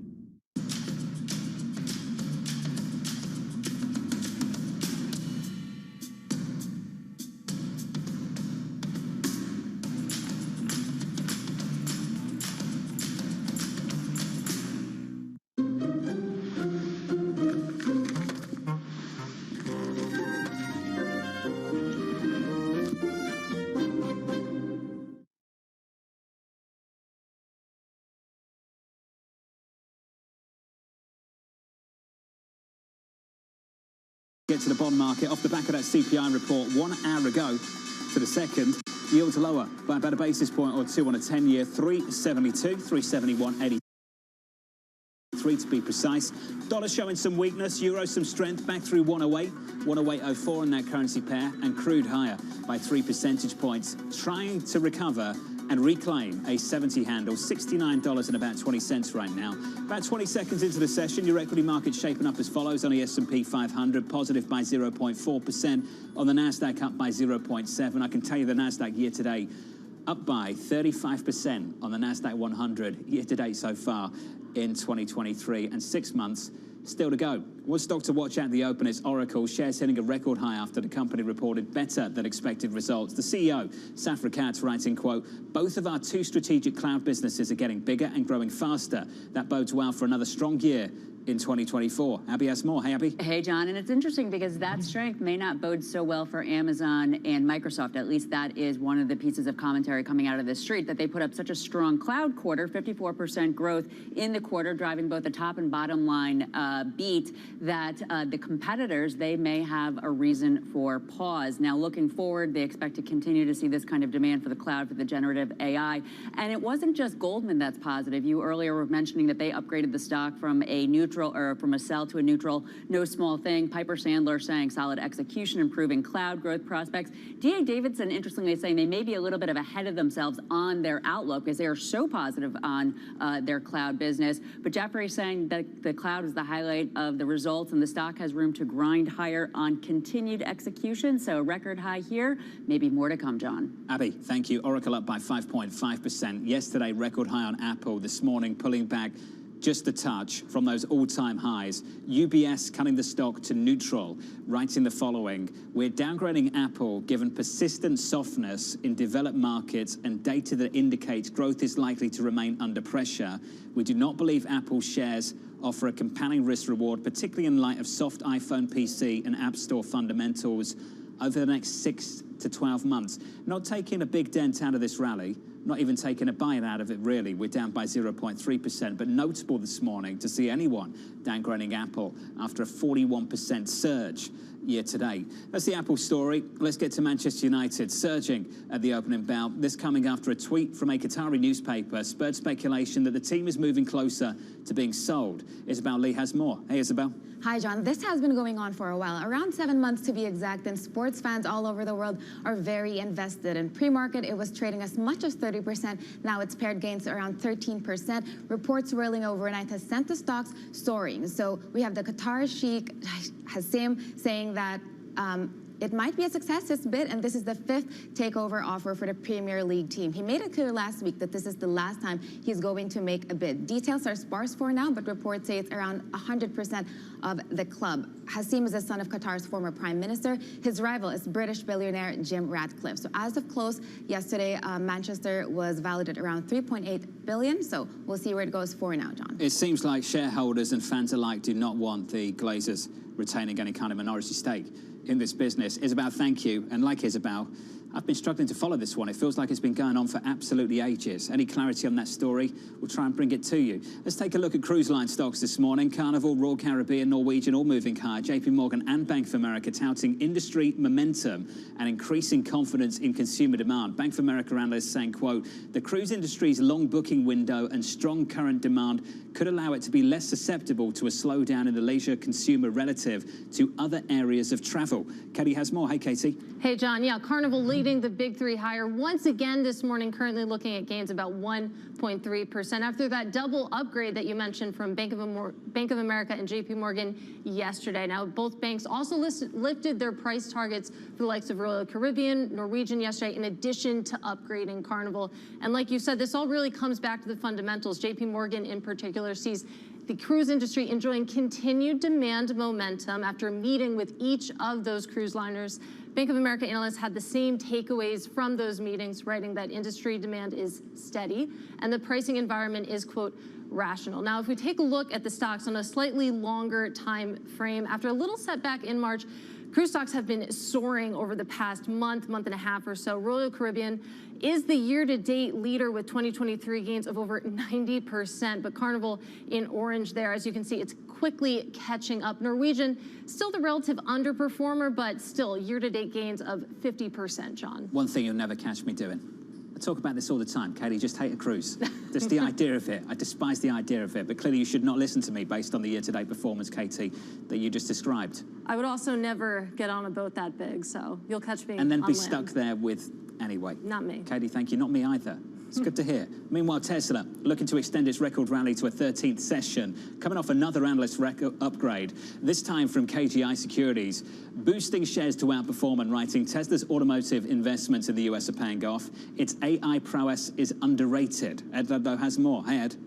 Yeah, good morning, John. We have extended Tesla's streak to a 13th straight session, extending the record run of gains that the stock has seen. KGI's upgrade is one catalyst. There was also a note from Morgan Stanley late on Monday saying that it's time for Tesla to start thinking about a financial services arm so that in the next 9 to 10 million customers that they try to acquire, quote, they can give more optionality around monthly lease payments as opposed to outright cash purchases. You also will have seen the news on Monday that a number of charging companies in quick succession put statements out saying that they would adopt Tesla's North American charging standard as an option for their customers at their charging stations, that continuing to be a point of focus for Tesla, really, and what kind of a business they can evolve for themselves in opening up their network of chargers, fast chargers or superchargers, to peers and rivals, and seeing the pressure that some of the charging infrastructure rivals are under. We're up more than 107% year to date. Tesla, a stock up 107% year to date and extending that to a 13th straight session, which is a record, John. Ed, thank you, mate. What a run. Up another 1.7% to 254. Here are the scores month to date in June. Tesla's been flying all year, but we've seen clear outperformance in small caps, regional banks, going against the grain for 2023. It is the debate of the moment. Can the equity market rally continue to spread beyond mega cap tech and AI hopes and dreams? David Costin of Goldman Sachs raising his price target coming into this week, explaining that, quote, prior episodes of sharply narrowing breadth have been followed up by a catch-up from a broader valuation re-rating. Marko Kolanovic over at JP Morgan pushing back, acknowledging that the real pain trade in the market is the breakout driven by cyclical value, but we do not see it getting confirmation. Any China stimulus is unlikely to be meaningful. PMIs could converge, but with services coming down towards manufacturing in the second half. Richard Bernstein of Richard Bernstein Advisors joins us now. Richard, wonderful to get your perspective and catch up with you, sir. It always is. Let's start with June. Is June going to look like the rest of this year? Well, the way we're positioned, John, I certainly hope not. I think that we're in some kind of a speculative burst here. One could argue as to, how broad that is or how big that is or how long it's going to last. But I think, some of the things you've been talking about certain stocks going up abnormally, huge runs, this is not what bull markets are made of. This is a very narrow, tight, speculative leadership. We're starting to see it spread, though, Rich, through the month so far in June, to regionals, to small caps. Is there reason to believe that there's something there, something bigger? Oh, I think that's certainly a healthy sign, but I don't think that we're seeing, we're basically seeing a pricing in of the perfect soft landing. I think that's kind of what we're seeing here. And I would argue the probability of that happening is actually the lowest of the three outcomes, whether we either have an economy that's much stronger than people think, an economy that's much weaker than people think, or an economy that's just right, the Goldilocks scenario. I think the Goldilocks scenario is the least probable of those three, but that's what's being priced in. And so, yes, you are seeing some broadening of the market, but I don't think we should call this a broad market. This is what Stuart Kaiser of Citi's got to say. Economic growth is likely a necessary condition for a sustainable rotation into cyclicals. It's all been about scarcity of growth for him in the equity market, and to reverse that trend, growth would need to no longer be scarce. Now, Rich, looking forward, there are these hopes that China delivers some kind of stimulus package. We at Bloomberg have reported on that, the prospect of it, the proposals that are on the table this morning. JP Morgan does not sound optimistic about stimulus in China. Others have pushed back as well about what kind of effect it would have. Richard, are your hopes for rest of the world outperformance pinned on what China may or may not do in the next few months? Well, John, first I want to remind everybody that it was my group at Merrill Lynch that 30 plus years ago first discovered that growth outperforms when growth is scarce, when earnings growth itself is scarce, and that value outperforms when growth is more abundant. So I think there is something to that, but I think what one has to realize that the leadership that we are seeing and the idea that only 10 or 20 stocks can grow is such a dire forecast of corporate survival going forward that it's kind of silly. It's not like the Nifty 50 anymore. It's the Nifty 5 or the Nifty 10. That is such an incredibly dire forecast and says that there are no growth opportunities anywhere else in the world, not only in the sectors in the United States, but anywhere else in the world. That seems way too bearish to me. I don't think that people understand that the focus on the top 5, 10, 15, 20 names as the only growth opportunities is an incredibly bearish view of the global economy. And we're just not that bearish. I mean, people say we're bearish because we don't like the top 5, 10, or 15 names. But in fact, we're actually quite bullish on the global economy relative to people are thinking. So I don't think it's just China. I mean, estimate revisions in Europe are leading the world. So this is not just a China story. Anyone, Rich, who missed out on the 35% rally of the NASDAQ 100, by definition for some people, apparently is bearish. So, Rich, let's talk about the opportunities outside of America. Europe right now challenged by the slowdown in China. They can't reopen twice. We're talking about stimulus now. Can you answer directly, does that rest of the world outperformance, does that story of the rest of the world economic growth picking back up again, does it require stimulus from China? I don't think it requires just stimulus from China. Certainly, the more that China is going to stimulate, the better the story becomes, of course. But I don't think that's the case. I think it's pretty well known that China's been limping along for a while. But yet, as I said, earnings revisions in Europe are the strongest of any region of the world right now. And I think people know that China's limping. So I don't think it's totally dependent on China. And in fact, the other side, John, is that whether you're in China, remember, China sells at about a half to a third of the valuation of NASDAQ. The issues that we know about China, the issues that we know about Japan, the issues that we know about Europe are pretty well discounted into stock prices versus a very high valuations for those top 5, 10, 15, 20 names where it's like a perfect outcome is already embedded in the prices, rather. Standard Chartered agrees with you. They think we're too bullish the US, too bearish China. So, Rich, let's put some trades on it. How would you express that view right now? Through equities, foreign exchange, what would you do? So John, we actually have it at my firm, Richard Bernstein Advisors. We have our lowest U.S. weight in the history of our firm. We have never had this low weight for the U.S. relative to non-U.S. 10, 15 years ago, we had 80% of our equity weight in the United States.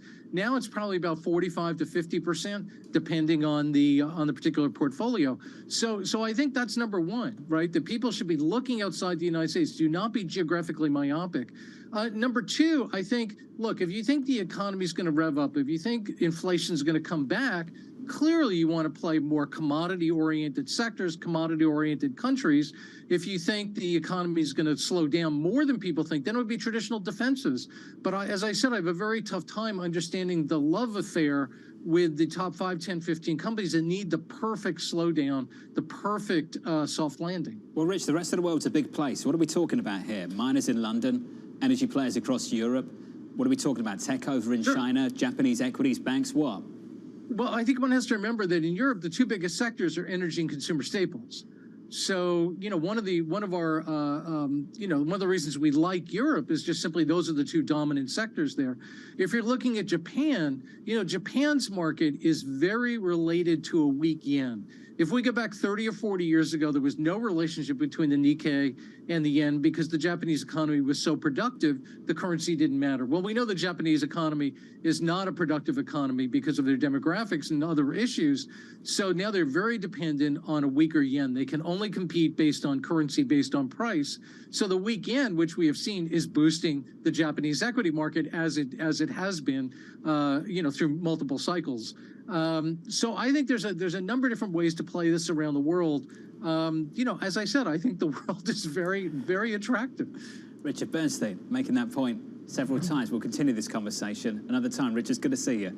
From New York City, this market, positive, 0.7%. Call it whatever you want. We're up more than 20% from the lows of October. A lot of people would call that a bull market. On the NASDAQ, up by 0.75%. Inflation data, 1 hour and 14 minutes away. Nothing really too ugly in it relative to expectations going into the Fed tomorrow, leaving the door wide open for them to skip, maybe even pause and stop hiking interest rates. This from the president just moments ago. The CPI report shows progress on fighting inflation. Coming up, the former president heading to court. We obviously take very seriously our responsibilities to protect classified information and to protect the nation's secrets. And what we're focused on is doing exactly that. That conversation up next.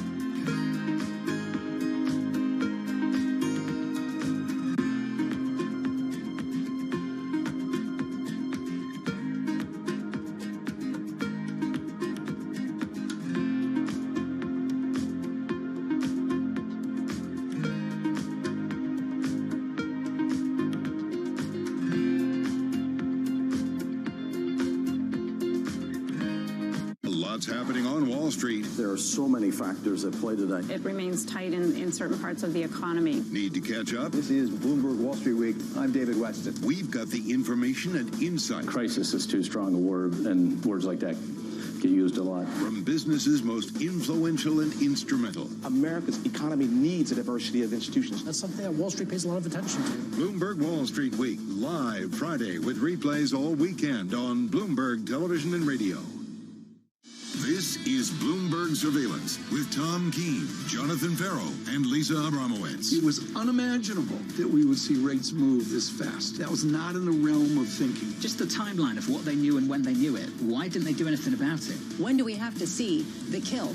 It's for the Fed to respond to it. And this is really the tension. Be informed. You cannot be overly data dependent. You've got to have a view of where you're going. Be prepared. I think the earnings season might actually be the positive surprise that people are not expecting. Be ahead of the game. Certainly the beginning of something we need to keep an eye on. And that, I think, is really going to be an interesting takeaway from this moment. You go all birds on us and you say, turn, turn, turn. Is that what we're doing right now? Yeah, big question coming into this year for us was, when is that turn going to be? What a fantastic conversation. The news you need. The president's calling on manufacturers to make more in America. It is working, and it's reflected in these jobs numbers. The analysis you trust. How do you take this anecdotal data and say, really, just focus on the now, because that is going to tell you where we're going? What is the measurement of uncertainty that we have in studying the American economy? Milton Friedman had said there are long and variable lags in the impact of monetary policy. But man, it's a long slog. The best way to start your day. People are tuning into this program on a daily basis. Oh, come on, it makes for good TV. Let's move on. Bloomberg Surveillance, weekdays from 6 to 9 a.m. Eastern. Business Week Radio, live weekday afternoons at 3 p.m. Eastern. We got a little bit of talking. Come on, are you guys ready? Harnessing the power of Bloomberg Business Week, Carol Messer and Tim Stenivek bring you the latest news from the worlds of business, technology, politics, and more. How does the Fed play into this and what the Fed does potentially? This is so exhausting and this is so all-encompassing. Listen on Bloomberg Radio and streaming on YouTube and Bloomberg Originals.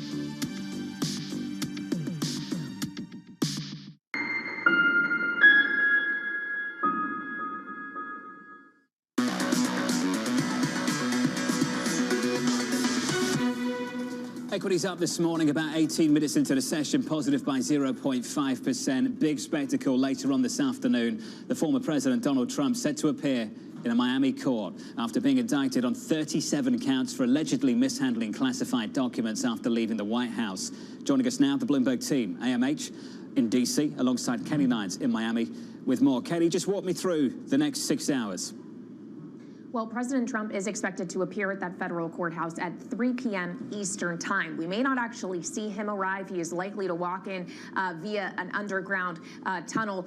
But what will happen once he is inside is he will be arrested and then processed. He could potentially have his fingerprint and mugshot taken. He could even potentially have to forfeit his passport. Then he will head up to a courtroom on the 13th floor, we understand, appear before a judge and plead not guilty because, of course, he has maintained his innocence related to these federal criminal charges. 7 charges in total, 37 counts of them. And, of course, this is the first time in history a president will have been arraigned related to federal criminal charges. As for who will be with him in the courtroom, we understand it'll be his existing attorneys, Todd Blanche and Chris Kice, after he unsuccessfully attempted to expand his legal team with a qualified lawyer down here in South Florida, despite interviewing potential candidates all afternoon yesterday. And then, of course, there will be who potentially could be outside of the courtroom. In addition to all of us journalists, there could be as many as 5,000 up to 50,000 protesters in Miami today, according to the police chief. Of course, President Trump has called on his supporters to come out and peacefully protest today, but security will be intense for any potential violence. And then, of course, once the events here in Miami wrap up today, President Trump is getting back on the plane to Bedminster, New Jersey. He will hold an event at his golf club there this evening, speaking at 8:15 p.m. Eastern time, and then having a donor event. The campaign expects he could raise $2 million tonight after making history with this federal agreement in Miami this afternoon. John. Back on the campaign trail, AMH, Governor Christie making comments, Nikki Haley making comments. What are they saying? Well, you're starting to see the rhetoric really heat up against the former president and the criticism when it comes to Chris Christie. We were all expecting this, given how we know he has spoken about the president recently, but this town hall, Jonathan, he said it was an ego run amok, vanity run amok, and he said he hasn't won a, quote, damn thing since 2016. He's a 3-time loser, and then repeated it, loser, loser, loser. That kind of rhetoric is now seeping into the campaign trail. And then you had Nikki Haley, Jonathan, the former president's own UN ambassador, yesterday really start to amp up her criticism as well. She talked about the fact that if what she saw in this indictment, if it were to be true about the handling of classified documents, talked about the fact that it would put, and she's a military family, it would put military men and women at risk, and she said it was reckless, Jonathan. Also, Tim Scott, while again he went after, quote unquote, what they would call Biden's justice system, many want to try to politicize this on the right. He did say it is a serious allegation, but then, of course, made sure he mentioned that you are innocent in this country until proven guilty. Katie, let's finish on this. Legal representation. Do you have a better idea at this time this morning as to what kind of legal representation the former president has? Well, we understand that it'll at least be his 2 attorneys that he still had maintained even after 2 others resigned after this indictment came down last week. That would be Todd Blanche and Chris Kais. But his attempts yesterday afternoon after arriving in Miami to get an experienced lawyer from South Florida who would be qualified and willing to represent him proved to be unfruitful. Of course, there are a lot of attorneys who seem like they don't want to touch this case either because of, even though it's high profile, because of the ramifications potentially of losing it. And of course, that indictment that was unsealed on Friday is pretty extensive, has photographs, has actual taped conversations between President Trump and others regarding these documents. And a lot of attorneys we've spoken with here at Bloomberg think that this is a pretty powerful case for the prosecution. Maybe there aren't many that are eager to go up against it. Katie, thank you. Down in Miami, alongside AMH in Washington, D.C. Looking forward to the coverage from both of you coming up a little bit later on this afternoon. Let's get you some sector price action. We can do that with Abby. Hey, Abby. Hey, John. Well, we're looking at a bullish sector composition, not surprisingly, with the S&P 500 heading to its 4th up day in a row, the longest winning streak since early April. Energy, materials, both up more than 1%. Financials up close to 1%. So we're broadening out that breadth that analysts are looking for, strategists on the street, away from big tech. As for the tech sector on the day, it's interesting because earlier I had an alert on NVIDIA, almost briefly in that $1 trillion club, but back below it. But you can see that Oracle hanging on to some of those gains. Tech overall underperforming some of the winning sectors, up 0.4%. Abby, thank you. Your trading diary up next.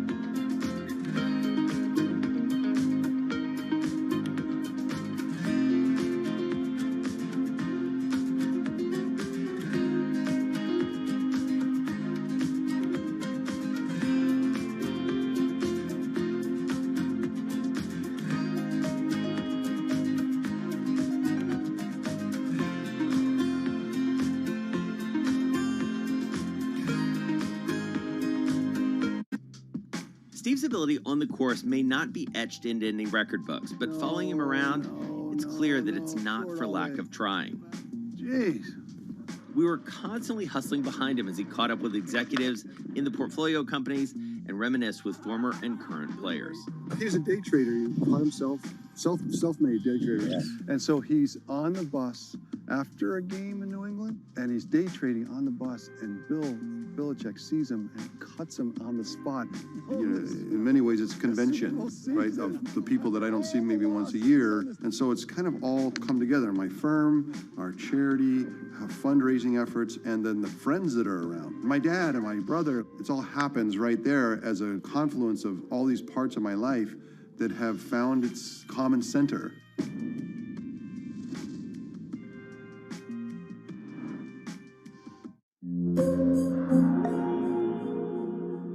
It's really a reminder, isn't it, just how sensitive the markets are to any commentary about trade. We did see some pressure on the yuan, we did see some pressure on the futures. That is now being reversed.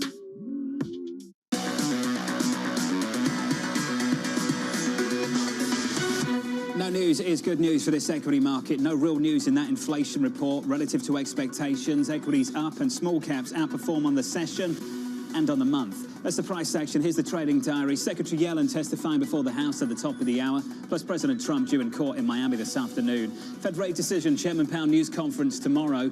U.S. retail sales, claims, and an ECB rate decision on Thursday. And finally, a rate decision from the BOJ and UMich sentiment survey to close out the week on Friday. That closes out this morning for me. Good morning. This was the countdown to the open. This is Bloomberg.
London will stay a financial center. It will stay our EMEA hub. We'll just have a rebalancing onto the continent. And actually, the numbers of who has moved across aren't that big. So it's sort of in the 200 level. And if you think about 15,000 people, that's sort of not that material. And so I do think both will basically continue to grow and continue to be very relevant. What will change, though, and the big thing that's changing, is actually the risk-taking is what's going to move. And so we've historically had risk-taking in the UK. That risk-taking and the assets that go with it, not the people alone, but the assets that go with it, that's the next phase of what we're now moving into. And that will be a material change.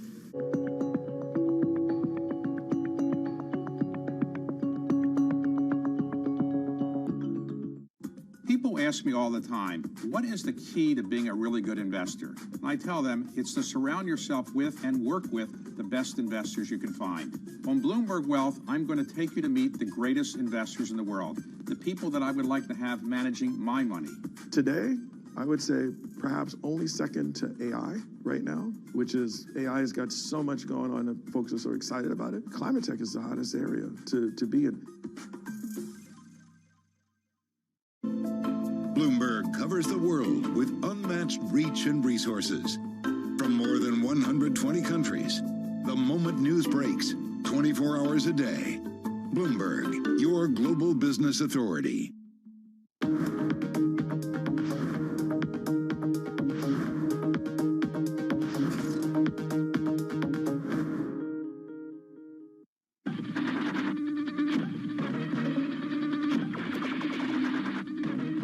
Pepsi's Number Fever campaign in the Philippines has probably gone down in history as one of the biggest marketing disasters in history, mainly because of a human error that led Pepsi to print more winning caps than they planned.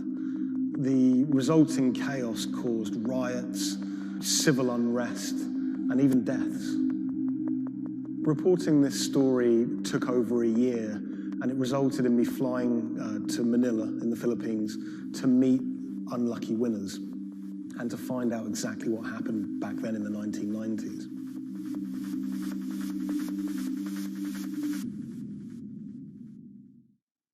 My name is Jeff Maish. I'm a journalist based in Los Angeles. I wrote the story for Bloomberg Businessweek about Pepsi's Number Fever campaign. The Philippines is a really interesting country. It's made up of thousands of islands. And it's also a country that's very heavily influenced by America. American culture is everywhere you look in the Philippines. They're obsessed with Frank Sinatra music, for example. They love all things America, and that extends to their love for soft drinks, Pepsi Cola, Coca-Cola. In the 1990s, it was everywhere. Pepsi and Coca-Cola were embroiled in what is now known as the Cola Wars. It was a fierce battle for market dominance. Number Fever was already a really popular promotion. It had been rolled out in America to great success. And so Pepsi decided to roll it out internationally, particularly in Asia. They thought it was the answer to their problems. They thought it could finally help them beat their biggest competitor.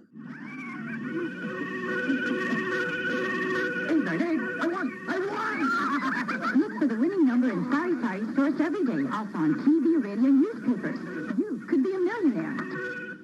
$1 million pesos, or $68,000, doesn't sound like a lot now, but in 1992, that was a phenomenal amount of money. You've got to remember that in the Philippines at the time, the average monthly income was about $100, so $1 million pesos was wealth beyond anyone's wildest imaginations. Number Fever caught fire in the Philippines. Kids were saving up their pocket money to buy a bottle of Pepsi. Parents were squirreling away all of the bottle caps in bags. You would walk down the street and people were going through trash trying to find discarded bottle caps. It was a national phenomenon. Pepsi boasted that half the population of the Philippines was playing it. Number Fever boosted Pepsi's sales every month from $10 million to $14 million. It had a huge impact on Pepsi's bottom line. Number Fever quickly became number hysteria. Maids were being jailed for stealing their employer's winning bottle caps. There was even some murders over winning bottle caps. People were fighting in the streets over these caps. There were signs that there were going to be problems with Number Fever very early. Pepsi had rolled out the competition in Chile, and a garbled fax had caused some kind of problem with the winning number. They'd announced the wrong one in Chile, causing riots. There were signs that there could be big problems ahead if they didn't keep their eye on the ball. So in 1992, Pepsi decided to extend the campaign in the Philippines, and they announced that the competition would go on for a few more weeks.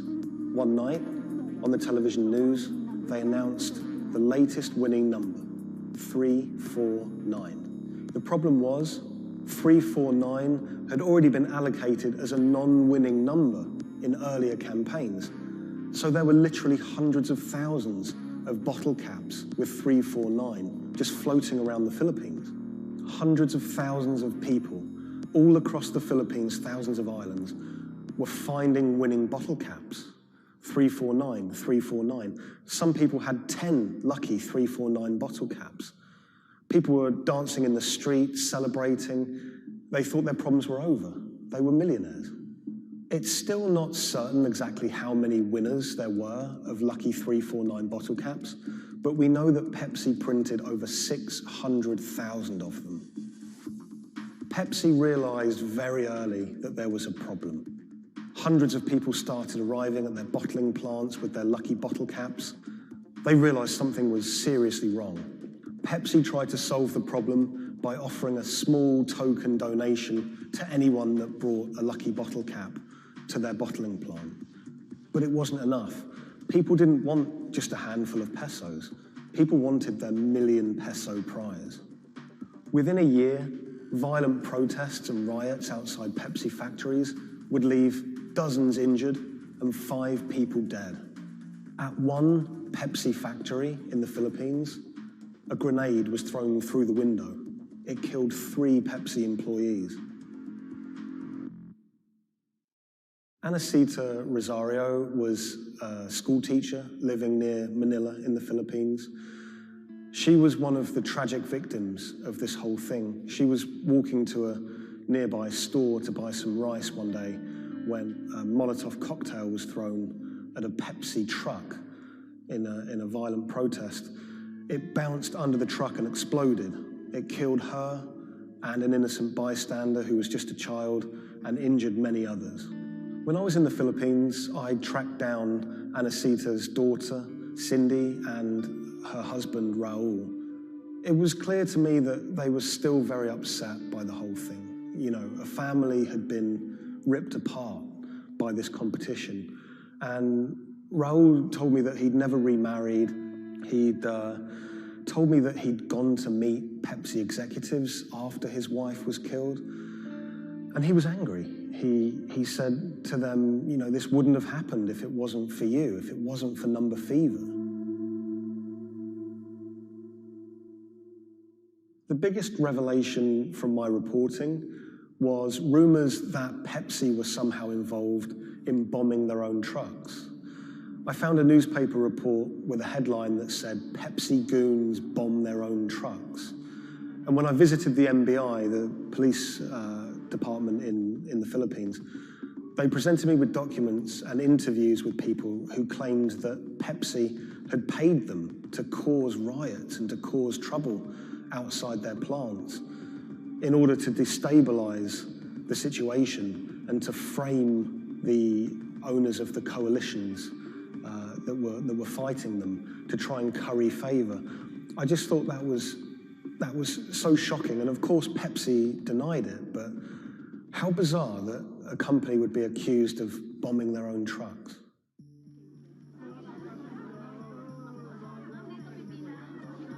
The contest had sparked so much anger in the Philippines because it landed at just this really weird time in the Philippines' history. It was during a crazy election that was racked with allegations of fraud. The Philippines was in a kind of love-hate relationship with America. They loved, obviously, the American aid and finances that was pouring into the country, but at the same time, they yearned for independence. They wanted to be their own country. Vicente Del Fierro was a local preacher living in Manila, and he hated the Number Fever campaign. Del Fierro thought Pepsi's Number Fever campaign was just one of the many ways that America was asserting its dominance over a third world country. He hated seeing his fellow countrymen get ripped off, in his eyes, by this huge multinational American company. He wanted justice. Del Fierro rounded up over 800 winners of 349 bottle caps, and he got them all together to sue Pepsi for over $400 million to be divided between those holders of lucky bottle caps. Del Fierro took money from some of the people who could afford it. They paid him 500 pesos to help with legal fees, but for people who couldn't afford the money, he would just represent them pro bono. The alliance is to build up pressure on Pepsi. And so you see people marching in the streets. So we have mounted our own campaign, even in the U.S.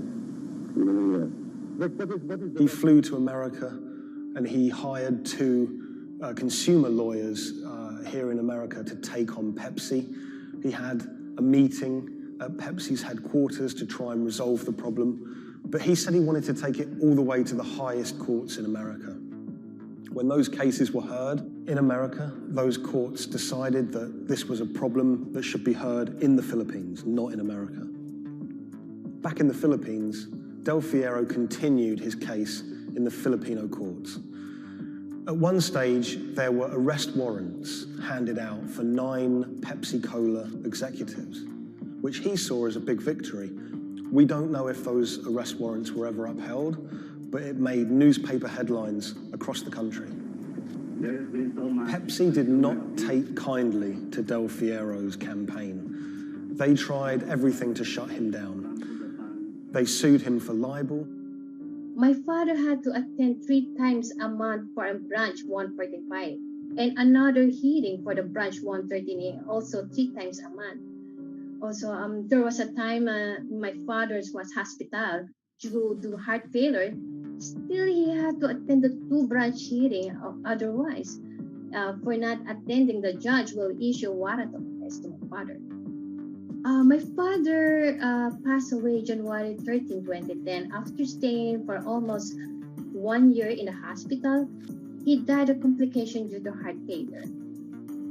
After the death of my father, I was inspired to do the website PepsiCo will be remembered for what they did to the consumer in the Philippines and to my father.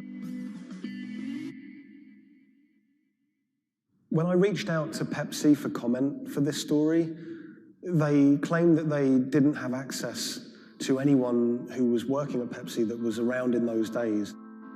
They also said that during COVID-19, they didn't have access to their documents about this, but you know, they were very careful to say that they were sorry for everything that happened, and we do know that Pepsi did try everything to try and make this right. The Pepsi number fever disaster cost the company millions. We know that they paid up to $10 million in those goodwill payments, but the financial effect could be much greater. After the disaster, we know that Pepsi sales dipped. They were overtaken by Coca-Cola again. Pepsi's number fever disaster changed the legacy of that soft drink in the Philippines forever. Some people of a certain age won't touch it. For many people, Pepsi is a taboo word. A lot of the people that I spoke to were still quite traumatized by their experience, by that experience of winning $1 million pesos, losing it, and then returning to their normal life in poverty in Manila.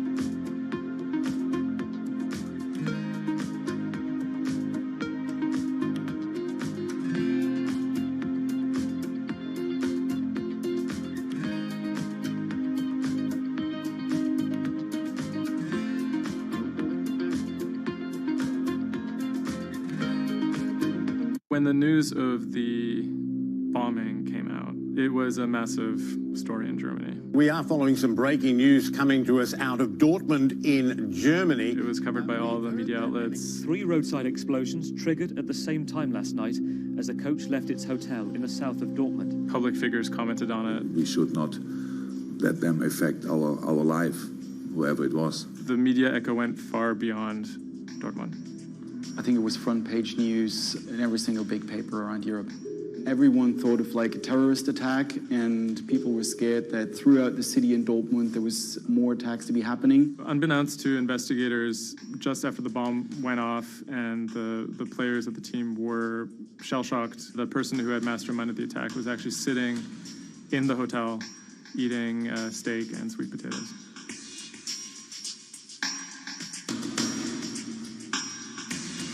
My name is Thomas Rogers. I'm the journalist who wrote the article, The Get-Rich-Quick Scheme That Nearly Killed a German Soccer Team.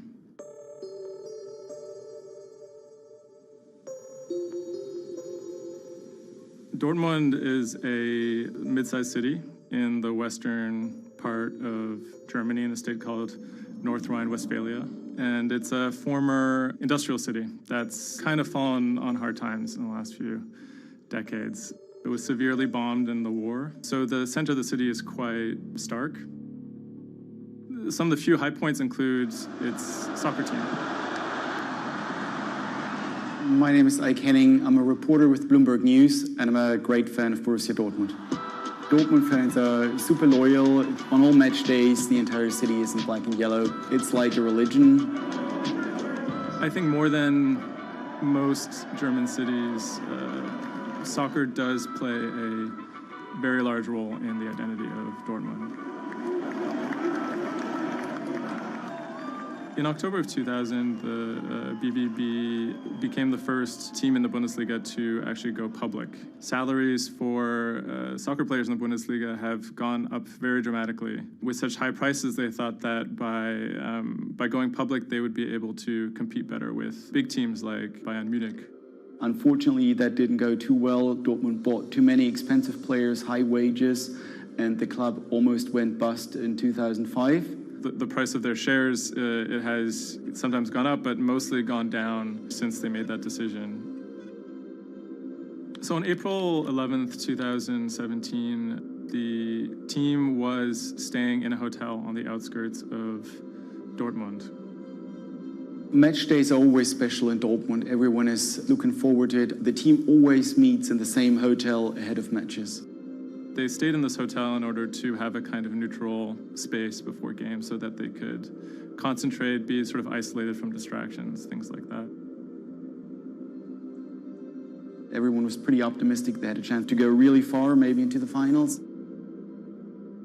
I was in the office and getting ready for match day. I was going to meet with a friend, a fellow Dortmund supporter, in a pub.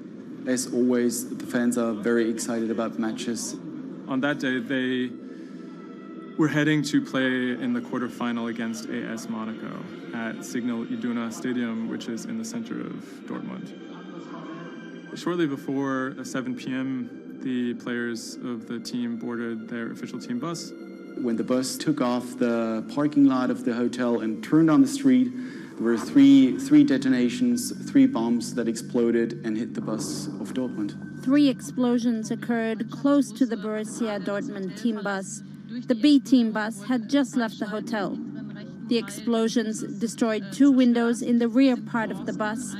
People screamed, people jumped to the ground. The fellow Dortmund fan I was supposed to watch the match with, he called me and said, turn on the TV, there was an attack of the Dortmund bus. And I thought he was like, that was impossible. Some of the players screamed at the driver to keep driving as fast as possible because they were worried that people might storm the bus. German investigators say the explosive devices used in the attack on the Borussia Dortmund bus contained metal pins, and that one had pierced a seat headrest. Unbeknownst to the team members, the actual mastermind behind the attack was, as they were disembarking the bus, was actually eating steak and sweet potatoes at the hotel they had just left. Authorities are attempting to verify a letter left at the scene claiming jihadists were behind the attack. Because there had been a series of attacks by Islamic terrorists in Germany and Europe, there was widespread suspicion in the media that this was another Islamic terror attack. 3 letters were found at the site of the bombing that took credit for the attack on behalf of Islamic State. There were, however, reasons to doubt this particular narrative. Would actually be a surprise if ISIS were actually part of this attack. Possibly could be employed by other groups like the far right wing to try and shift the blame. The letters had some strange qualities. They were written in a strange German that used big, sophisticated words, but had basic grammar mistakes, as if someone was native German speaker, but pretending to be a foreign person. Federal investigators have detained 1 man suspected of links to Islamist terrorism, one of 2 suspects whose apartments were raided this morning. Shortly after the bombing, a man in Austria named Rudolf, who was a big BVB fan, he noticed that something strange was going on the stock market related to the team's shares. He emailed the lawyers of BVB, who then forwarded that email on to investigators.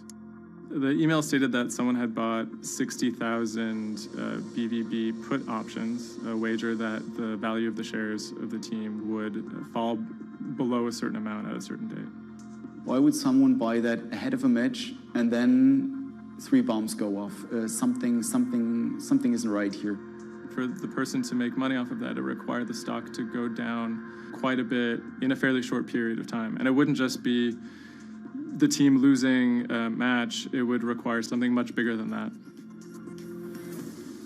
There was another big red flag about this purchase, which is the fact that it had actually been made, number one, on the day of the bombing, but also from an IP address that had been traced to the actual hotel where the bombing had taken place.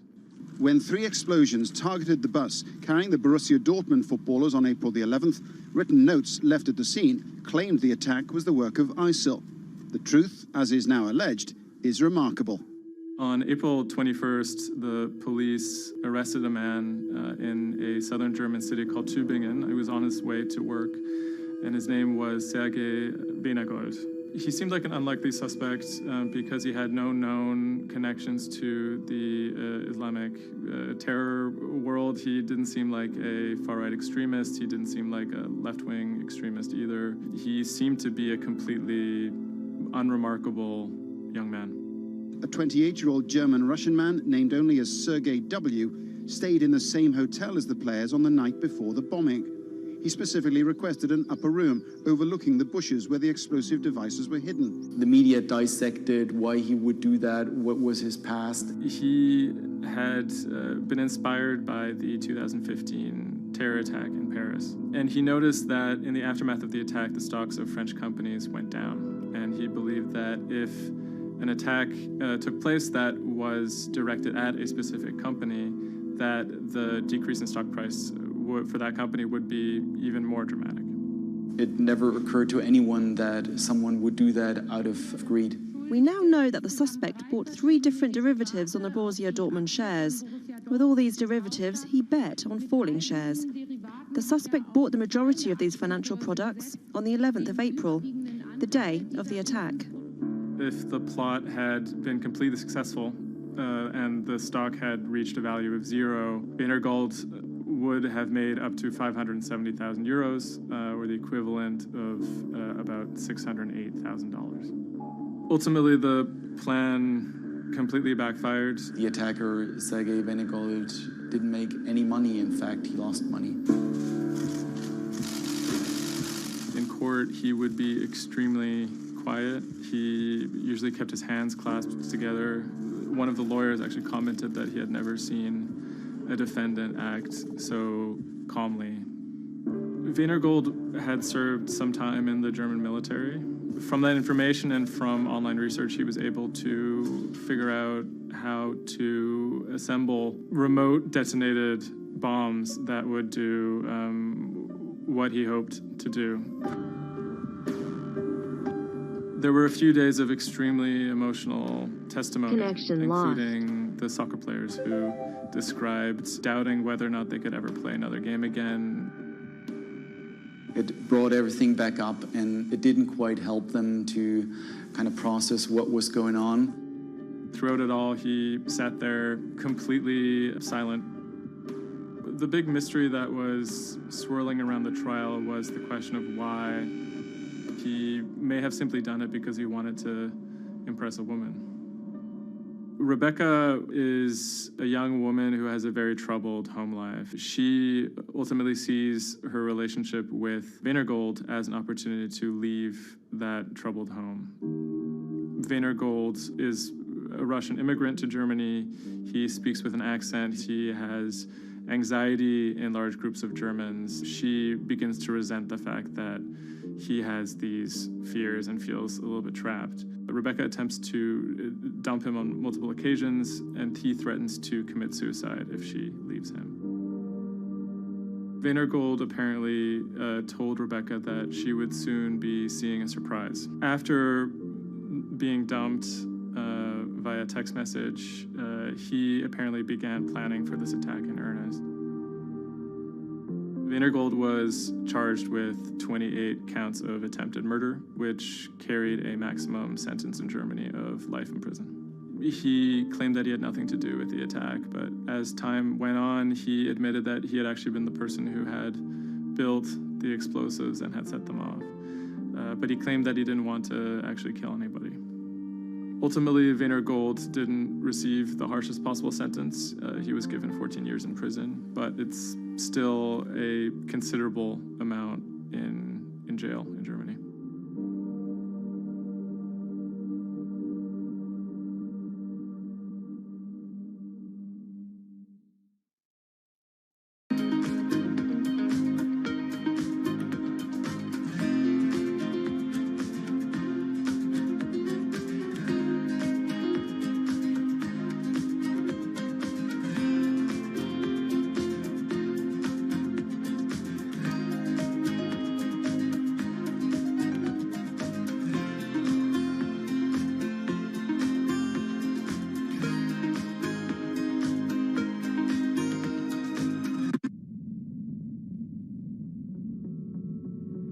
The threat of an asteroid hitting Earth is very real. If it's big enough, It's also very final. These are very, very infrequent events. The probability is not zero, though. A blinding flash of light streaking across the sky. About 100 tons of space rock falls on Earth every day. Most of it is so small it burns up in our atmosphere or lands unnoticed away from major populations. No human in the past 1,000 years is known to have been killed by a meteorite, and according to NASA, no large object is likely to strike the Earth any time in the next several hundred years. However, one thing is certain: we haven't found them all. There are thousands out there, and we don't know where they are.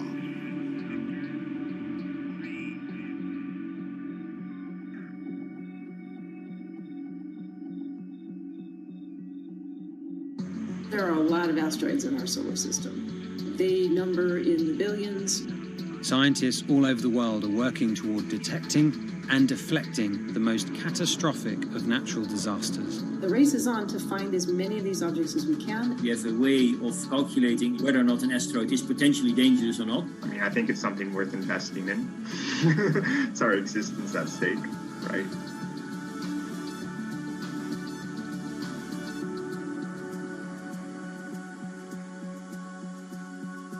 Amy, let's get this one out of the way. It's probably the question you get asked the most, but how scared should we be? Asteroids and comets are a natural hazard that's out there like a lot of other natural hazards. These are very, very infrequent events, these collision events, where an object actually impacts the Earth. The most important thing that we need to know about asteroids is when the next impact is going to happen and how bad it will be. What we know is that an object that's about, say, a kilometer across is capable of causing very, very wide devastation across the planet, really, truly global devastation. The object that wiped out the dinosaurs was somewhere in the neighborhood of 5 to 10 kilometers across, so even bigger than that. At a kilometer, it's still going to be very bad and it will have global effects. For objects that are capable of causing what I would call sort of regional damage, kind of a large major metropolitan area, a city and its surrounding environment, sort of around 100-ish meters. It depends on the details of the composition and so forth. By the 1980s, NASA was cataloguing near-Earth objects. In 1994, stargazers watched as comet Shoemaker-Levy 9 hit Jupiter. The resulting zone of chaos was estimated to be as large as the Earth, and the event became a turning point in the search for asteroids and comets in our solar system. In 1998, Congress tasked NASA with finding 90% of asteroids and comets 1 kilometer wide or larger. Soon after, Hollywood blockbusters Armageddon and Deep Impact brought attention and fear to the masses.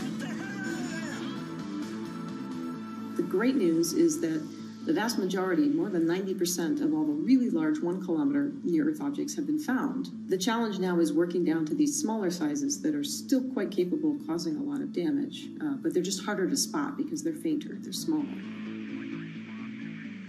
Can you give us a sense of how many are out there in our solar system? We know that there are a lot of asteroids in our solar system. They number in the billions. Most of them, however, are between Mars and Jupiter in what we call the main asteroid belt. This is a region of space where most of the asteroids in the inner part of our solar system live, and they stay there for many billions of years. There is another population, though, that kind of leaks inward and gets into the region somewhat close to the Earth, and we call these near-Earth objects. We think that there are millions and millions of near-Earth objects that are out there in the total population. As of today, we know of sort of around 20, 25,000, something like that. When we first spot an object, we really know very little about it. We just see something moving across the sky. So all you get is just sort of a handful of snapshots, just enough to be able to tell that this isn't an asteroid that we've already seen before. And then once we can calculate the distance to it, we can now start to make predictions about its true size. Is it large or is it small? So we have a lot of information that we have to get pretty quickly to really understand what's going on. Finding asteroids is just one piece of the puzzle. Planetary scientists are extremely skilled in determining the orbits and speeds of asteroids based on relatively small amounts of data. NASA runs simulations of the trajectories asteroids could take, which is useful but time-consuming. team of scientists in the Netherlands have found a way that could buy us more time. Our method is very quick. So you can very quickly get an assessment of whether or not the object is dangerous or not. If you look at the classical way of determining the danger of an asteroid, it may take days of computing time on very big machines to determine this hazardousness. The current problem is that there's just too many asteroids out there to spend a huge amount of computational power on all of them. So the neural network allows us to focus on what really could go and pose a hazard to Earth. A neural network is a computing system that mimics the way the human brain operates to find underlying relationships in a set of data. By training the network in this way, you train it in recognizing those objects that are most likely to hit the planet. And once it's trained, you can apply this network to all the unknown asteroids. And then you can make a selection and saying, hey, these are the ones which appear to be having orbits similar to the ones which we know are hitting the planet. That doesn't mean that they do, but it only means that they look very similar to the ones we know they do. What else did you find? Should we be particularly concerned about anything? One thing that we did find is that our neural network was able to go and identify a handful of asteroids which weren't considered potentially hazardous, that when we went and integrated them forward in time, they came quite close to Earth. We find a handful which were not detected before or not considered being dangerous before, and we think they are potentially dangerous. It's very hard to simulate kind of going forward in time an asteroid that's going to hit Earth because, well, the Earth is really small. And space is really big, and then you have to have very exact parameters to shoot an asteroid that goes and hits exactly Earth. And then Simon had the ingenious idea of not even trying to do that and just launching the asteroids from Earth's surface and integrating backwards in time. It's very hard to make it hit. So you need a lot of calculations which all end up in nothing. And the idea was then well, let's not do that. This is basically what NASA is doing. NASA is taking an asteroid, making multiple copies of them, shooting them all forwards in time, calculating their orbits, and then see what fraction sort of gets close to Earth. Not even hitting Earth, but getting close to Earth. And that they call it a potential impactor. So you calculate the solar system forwards in time for, let's say, 1,000 years. And then you launch asteroids from the surface as if you go forwards in time, would fall on the surface. You calculate them backwards to today, and then you get your orbital parameters of today's asteroids, which you know will land on the planet. And those you can use as known impactors and compare with all the other asteroids in the solar system. Can simulations and AI, can those things fill in the gaps where perhaps telescopes and other imaging tools can't? Absolutely. Since the observations get more complex, the physics gets more complex. And if the physics get more complex, the mathematics becomes more complex. And at some point, you can't solve your problems analytically anymore. And then this is where the computer comes in. Now we have this trained neural network. We have a way of calculating in a fraction of a second whether or not an asteroid is potentially dangerous or not, and therefore deserves more attention or more time to spend on for really finding out if it is dangerous. When it comes to hunting asteroids, time is critical. What we can do about a potentially hazardous object depends a great deal on what we know about it and how much time we have before the encounter. We'd really like to find them when they're decades away, because the more time you have, the more options you have, and the less energy it takes to move an object aside. It also means we might not have to resort to launching a nuclear warhead at an asteroid. Until recently, pretty much our only choice. That's an option of last resort, in my opinion, yes. We have lots of options available. You can just simply bump into the object and just nudge it out of the way. That's one possibility, and that's kind of, in a way, sort of the simplest thing to think about, just nudging it off its path a little bit with, a massive object, a spacecraft, let's say. It's just kind of like bowling, if you will. If you have a long time or a long stretch of runway in the lane, just a very small twist on the bowling ball will make a big change in where it ultimately ends up. Another option would be something where you take a very big, massive spacecraft and you park it next to the object and you use the force of gravity as a towing rig. That takes longer, though. And you need to be able to send a pretty massive spacecraft, and it obviously depends a lot on how big the asteroid is. Other options start to get more and more complicated, and they range from painting one side of the object a white color and painting the other side dark, and then letting the pressure of light sort of perturb its orbit. In a departure from the lab and computer simulations, NASA has real plans to rehearse kinetic impact deflection. In 2021, the agency will launch DART, the Double Asteroid Redirection Test mission, which will intercept a 160-meter asteroid in 2022. Better to practice now before we have to deal with an actual threat. In the meantime, discovering asteroids is our best bet.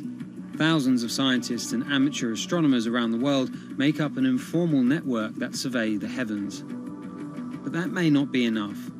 NASA wants more resources to map our solar system and better technology. We need to ramp up our network of sensors, and also we need to just continue to strengthen our network of international observers so that we can get follow-up, because we find these objects when they're distributed all over the night sky. Once we get more observations, we get better data, we can make better predictions. If you look at the big impactors we have had in the last, let's say, 20 years, or maybe 30 years, 50 years, most of them we haven't seen coming. So the danger, the real danger, I think, comes from the objects we don't know about, and not from the objects we do know about. This particular natural disaster, like a lot of natural disasters and like climate change, is a problem of the global commons. So the thing that we risk collectively is that it sort of then becomes nobody's problem, and nobody takes ownership over it. The asteroids are all over the sky. They just truly cross boundaries and borders with a second's notice. I kind of imagine in the future, maybe lots of small satellites around the Earth that are always going and looking outward. I mean, I think it's something worth investing in. It's our existence at stake, right?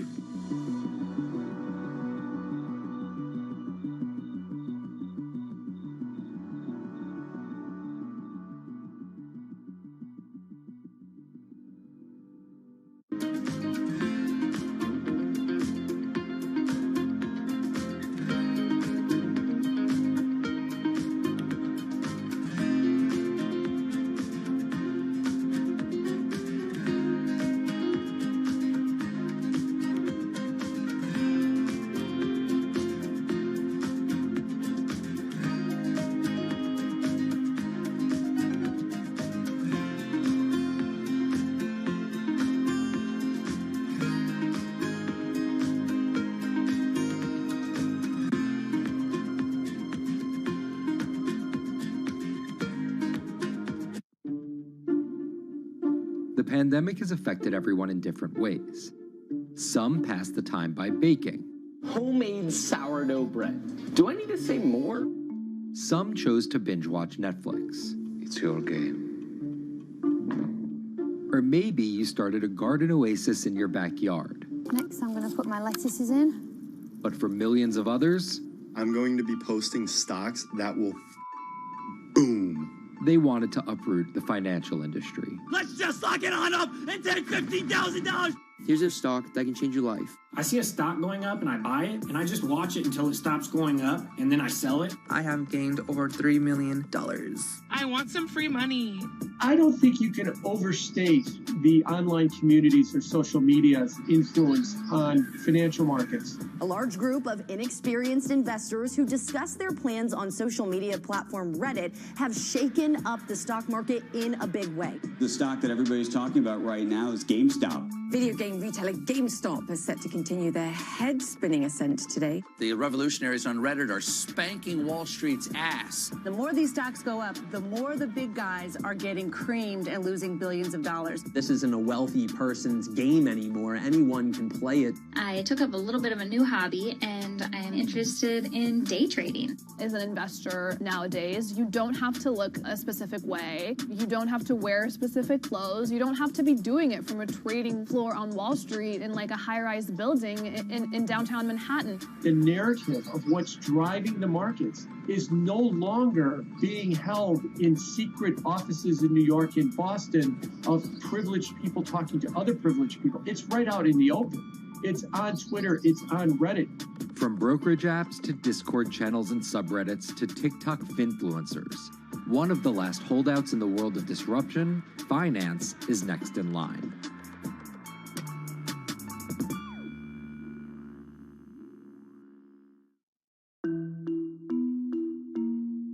Investing should be as ubiquitous as shopping online. That's Vlad Tenev, the CEO of Robinhood, the online brokerage app, talking about how he wants his app to disrupt the world of stock trading like Amazon disrupted the world of home shopping. And I think that speaks to exactly the mission that a platform like Robinhood has, which is to democratize investing. Robinhood was started in 2013 by Vlad Tenev and Baiju Bhatt in, where else, Silicon Valley, as an alternative to the big brokerages, but with one big difference. As they were building the social network around finances for people, they realized that there was a gap in the market and that free trading could become something that they could bring to the markets, they could disrupt the industry. While no-fee trading is industry standard today, it was unheard of when it was first introduced. The online brokerage industry was really innovative when they came on the scene 10, 15 years ago, but they kind of stopped innovating where you haven't seen those commissions come down beyond $5 or $6 or $7. Robinhood think that by offering zero commission that they're going to push people onto this platform. And on top of no-fee trading, the customers Robinhood was courting have been long overlooked in the world of finance. So the typical customer of a Charles Schwab, for example, is putting a lot more money in that brokerage account than the typical customer at Robinhood. Even today, with all of its popularity, the median account size is about $240. There's Fidelities and the Schwabs and the E-Trades of the world. They look down their nose at those kind of accounts. I don't want a $1,000 account. They're just a headache. I want a $100,000 account. And this is key here, right? Because the thing about Robinhood that's different than every other single brokerage platform is how easy it is to use. The design of the Robinhood app really has in mind a user who might be coming at this absolutely cold. The fonts are very well sized, the shapes, the colors, all of that is something that the founders of Robinhood paid really close attention to. And by creating an interface that catered to a newer investor, they were able to gather a pretty healthy group of customers. And by 2019, they had about 10 million customers. Those 10 million customers were a huge success story for Robinhood, but no one could have predicted its explosion after the arrival of COVID-19. Remain indoors to the greatest extent, and 100% of the non-essential workforce must stay home. What we saw when the pandemic hit was the growth of Robinhood users absolutely turbocharged. And oddly, you saw this surge in interest in stock trading. Then they saw the absolute surge in 2020 in customer growth. And now, by many accounts, they have more than 20 million customers, which is pretty extraordinary. So the next step for them is to figure out how to monetize those users and how, even with their small account sizes, to get them to grow with the company and, as it releases more products, come along with them.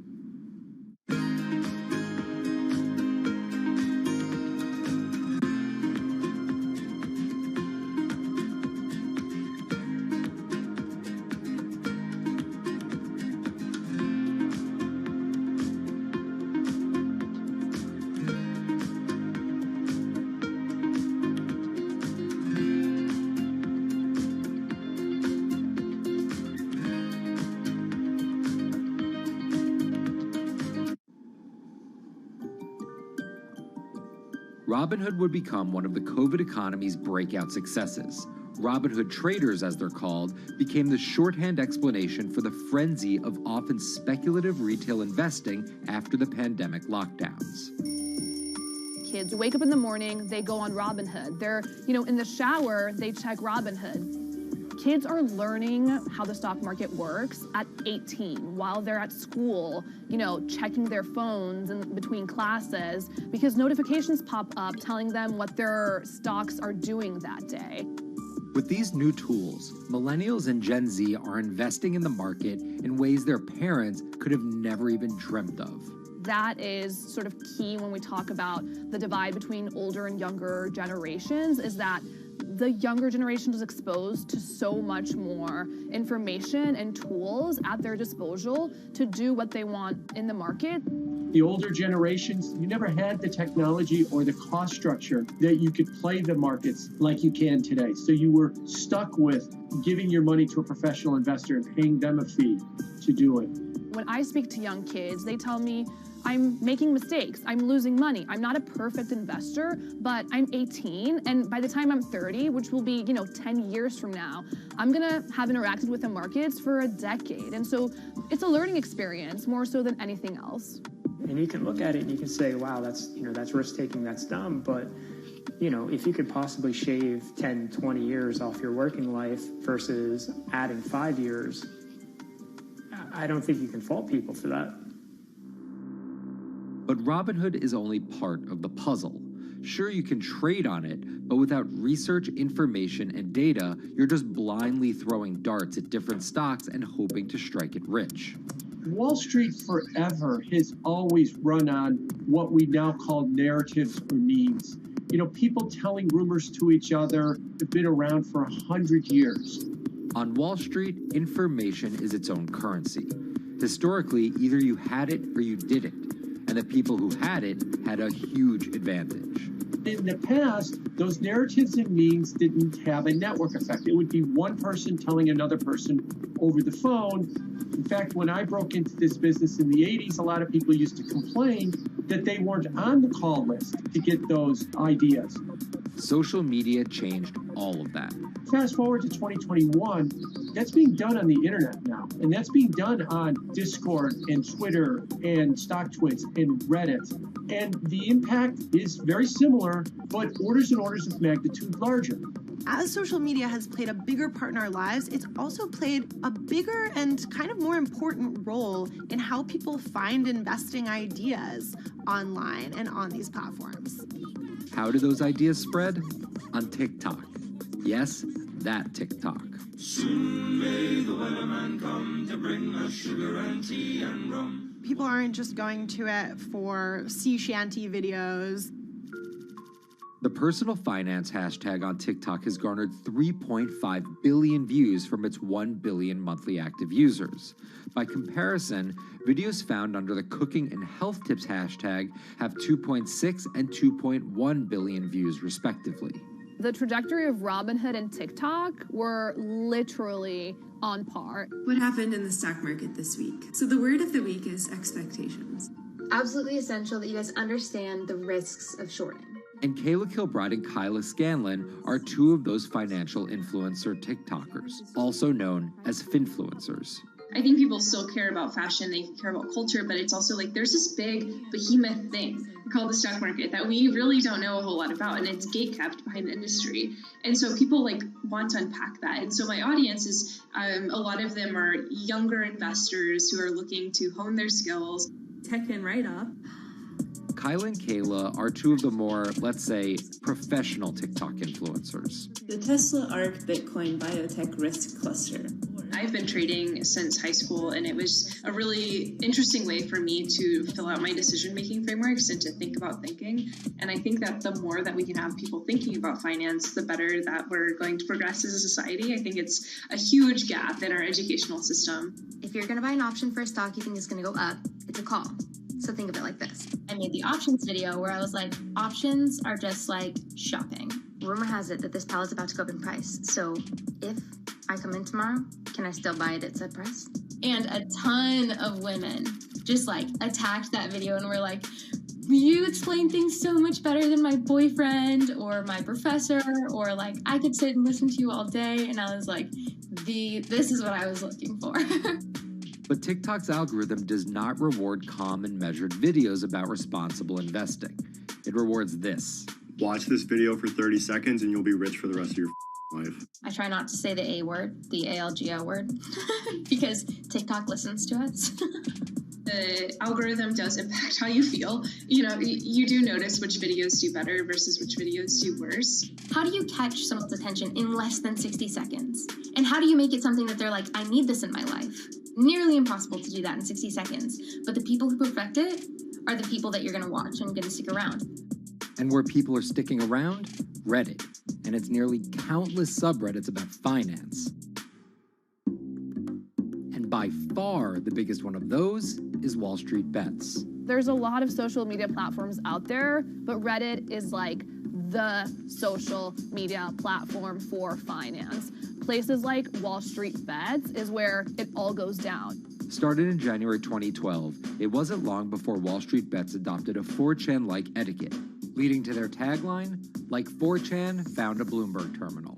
We had all these unexplained stock moves, and we would be grasping for why stock XYZ jumped 20% in a day. And you would look at Wall Street Bets, and you would see people there talking about buying options in that stock, and it sort of, you know, squared the circle, so to speak, and started making sense. And it was at that point that it was like, wow, we have to start paying attention to this. Some people on the platform really spend tons of time, and others are just looking for entertainment and to have a little bit of fun, effectively gambling or looking for an outlet, trying to make a little bit of money. Then on top of all of that, there were stimulus checks. Now, clearly, this money is going to people who need to use that to eat, to live, but there's a lot of people who use this money to invest in the stock market. And it's not just stock tips. People quote-unquote YOLO their entire life savings or stimulus checks on a single stock. They post what is called gain and loss porn, screen-grabbing staggering hits and misses on stocks for the entire community to see. I'm about to lose everything. And while some of the people on Wall Street Bets are novice investors, the community contains multitudes. In one respect, what it did show us among these network groups is they are very sophisticated. They're not a bunch of ignorant people talking to other ignorant people. And this is where the pieces of the puzzle all come together to wreak havoc on Wall Street for a solid week in early 2021.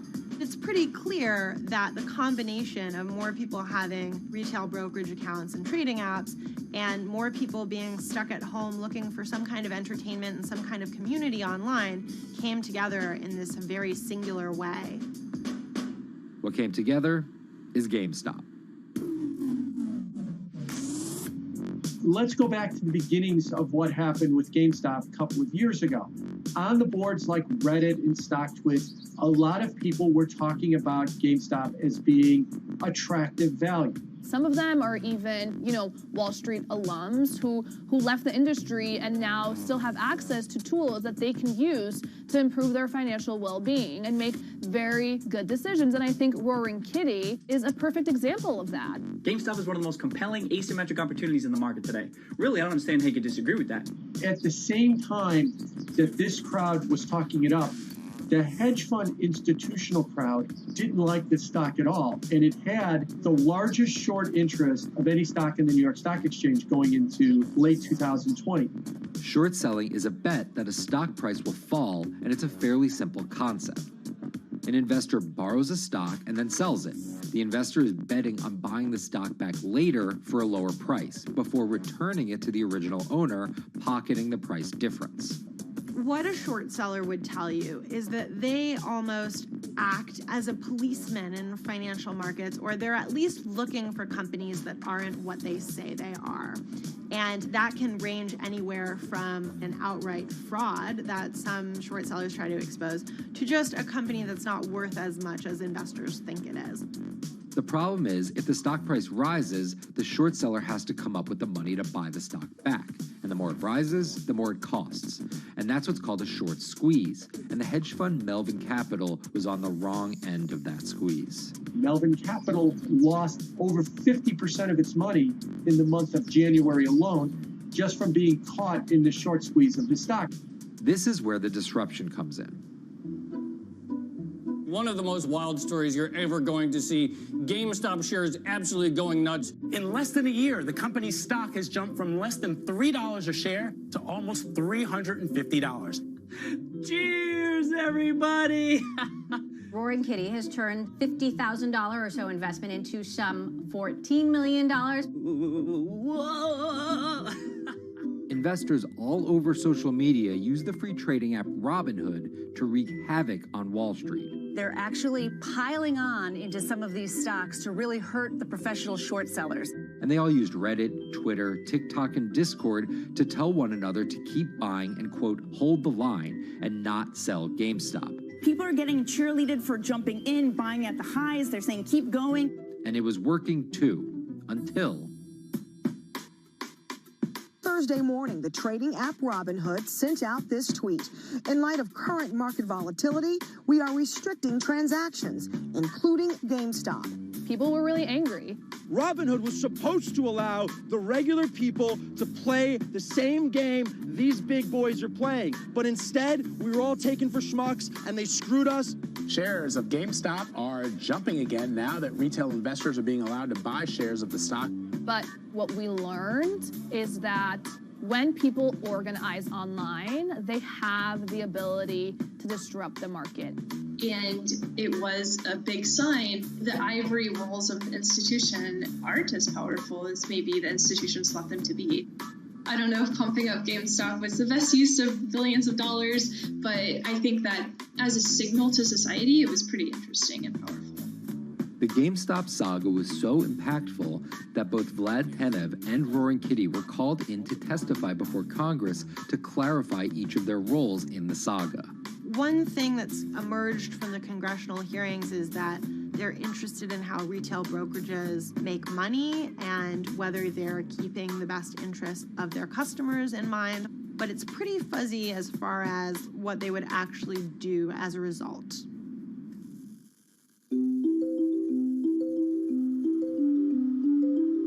While the frenzy around GameStop eventually subsided, it didn't take long for retail investors to find other areas to invest their money. Take a look at Bitcoin going bananas over the weekend. Bitcoin forms a brand new all-time high. It was after GameStop started to drop that we saw Bitcoin really go up to over 60,000. How much further does this rally have to run? It's compelling to say that money shifted from one venue to the other. While correlation doesn't equal causation, there's a chart out there showing an inverse correlation on meme stocks going down and cryptocurrencies going up. There's definitely an aspect where people are making money on stocks and then moving, they're agnostic, they're not hedge funds. They can invest wherever the hell they want. It's a classic sort of momentum trade. They're going to wherever the winners are and they're willing to jump on and, ride it. So whether it's meme stocks like GameStop, meme coins like Dogecoin, or entirely new ways to invest in art like NFTs, the new kind of retail investor is making its presence known. Over the next 10, maybe 15 years, you're going to continue to see, whether by choice or by force, that baton go from older generations to younger generations. I don't think any single app is going to be the thing that disrupts. I think people are the disruptors.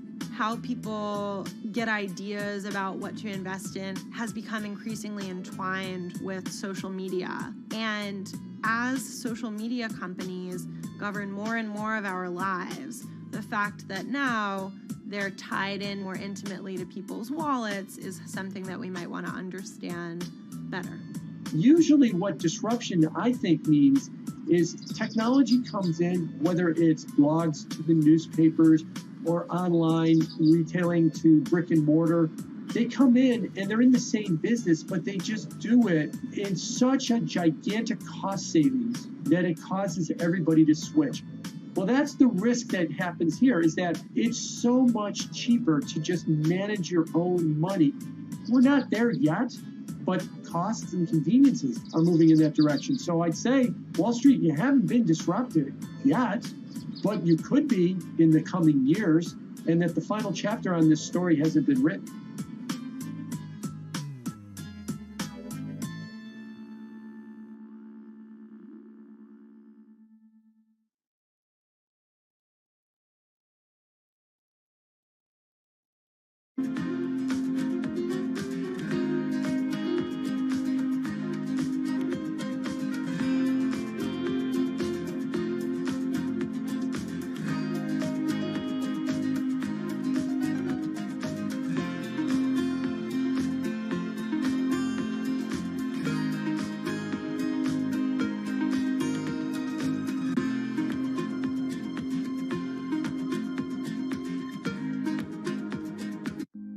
Bloomberg's own David Nicholson. Now, his happy place is out in the field, on the open road.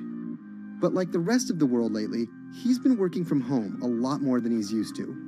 COVID-19 has prompted a massive urban exodus as professionals of every ilk yearn for more space to live and work. As a result, rural areas have exploded, and they're poised to experience a resurgence as more and more families pack up and leave the big city to try out life in the burbs. But there's one problem with that. Not all internet speeds are created equal. Anyone who might need to upload or download large files for a living may not want to pack up and move to that cabin in the woods just yet. Now, David's house isn't a cabin, but it is in the woods, and inexplicably, his internet is workable. My internet is okay. I pay a lot for it. It's around $140 a month.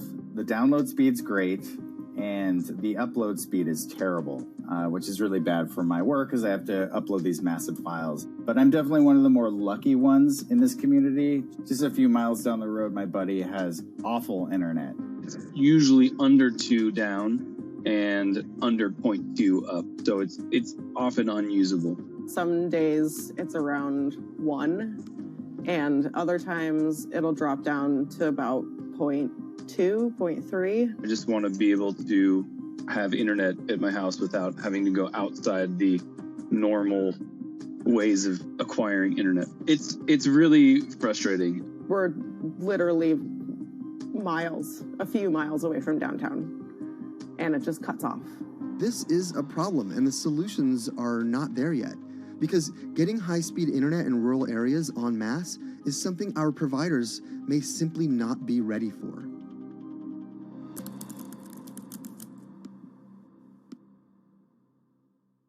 If your internet service doesn't have fast download and upload speeds, then you don't have high-speed harmony. You have. Americans on average pay about $70 a month for internet at home. But in rural areas, it could cost a lot more for a lot less service.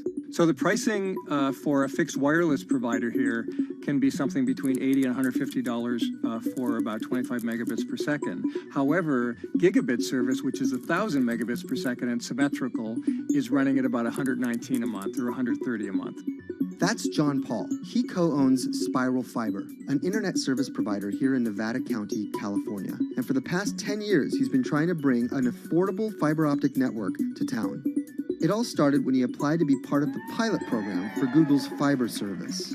Across the country, civic boosters have been going to extremes, chanting, singing, Google in the morning, and marching, trying to get the search engine giant to look at their town. The internet these days is crucial to be in the world, to be a part of the world, and to be connected to your community. Google ultimately went with Kansas City, Missouri, which left Paul on a mission to get funding to lay out fiber optic networks for gigabit service. Over the next several years, he would attend conferences and pitch venture capitalists and apply for grants to make his vision come to life. One of the biggest roadblocks to building infrastructure for the internet here in the United States are the existing large providers. They have their land staked out. They would prefer that nobody come in and compete against them. In 2013, we applied for a grant. We went down and met with the commissioners at the California Public Utilities Commission. It was an arduous process to get funded, but we finally did against all odds. We got a $16 million grant, and then we went out to seek venture capital. Then, in March of 2020, the pandemic hit the world. Everybody got locked down, and everybody came home, and everybody started using the internet. And I remember seeing on one of the local fixed wireless providers' websites, they've said, hey, we know you're all staying home, but please don't use too much video, and please don't use too much bandwidth. And I thought, that doesn't work. The U.S. connectivity gap is far greater compared to countries that are considered its peers economically.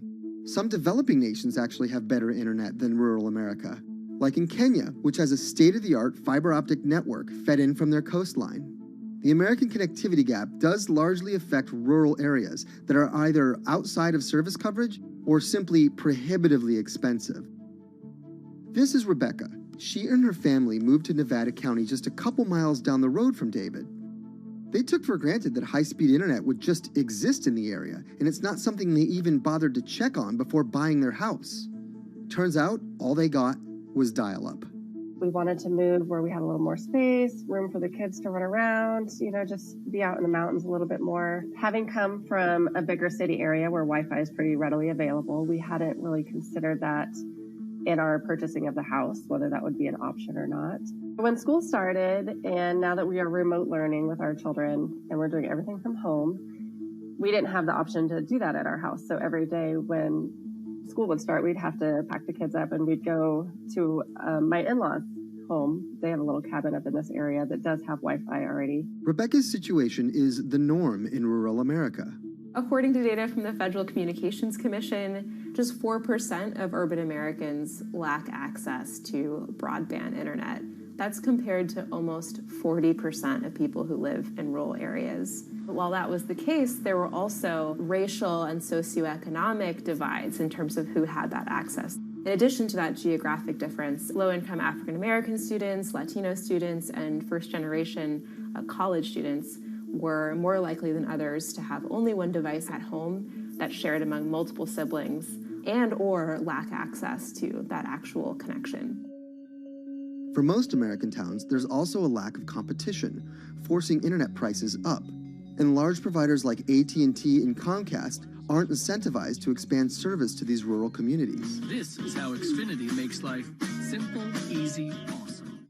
So in our area, we have a small imprint of Comcast, but they're not going to go out to the more rural areas. It's just not cost effective for them to do it as a large company. In order to lay fiber cable, you're actually physically digging trenches into the ground. And for internet service providers, they're primarily focused on maximizing their profits. And so the fewer customers you have, in any square mile and the more fiber you have to lay, that's just kind of harder to pencil out from a purely economic standpoint. AT&T released a statement on the matter, expressing the need and desire for government assistance to fund fiber optic expansion to areas deemed unprofitable. Comcast released a similar statement encouraging more public-private collaboration on this effort. Federal agencies do offer grants to help communities build broadband networks, but many have argued that there's not enough flexibility on how to use these funds. The COVID-19 relief package passed by Congress in March and signed by President Donald Trump awarded $43.3 million to 51 projects on the East Coast alone. But it also stipulated that these projects needed to be up and running by December 30th. For contractors who plan projects months and years in advance, it's a scramble to rearrange their schedules to meet that deadline. So what we've been asking the federal government to consider is at least have, as long as the projects are getting started, knowing the projects are being put into place to expand both remote learning, working from home, and opportunities like that that are truly driven from COVID. We're moving as fast as we can regardless, but hopefully they'll give us some more time. Talking to John Paul, it's clear that he believes broadband is something that can transform a community and should be considered a public good. One of the first communities to come on in the United States with full-on gigabit service was Chattanooga, Tennessee. Now, they're a bigger city, but they're a city that was economically in a downturn. In the last 15 years, the city of Chattanooga has turned around in an amazing way. It's a nexus for young people to move to. It's a place where technology happens. It's not just about logging on to Zoom, to connect with your colleagues who might be in New York City. It's also your ability as a small business, operating in the town of Nevada City or wherever it may be to, quickly upload your payroll documents or something onto the cloud or to quickly, swipe a customer's credit card. There's just some really basic business functions and mechanics that I think people in big cities really take for granted and that are just going to be a much bigger challenge for small business owners in rural areas.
Historically, the marginalized people, you call them as untouchables or Dalits, they have been kept away from the center of the knowledge. Once you are born into a caste, it is very difficult for you to grow beyond that. You are stuck in that identity.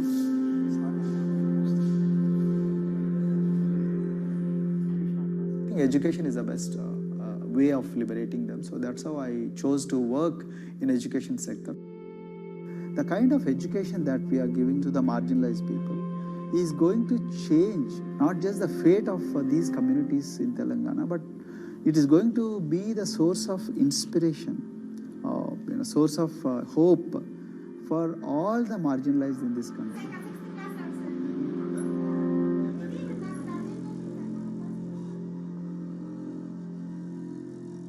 Greatest blight in India is the system of caste. For generations of Indians, the social code known as the caste system has defined how people earn a living and whom they marry. Although outlawed 7 decades ago, castes remain a significant factor in deciding everything, from family ties and cultural traditions to educational and economic opportunities. Dalits, people who are on the lowest rung of the caste system, constitute almost 1/5 of India's population of 1.3 billion.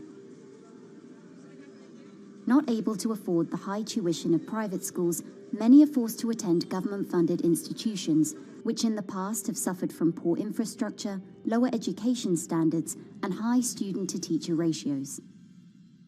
But Dr. Praveen Kumar is trying to change that.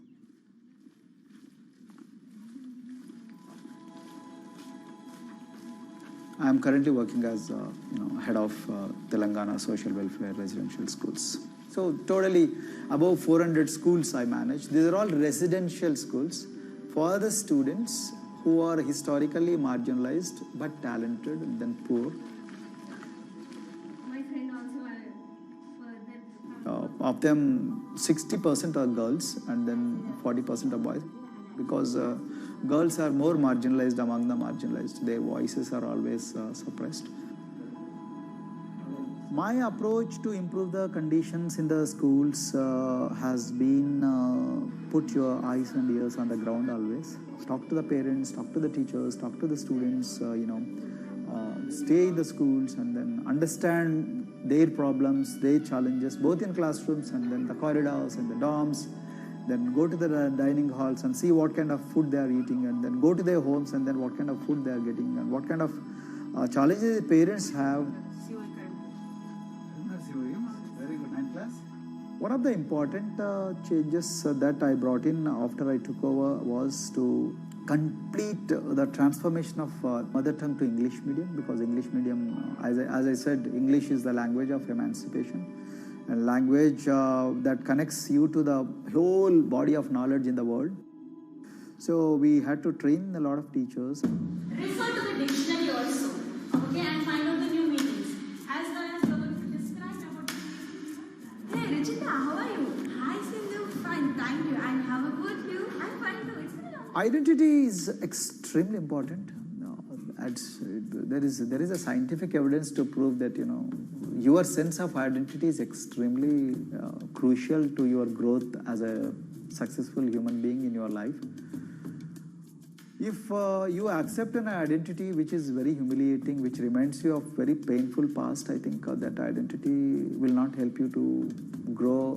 I'm not saying that you should forget your past. I'm not saying that, but that should not be the bubble in which you must live always.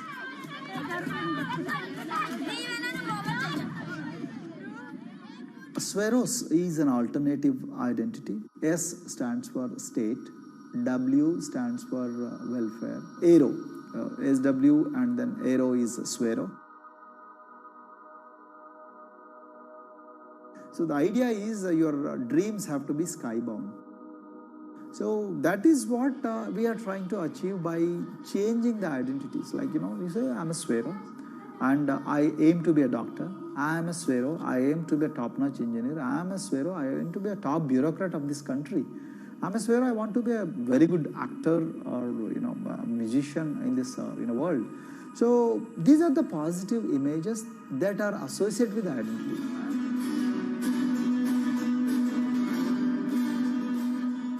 Just to give an example to you, in 2012, in our institution, we used to produce about 6 doctors per year. But because of our, this self-liberating ideology of Sveroism, we have, this year, we have produced about 189 doctors. This is phenomenal for any poorest of the poor people. You know how difficult it is to get into medical colleges in this country. So, but today, because of this ideology, the students have been able to achieve this, feat.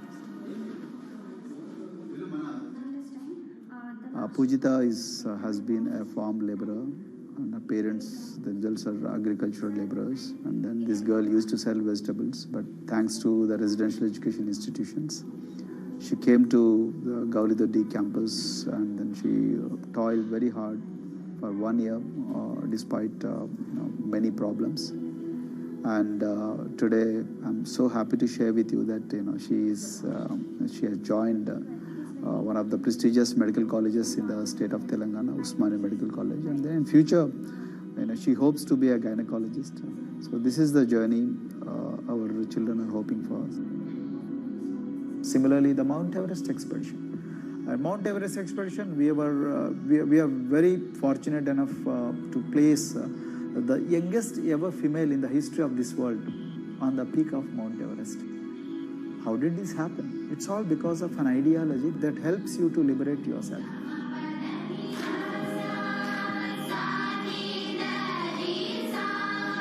We brought a lot of extracurricular activities, and most of them got institutionalized now. So, for example, music. Similarly, the games. We have so many coaching academy. We have boxing academy, we have wrestling academy, we have handball academy. So we have, kabaddi, the traditional Indian sport. We have golf. We have introduced the golf also. Like golf is generally played by so-called rich people, but today even poorest of the poor people also are being trained in golf in our schools. Wow. So our intention has been to give all 360 degrees, type of opportunities to the students, so that whoever is interested in whatever activity, they can go and then do it. Break the barriers, break the fence, at least mentally, because poor people have been programmed to be victims, programmed to be subjugated, programmed to be on the margins, always, programmed to feel inferior. We wanted to change all that. There are certain games which are exclusive to rich people.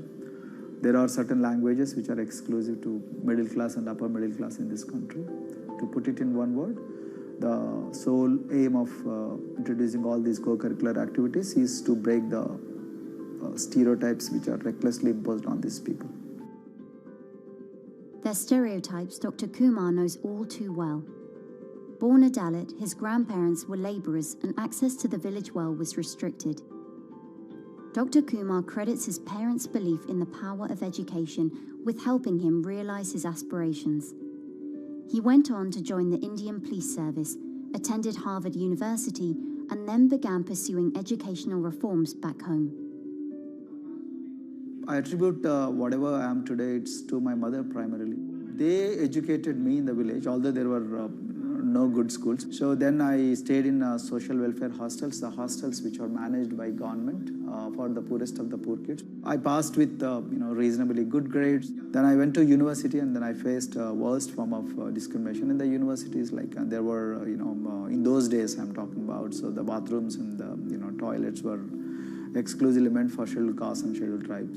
We used to fight discrimination on one hand, and then again, try to excel in academics, day in and day out. So that's how I came to education, because I deeply believe that education is the only important weapon that can really, place the poorest of the poor people from a very victimhood orbit to a prosperous orbit. I think in future, this is going to be a game changer for the marginalized in this country.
If you look at a thermal image of a city and then compare that to a map of vegetation, you'll find that where there's greenery, the temperature is lower.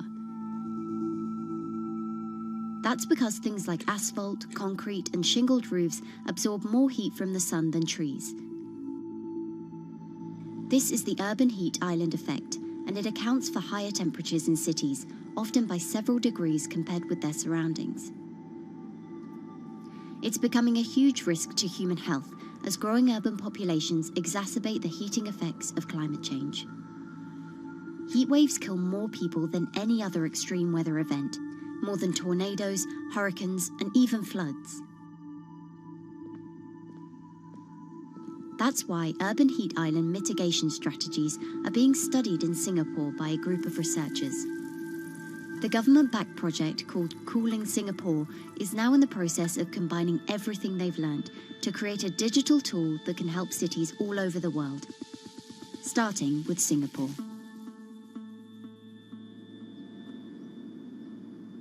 In Singapore, close to the equator, temperatures regularly rise above 32 degrees Celsius or 90 degrees Fahrenheit.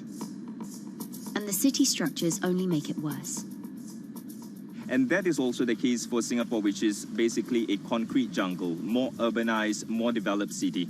And even in Singapore, what you have is a situation whereby there's a temperature difference of 7 degrees Celsius between the more urbanized and the more rural areas.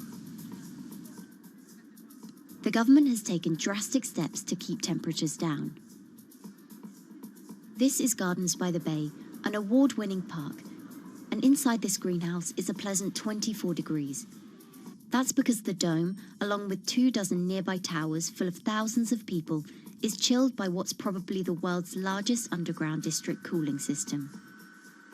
It uses a large central plant that cools water and then pipes it into banks, residential towers, an exhibition centre, shopping malls, and the city's iconic Marina Bay Sands hotel and casino complex. So one of the biggest perks of using this system for the buildings is that they can save 40% in terms of electricity usage compared to your traditional air conditioners. And with Singapore relying on natural gas for most of its power, this new system means emission savings equivalent to removing 10,000 cars from the city's roads. That has big implications for the rest of the world. If things stay as they are, more than a third of the world's electricity could end up being used to cool buildings and vehicles by 2050.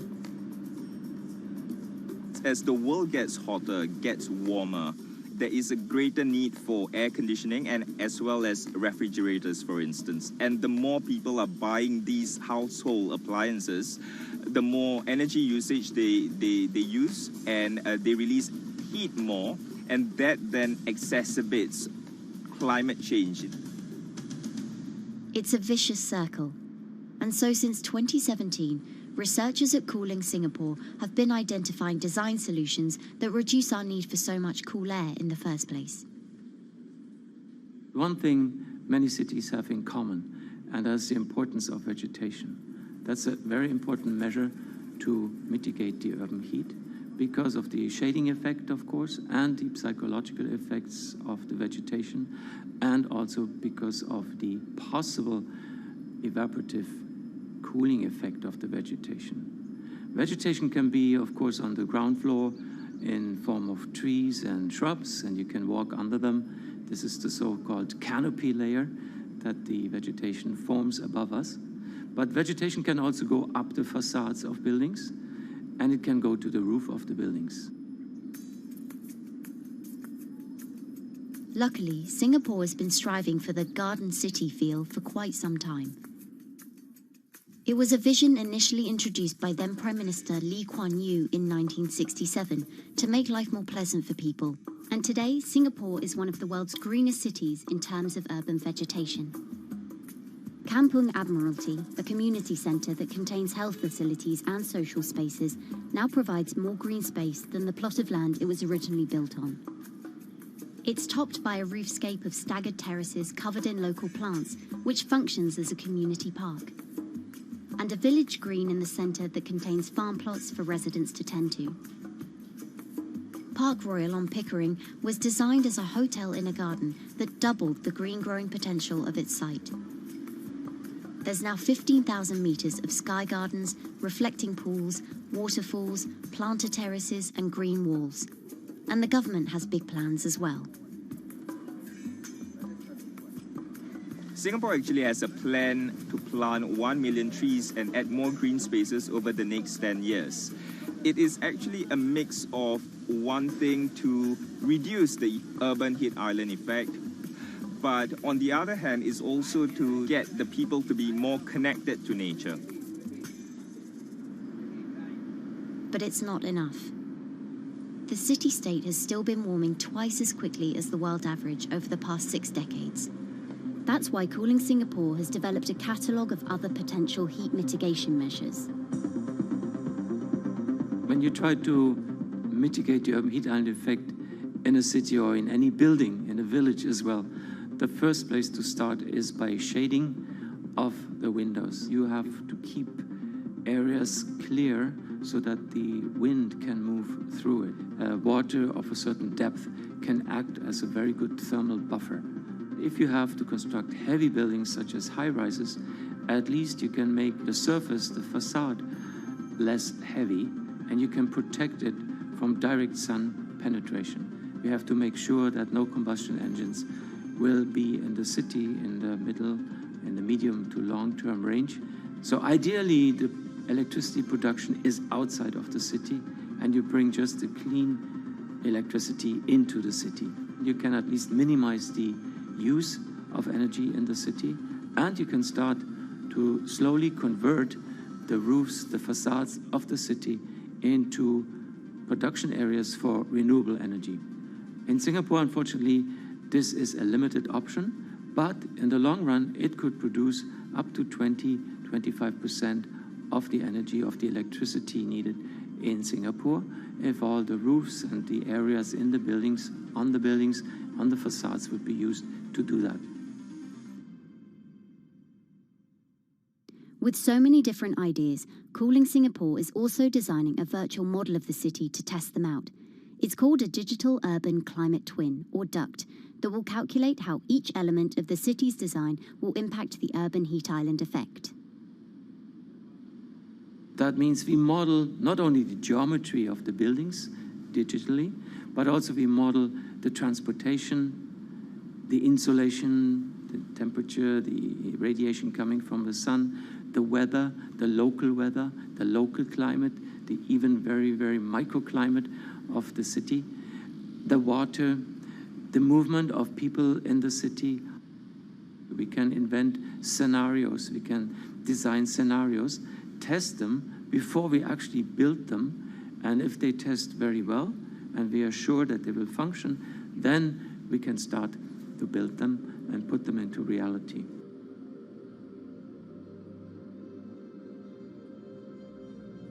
Singapore will be using this new tool to figure out which actions it should take next. And the model can be applied to any city, whether it needs to keep heat out or keep heat in, which will ultimately save energy, slow climate change, and improve our quality of life. So this is something that Singapore will be able to export, maybe even together with its city development systems that it already has. Singapore is one of the very few cities in the world that really combine this scientific approach with a very well-established urban redesign and urban design approach. Through its agencies and the combination of its agencies, it has achieved a lot in the past. If it keeps following the scientific path and the combination with the other knowledge in the city already, we think that it will be a very comfortable and very livable city in the future, even more than today.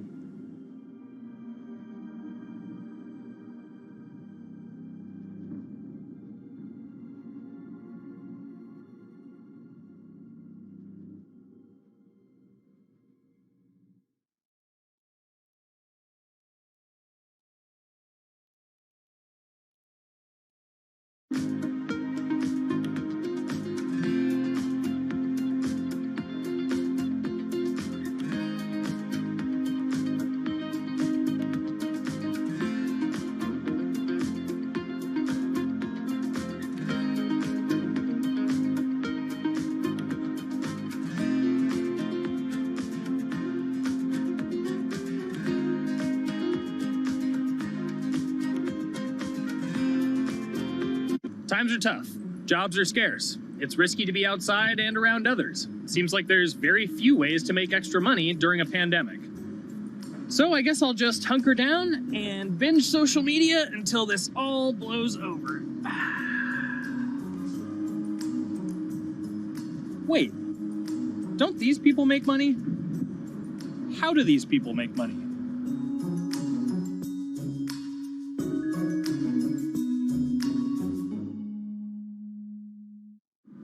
Streamers, YouTubers, Twitch stars. How do they make money? Is it a lot? Is it a lot of work?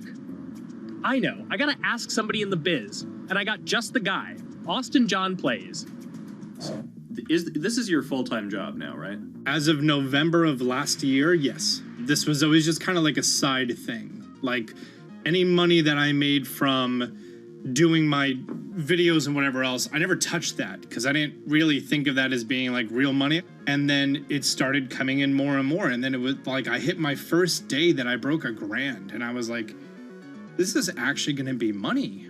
How did the YouTube channel come to be? When the game Pokemon Sun and Moon came out for the 3DS, there was like things that I learned about the game, and then I wanted to just share that information with people.